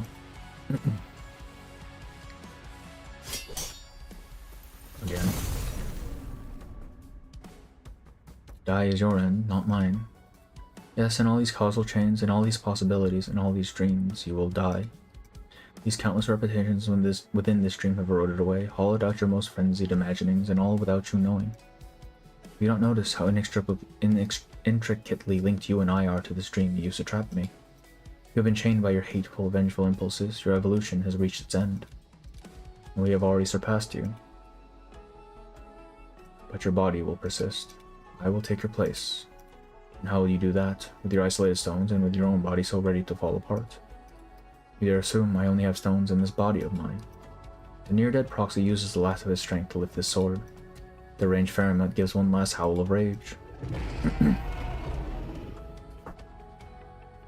The cold moon splits stones, the fierce sun chars boards, ashes to ashes, a farewell to the ages. Oh, what the hell? We actually get a cutscene. Look at that. That's crazy.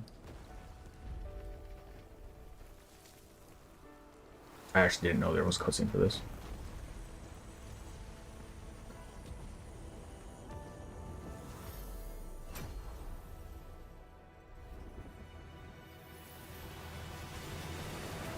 Oh, there's Shu.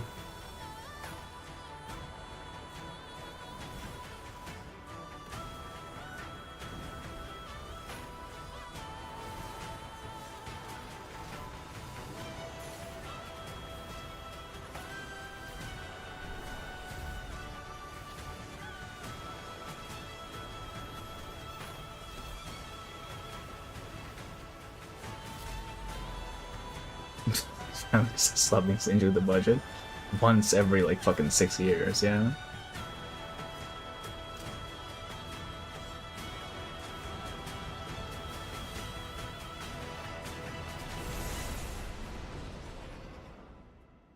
Final boss fight, let's go.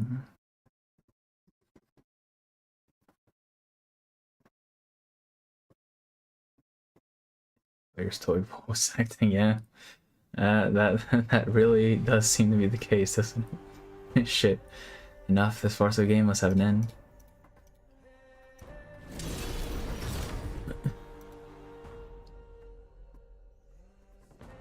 An end? Did you not once tell me that the board is endless and that our battle is so much more than the board called Wang? I'm not the only one playing against you. War. A word I've not Have you heard song in I a have read for you here? long time. When 'tis a choice of If it isn't life Wang the and Wei Chi death, failure, if you told us you why needed your shouldst help, thou we lay would have shown down up thy sooner, you know? arms?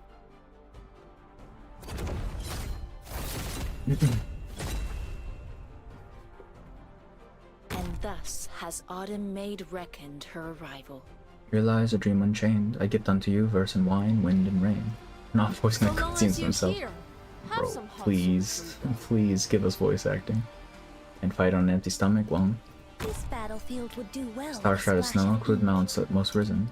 Look at this spectacular At this sight. final battle, we are here together. Alas, it is now I'm kind of a missing, battlefield.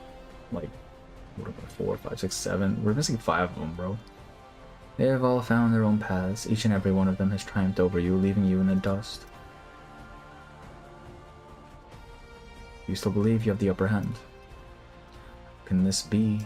How can this be? I, with split stones and a burnt board, shall send you off on your final journey.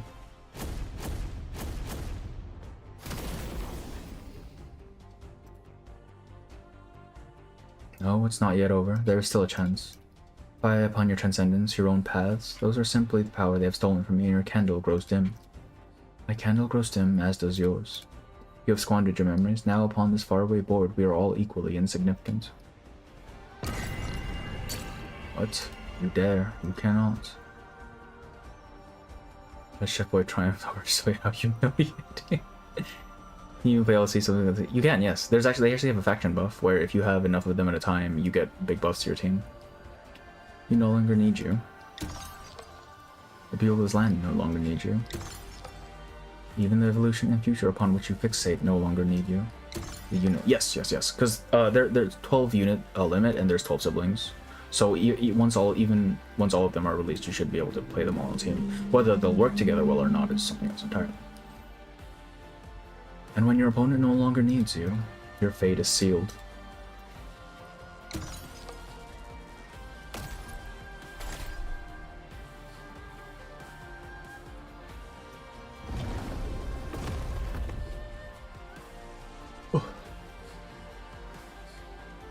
Wow, that was it? That's crazy. That's all he needed to do from the start. Damn.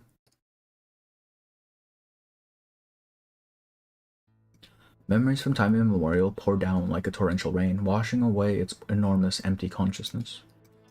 The remnant consciousness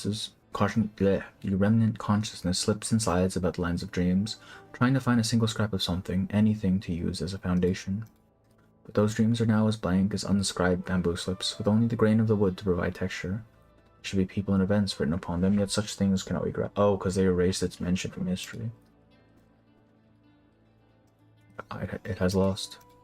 Without doubt. You wish to seize its body, take its place, but what of your siblings? They will not see me again, nor will they come to fill this void you have left behind. That said, I will not disappear. I shall always be with you. No matter who sits upon this corporeal throne, a void shall form. Since you have no intention of filling it, I shall haunt this place eternally. To torment the master of this body, to usurp its will, to torment its mind, are but two sides of the same tongbao. There will be something to fill your vacancy. All that is left is now of you is now emotion, abundant emotion, but that does not matter in the face of this shattered consciousness. If it did matter, its rage would have filled it long ago. That will not be a worry. The one replacing you shall be far more terrifying than you have ever been. The proxy steps forward, leaving the white creation behind him. The Fahrenmut, about to drown in its own hollow mind, lets out a bitter cry. Soon even that cry filled with pain and defiance dies down, leaving only an echo reverberating throughout the room. Key dying gasp. You are about to die. I am going to die. Who am I? Why will I die?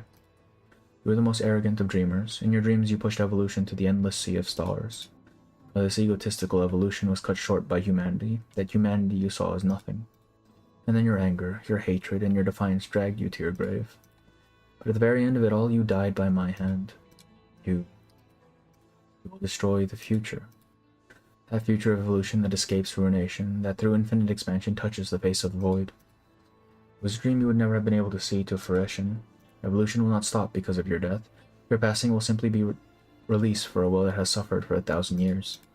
If you truly yearn for that future where the stars shine only for you. He lifts up the last of his stones. In his hands, they slowly lose their forms, turning into a blade. He looks on as he lifts up the last of his stones. He throws them up into the sky, up towards the boundless heavens.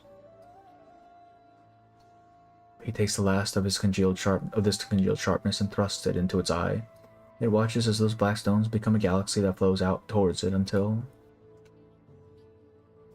the bestial Sui closes its eyes. The bestial Sui espies the future that exists only in its dreams. May you dream well. The entire room begins to shake before ultimately collapsing. The forms of Proxy and Ferryman slowly merge together. No longer shall they be parted. Here a new Sui is born.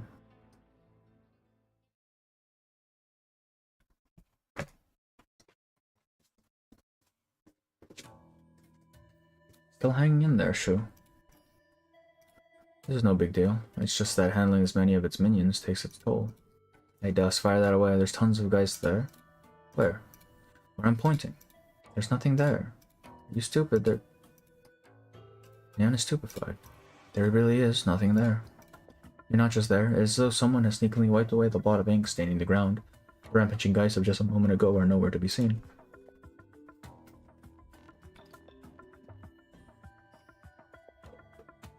Whoa, you nearly chopped me in half. I'm obviously trying to chop that thing in half. Where'd the monster go?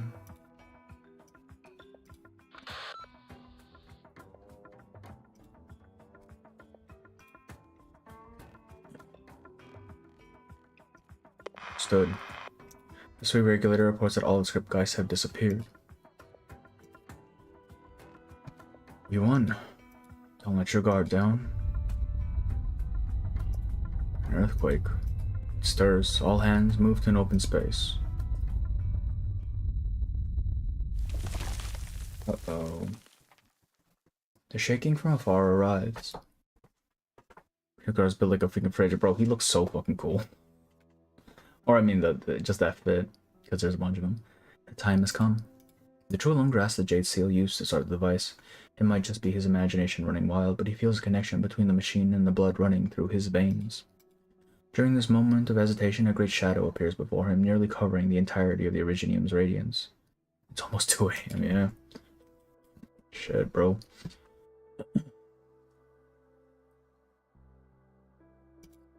Are you it? The shadow utters what seems to be a threatening, low roar. Within that roar, the true Lung hears a haggard voice, one he heard decades ago. No, you are no longer it. But how many of its memories and dreams, its thoughts and feelings have you inherited? Will you be of aid to Yan in the future, or will you bring only misfortune? Are you he, or an all-new Sui? Its pale memories, withered dreams, exhausted thoughts, befouled feelings, they all roil and jostle through my consciousness at this very moment. But you are correct. Sui is dead. The shadow lets out a long howl that shakes both heaven and earth. What you, your ancestors, your nation owe it is also what you owe me and mine. Those arts winding their way through your body are proof your ancestors shackled us for 1,000 years. Though these memories be faded, these dreams be wilted, these thoughts be decayed, these feelings be rotted away, this rage of 1,000 years still burns as bright as the sun. But you are not him. If your hatred has not been diminished, then make your move. You wish to use this piece of Originium to take me down with you. It shall be my final act in service to Great Yan. If you are a new Sui, I shall rid my country of you, even if it cost me my life. If you are Wang, then my promise to you stands. Your life shall be spared, and you will be pardoned for deceiving the crown, and now for regicide.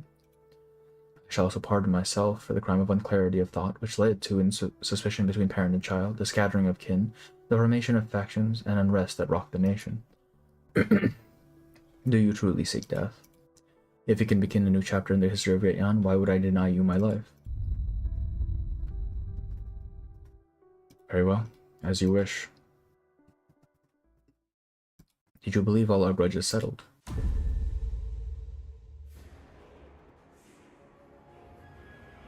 What? You are finally here. God damn it. We finally meet. Hey, you are no longer it. It was slain by my hand. You are too late. You actually did it. That ridiculous plan of yours actually worked. Very well, if you have taken its place, then you shall bear my rage. The ancient Colossus remains quiet, silently watching the near-dead kin. What is this? Are you pitying me? Up until the end of this endless journey, the millennium of hatred burning bright in Ya's chest, unwavering for even a moment. So why now, when Ya sees Sui for herself, does the hate seem to fade away, leaving only nothingness? Why are you so unconcerned? Were you hoping I would grant you release? No, I will not kill you. The sword in her hand hesitates. What would come from enacting this vengeance? A bloody end for the both of them? Why take up arms? Why betray them? She finally realizes that with the death of Sui's consciousness, those answers she had searched for are no longer in reach. How could I ever forgive you? This is your own fault. You should have arrived sooner. You should have witnessed its death, or maybe you should have contributed to that, to quell your deadly grudge. But there is still something you can do, late though you are. Originium. This was all part of your schemes. You went through all that trouble to collude with that ancient lunatic to lead me here just want me to connect this room with that ugly stone. The choice is still yours. Choose vengeance, and you can do what you have dreamed of countless times. Take that ugly stone and give this vessel an eternity of torment. Or since you are about to die anyway, why not simply leave? You... The Ferryman, so close to its limit, is about to thrust its sword into the boundless body of Sui. That sword so mighty against humanity, yet all too weak against its kin. But the moment before Ya does so, that anger burning for 1,000 years finally slips away. In her reverie, Ya looks closely at the Sui that is no longer Sui, and then Ya howls with laughter. Damn, bro. The enormous vessel remains silent. I do not know why you're so adamant on being tortured, or why you wish to bring this cursed Originium into your body. All I know is that this is what you want. You want to take this festering, swelling ancient wound and have it thrust into you. Very well, I will humor you. For you are not Sui, but Wang, the Sui Slayer, and so I shall help you. I shall help you replay its sins over endless time.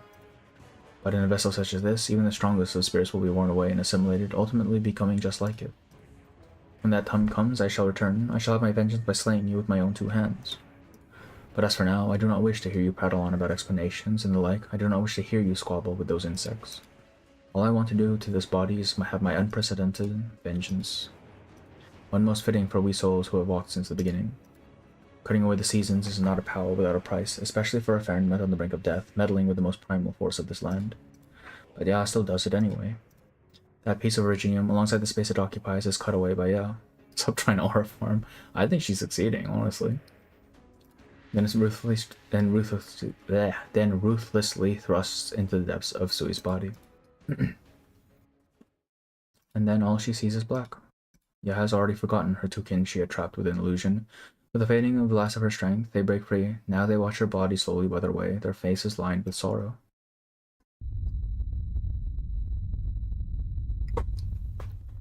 Oh my, an earthquake just as we've escaped those fiends. Over here, Tenshilin, there are still people here. Coming, Lin Qingyan rushes over, dragging several bewildered geists out from the collapsing building, but the tremors get stronger, sending a falling roof beam straight to Mr. Po's head. Duck, you old book brain. Oh, there she is. Surely one of these people had to become playable eventually, right? I mean, just look at all of them. Thank you for saving me, oh brave hero. To she. Yo, everyone's still alive. Not bad. Alright, everyone's safe and the earthquake's over. Get everything tidied up, then head back. Is the chaos finally over? The childlike Kinshi narrows her eyes, looking out towards the tomb of Sui. She has a rare, somber expression on her face, a far cry from her usual cynicism. This was your choice, Yuichi failure, your calculation. You must have foreseen what kind of disaster this piece of Originium would bring up with it to think up of a solution like this. It means nobody's going to dare mess with you, but you might as well be damning yourself to eternal hell this way. You chose a bitter road to follow. I don't know if this counts as me helping you or hurting you. Plotting a great windfall for all beings in this realm. You actually did it. This game is yours, Yuichi failure. Yuichi. The enormous shadow, the crazed woman, the Originium's orange glare, everything makes to fade from the true Lung's sight. He finally understands what the proxy's ultimate plan was. Fahrenmut's Originium.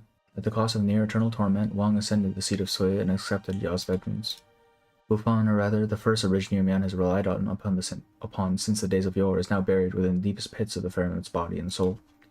And with the disappearance of the energy it supplied, the secret chamber gradually begins to collapse.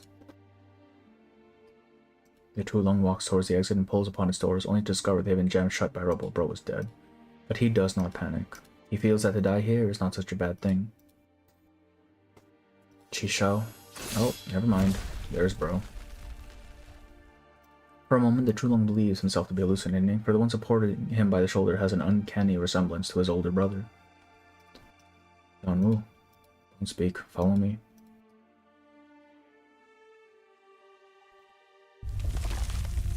Like the room behind it, the blood-red hidden passage begins to crumble away in the wake of Bufan's disappearance. Trulong leans against Wei Yenwu's shoulder, doing his best to match his pace. He still feels like this is all a dying dream, a meeting with his strange brother that his feeble consciousness conjured up. He tries to think back to his younger days, when he made mischief with his brother as they ran through the hallways of the palace. What season was it? Autumn? No, it was not that cold, so it must have been... It has been too long. He no longer remembers it clearly. Enfield. The prolonged earthquake finally stops. The panicking court mandarins look at each other, unsure what is to come next. At least until a familiar face unhurriedly walks in. There she is. You may all rest easy. Supervisor, do you mean to say? The Sui menace has been thoroughly resolved. I ask you all to return to your posts. The chaos is over, but there are still many things in Baijiao that require our attention. The Imperial Guards standing behind her add a little gravitas to her declaration. After some hesitation, the mandarins tidy their clothes and hats before they walk out the doors. Once the last of them have left, Chun nods to the guards. They stand aside, but they keep their eyes locked onto her. He did it. Eliminating Sui and finding you. He did both of them. The former candle holder, the current supervisor of the Sui regulator, listens to the heartbeat of the Fahrenheit. It is the rage that enormous creature felt against itself, but there is a gentle breath accompanying that pulse. From within she hears something not of that consciousness, far away from that vessel, gathered somewhere within Baijiao, and it speaks of forgiveness.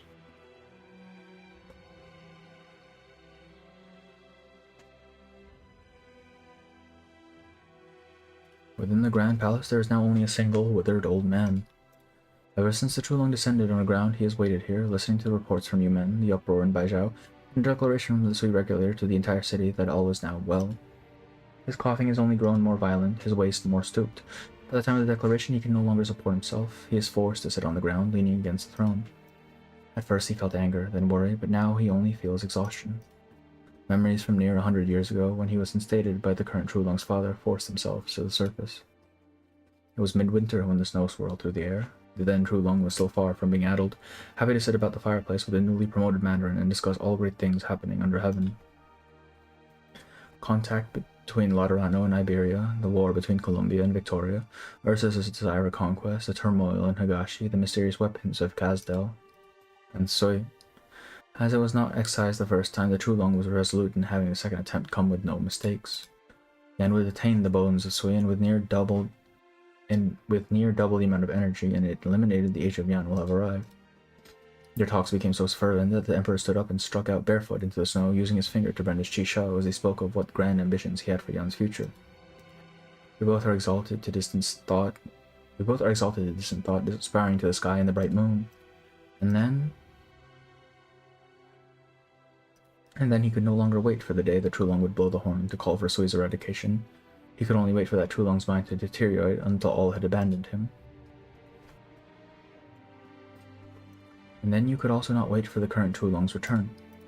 You could not prove to him that all you have done was not for your own selfish reasons, but for the future of Yan. Through his murky eyes, the old man believes the one standing before him can only be the Emperor he has waited for so long, but the voice his ringing ears catch says otherwise. The entire court knows your cold is merely a pretext. The lingering illness that has plagued you for years could hardly be passed off as a simple chill, just as how we all know that your ironclad desire to eliminate Sui was not an idea you had on your own. You once held great esteem and approval, but now the dust has settled of those who followed you.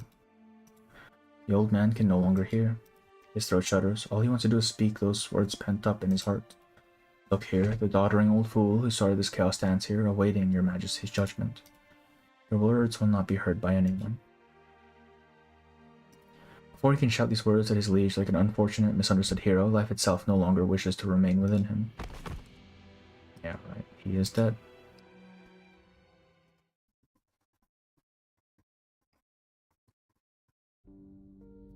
Wow, this place sure has changed a lot. Finally tearing down this eyesore of a tomb. Had the same idea 5 centuries ago. Can't believe you're in the mood to talk like that. We still don't know what it's like inside. Well, it's obvious, isn't it? We're alive, which means he's not dead. He definitely succeeded. Heard upon the wind that brother eldest already entered. It would not be long before he drags him out. If you ought to ask him then. He kept many things hidden from us. He cannot escape from his sentence. Damn, Jun, still strict as ever. Speaking of, I can't be the only one who's thinking. We've never had a family gathering this big before. Feels a bit strange having so many of us in one place. We killed Sui. It's over. Agreed. If you're going to eat together, then I'll be heading back. We all agreed to a reunion dinner. Nan, Dust, don't even think about running away. Alright. Can't exactly say no to my baby brother's cooking. Say my name with respect first. Pulls a face. Oh, look, there they are. How happy I am to see you all hale and hearty. Oh, damn, you two are covered in dirt. Well, as long as you're alive. Which reminds me, last time a certain someone was acting all cool and determined, and look, he's doing perfectly fine. Why are you pinching me, Shu? Sister, you have returned. My apologies for worrying you. Those two inside should have been out by now, right? Over there. There he is. You finally emerged, Dagi. Wang, is he... What the... Chong'e looks towards his siblings. They see the mirthless look upon his face, and they know it to be an ill omen. He restrains himself from letting out a sigh that would be tantamount to a declaration.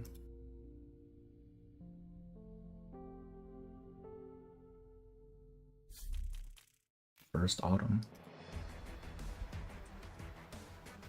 Last one. This better be the last one. Let the chronicles preserve what is true, and let 1,000 autumns be distilled into this one. Unfailing chronicle.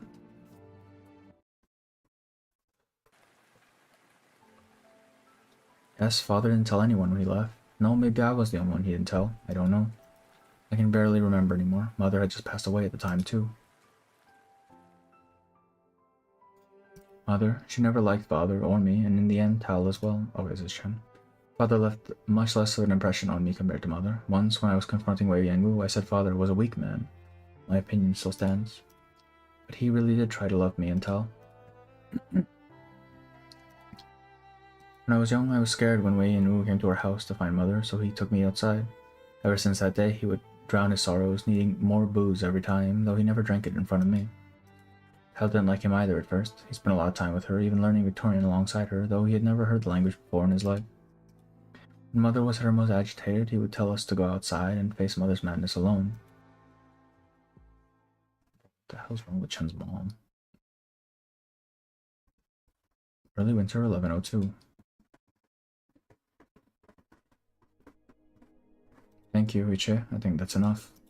You know, before your father married, he was not completely like this. I can see it. So now we use the writing knife to correct the mistakes in the family history you compiled. No, it's simply a family chronicle. It won't even be published. It's not worth using something as precious as that knife on it. Despite Chen Xiaoqian's repeated declining, Hui Che still takes the knife off her hip and presses it into Xiaoqian's hand. Jie and Jun had hoped this knife would be able to correct the mistakes that happened when we whitewash or forget the past. Even though these errors only involve one fallen family instead of all of Yan, I think they would still want them corrected. Alright. Chen Xiaoqian fiddles with the knife, feeling its weight and balance in her hand, but she makes no move to use it. Jie, will she really come back? Honestly, I don't know. That thing from the Garden of Grotesqueries settled itself down quite nicely in that office on the top floor. But if you're asking if that's a Jie who walked with Yan through the centuries, I really don't know. I do not know when it happened, but it seems some of our prior generations took this overly reliable, seemingly immortal woman for granted. So when she passed, a few weak people like me lost a pillar propping them up. It appears that all that was left after fading that omnipotent goddess were the words of everyone else. It's true the historians should have confidence in their statements, but when that confidence loses the backing of someone who is eternally correct, it is easy to give up. If that's what you're saying, you guys should invite her back when she's revived. No, on the contrary, what we should do is leave the cradle of having the right answer fed to us and take on the prospect of making a mistake with cool heads. Chen Xiaoqian uses her free hand to pick up the chronicle, throwing it onto the table. What page did it open on? Take a guess. Based on thickness, around page 30. I would say about the same, but she picks up the book daintily and without looking at the page number, tidies it up once more. It made one of history's unsolved questions, one just for you and me. In this land, whether because nobody had witnessed them or because too many people had witnessed them, how many of these unsolved questions do you think there are?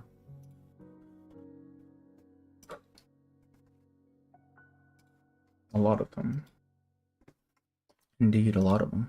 Personally speaking, what I want the most right now is the courage to be responsible for writing down history, even though I know such unsolved questions will never have answers. Alright, I'll leave the knife to you. Help me correct the pages I show you. It really does leave no mark. And using normally, it's just a crazy good eraser. Those two women certainly entrusted this writing knife to the right person. Oh right, is Mr. Liang still with the pavilion? Where is he? Mr. Liang, he's on leave today. And you're meeting someone else. Miss Ning, as it were. Oh, I don't mean that, Miss Ning, mind you, I mean... The fuck? Hello, Chao Chen? Is this Miss Chen Hu Chen? Miss Ning, I presume. Who else? Si Chui wouldn't have to go to the Ministry of Rice early in the morning to ask for leave to come here. I see. Pleasure to meet you. I am Ning Yin. I heard Chao Chen would be transferred to a research post at the Imperial Historical Cabinet in a few days, so I came over to discuss recent events with her, and also to use some treats to her opinion, alongside seeing the writing knife. My colleagues at the cabinet are pulling out all the stops. They want to take advantage of the fresh winds of early winter to do some innovative research. No, innovative.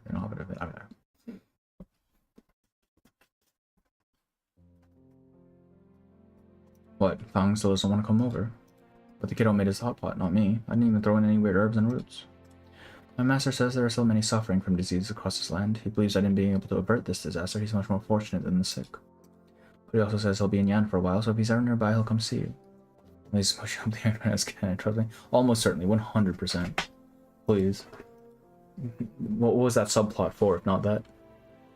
If that's all, Master's better pressed for time, so I should head off. Hold it. Yan pulls out a lunchbox packed full of food out of somewhere. Tell him that if he doesn't eat it all, he's not allowed to slink out of Yan. Got it. No laughing, there's one for you too. This time the Shu, who offers a finely wrapped bundle. Upon hearing you are from Sargon, our eldest brother became rather interested in telling you a few things about your food. Little you had to make a few guesses, and he put his own personal spin on things, but he managed to make a whole bag's worth. We thought it was rather good, but we're unsure if it is to your taste. Please take it. Consider it our gift to you. Oh, sure. Thank you, everyone.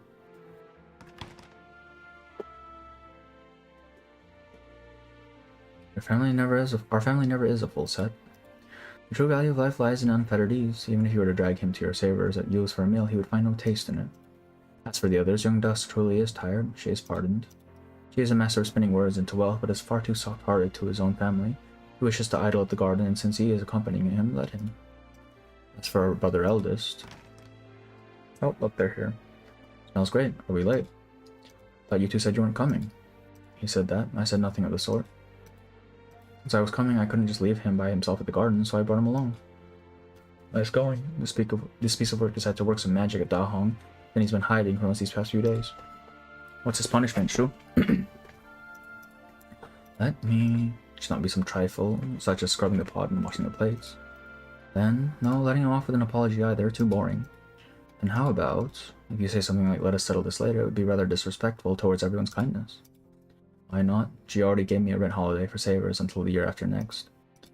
Then, put your business is on hold for a year, take a rest and plan your next venture as well. And that's true for you, always managing to find a way to let people off easy, no matter what we think of. Letting them off easy, I haven't finished yet. Within this year, gee, what you others and are able to repay, you must repay. I shall keep it in mind. Alright then, everyone, take your seats. Incomprehensible mumbling. I know, I just sleep a bit longer. Oh, look, there we go. Young Dust said she was to sleep until next spring. Jun, why force her here? She has no taste in bedrooms. I was just leaving the Skymere Pavilion when I saw her sprawled out on the ground, deep asleep. I even shouted at her to no avail, so I had no choice but to bring her here. No capitalism for 1 year. Yeah, actually, that's actually it. Oh god. Dusk, please. As she spoke, the slumbering dust splayed out across Jun's back, suddenly dissolves into a scroll. I think my little sister knew how to work some magic too. With unfurling the scroll, the real Dust appears atop a boulder, seemingly sound asleep. The others also see the thing sealing Yan's mouth shut as a talisman. None dare make a move, fearing the next mouth to be sealed would be their own. In the end, it is Ji who... Jesus. It is Ji who cautiously peels the talisman. Yeah. Jeez, I have a sneeze that doesn't want to come out right now.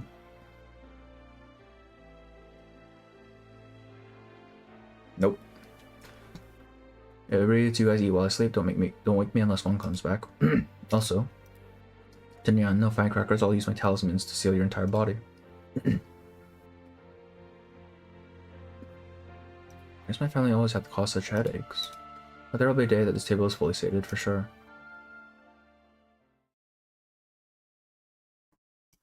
Too long, late once again.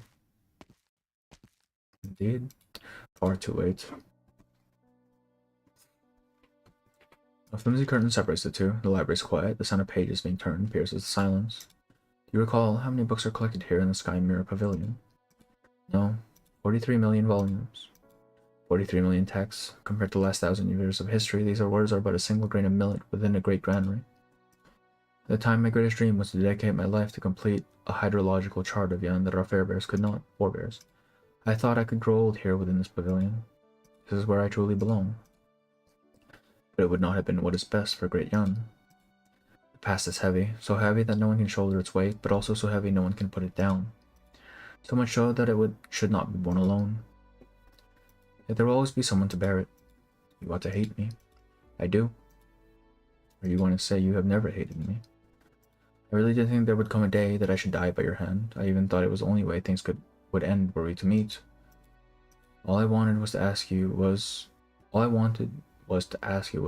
Baizhou, did you ever suspect that everything that happened was orchestrated by me to frame you? If I said I never did, would you still hate me for leaving on my own for no reason? No, never. It has been too long, so long that this question is meaningless. That year, our little sister barred my way on the road to Longmen, not far from Baizhou. I could escape the city, but I could not escape her understanding of us. She begged me to return to the capital, believing everything could be explained. There should be no misunderstandings between brothers. In the end, she said she would stay with me, until the day I wished to return to Baizhou and clear things with you. I should not have indulged her unruliness. I should not have. I still have not yet met her daughters. They were able to grow up safely, one of the few bright points in my life. No, I should not use the word safe. The pity is I was not able to give them even that. The regrets are many. In truth, I cannot think of a moment in my life where I am certain I made the right decision. So I sat here, waiting for someone to come judge me for my wrongdoings. Pacifying the bestial suite of Great Yan, the single achievement grants enough merit to rival the emperor who began the hunt. But compared to him, you have the kinder heart. You are the only one who has never brought shame to Yan. And Li, you can set them aside now. You should set them aside now.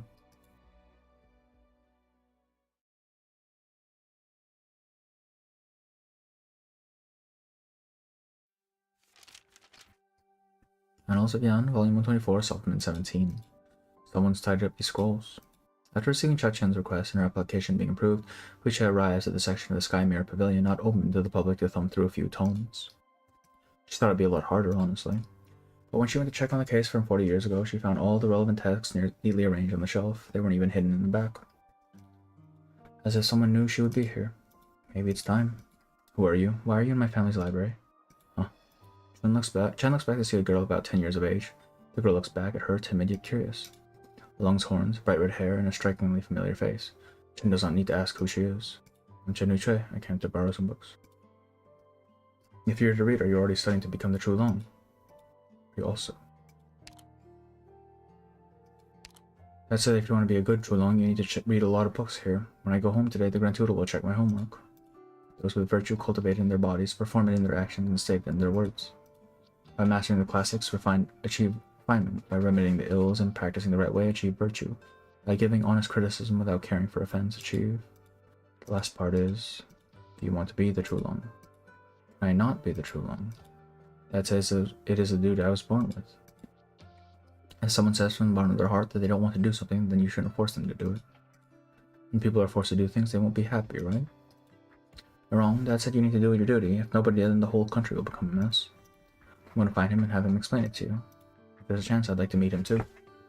It's getting late today. How about I send you home? Okay, but do you know where I live? I think I do.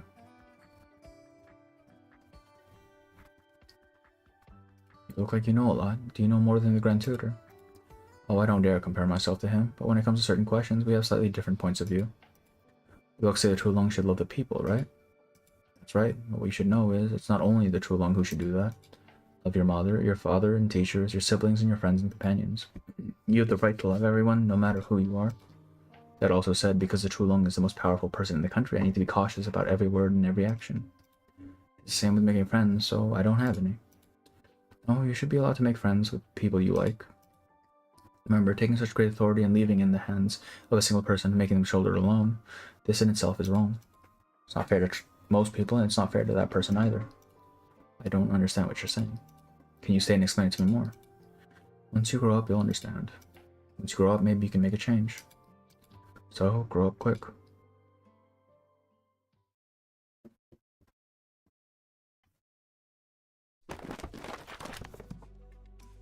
Elder. Fantôme, a bunch of fantômes.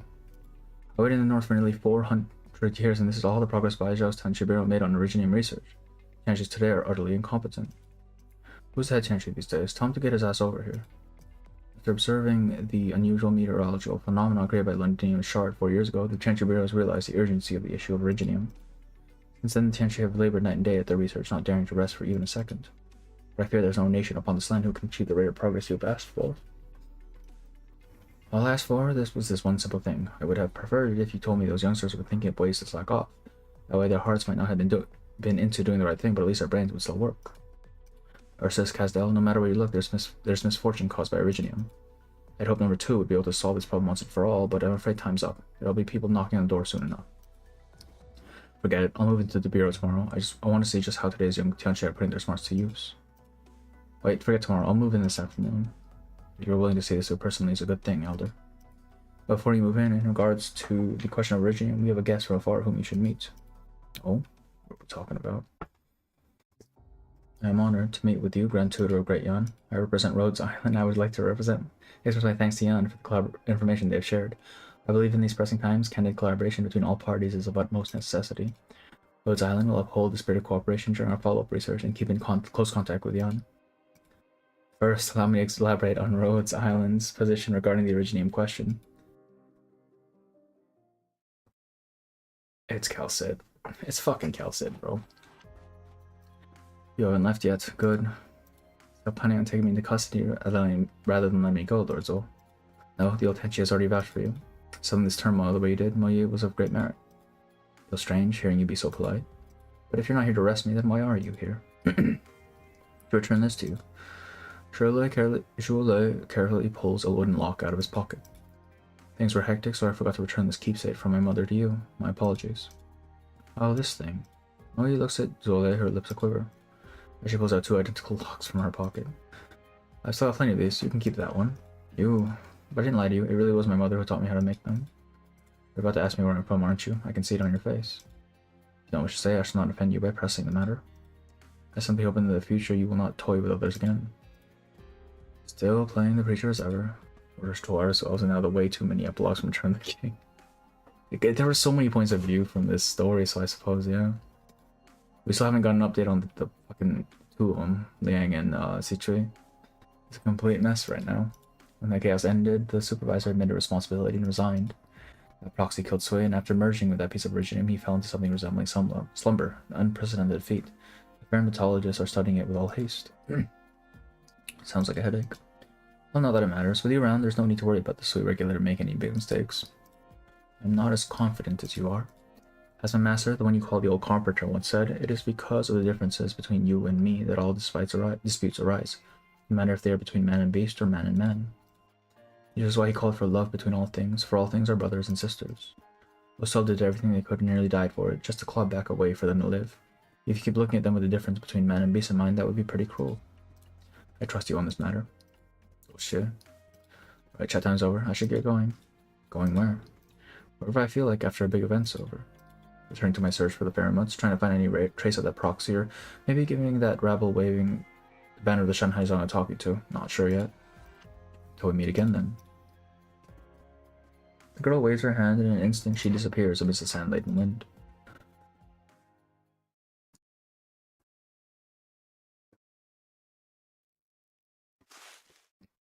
Yet another journey with an unknown end. It is not aimless wandering, though. It is simply a search for the uncertain, greater than a hunt for a drop in the ocean. He has walked so far and for so long.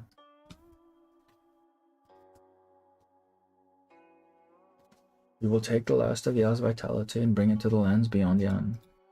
The 1,000-year grudge between Great Yan and the Faronmuts is now over. I pray that this land will never see such bitter conflict again. As for your hopeful search to find Wang, sure, we will not be of much use, though we would dearly love to help. We may have been companions with him along the same road, but we were acquaintances at best, and we knew little of his schemes. I understand. All I humbly ask is to please inform me if you hear news of him. If we do, we shall tell you post-haste, Grandmaster. But what you seek, I fear, may be eternally out of reach, just as a man cannot touch the face of heaven. The scheme of his, he considered himself friend and foe, and all the changes of the changes on the board and off, producing the effects of myriad actions. Such arduous fates will inevitably result in the opposite effect. If what you seek is a means to free Wang from that tomb, then you seek in vain. But if what you seek is a stone in reserve, or some idle scholarly digression, heaven and earth are wide and full of many mysteries. Bullshit, sirs.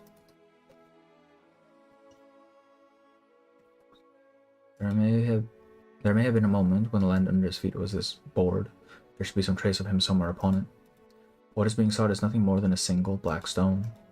When he walked the paths of possibility alone, seeing a way out for everyone, seeking a solution, did he ever feel this helpless? An endless, far too endless journey, long enough to make a being like him sense the passing of fleeting time, and cannot touch the face of heaven.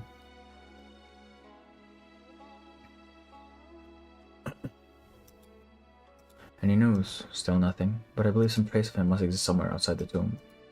Alas, if he truly did not wish to see us, would all your efforts be of any use? Perhaps if Chi is fading, he cannot forgive Yan or himself.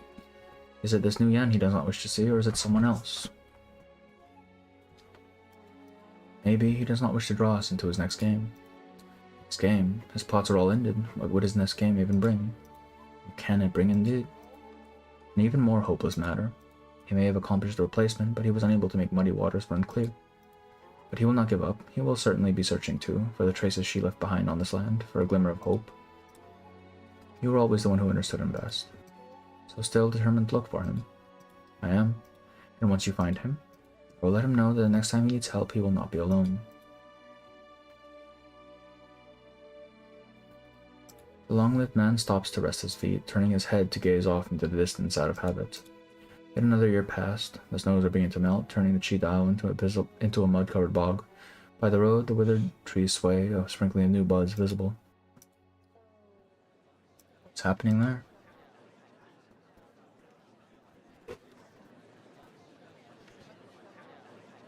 It is an ordinary village with an ordinary Wei Chi stall, though one surrounded by a bustling audience. Whether they watch because of a bitter battle or because of high stakes, he is unsure. It's over. Look at the points. How much money is he going to lose over this game?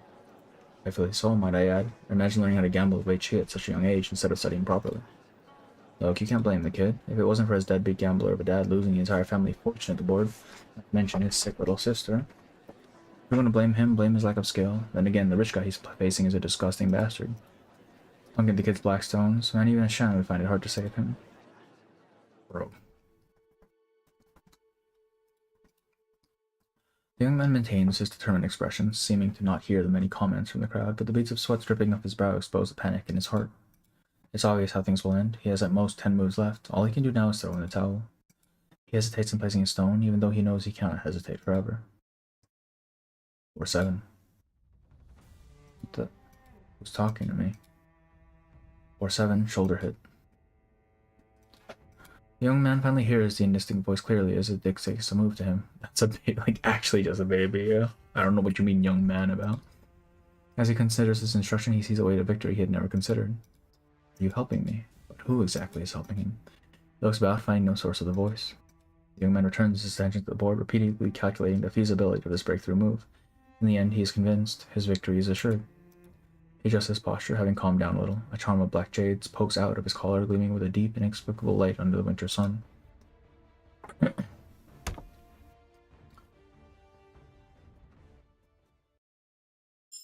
Yeah, that's it.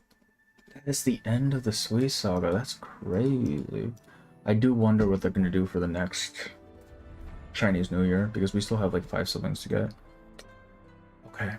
Alright, that's going to be the stream. It was longer than I expected, I fully admit. That was way longer than I expected because I was expecting 9 nodes total. It's become way too ghostly, yeah, actually. It's his last piece, I believe, that was still out there. All right, we're gonna end it here because I need to go to bed. Surely playable Gia. They keep teasing that she's gonna come back, so maybe, you never know. Okay, we're gonna end here. I don't know if I'm gonna be streaming tomorrow. I kind of want to do the concert stream, but Bear might want to do that as well, and I want to see what his schedule is like, so we'll see. We're gonna be raiding into Silo because they're playing Wuthering Waves right now, so, and I don't really get to raid into them very often, so we're gonna do that. But thank you for coming in, thank you for sticking around. It's a long one, and I am gonna be going to bed. Good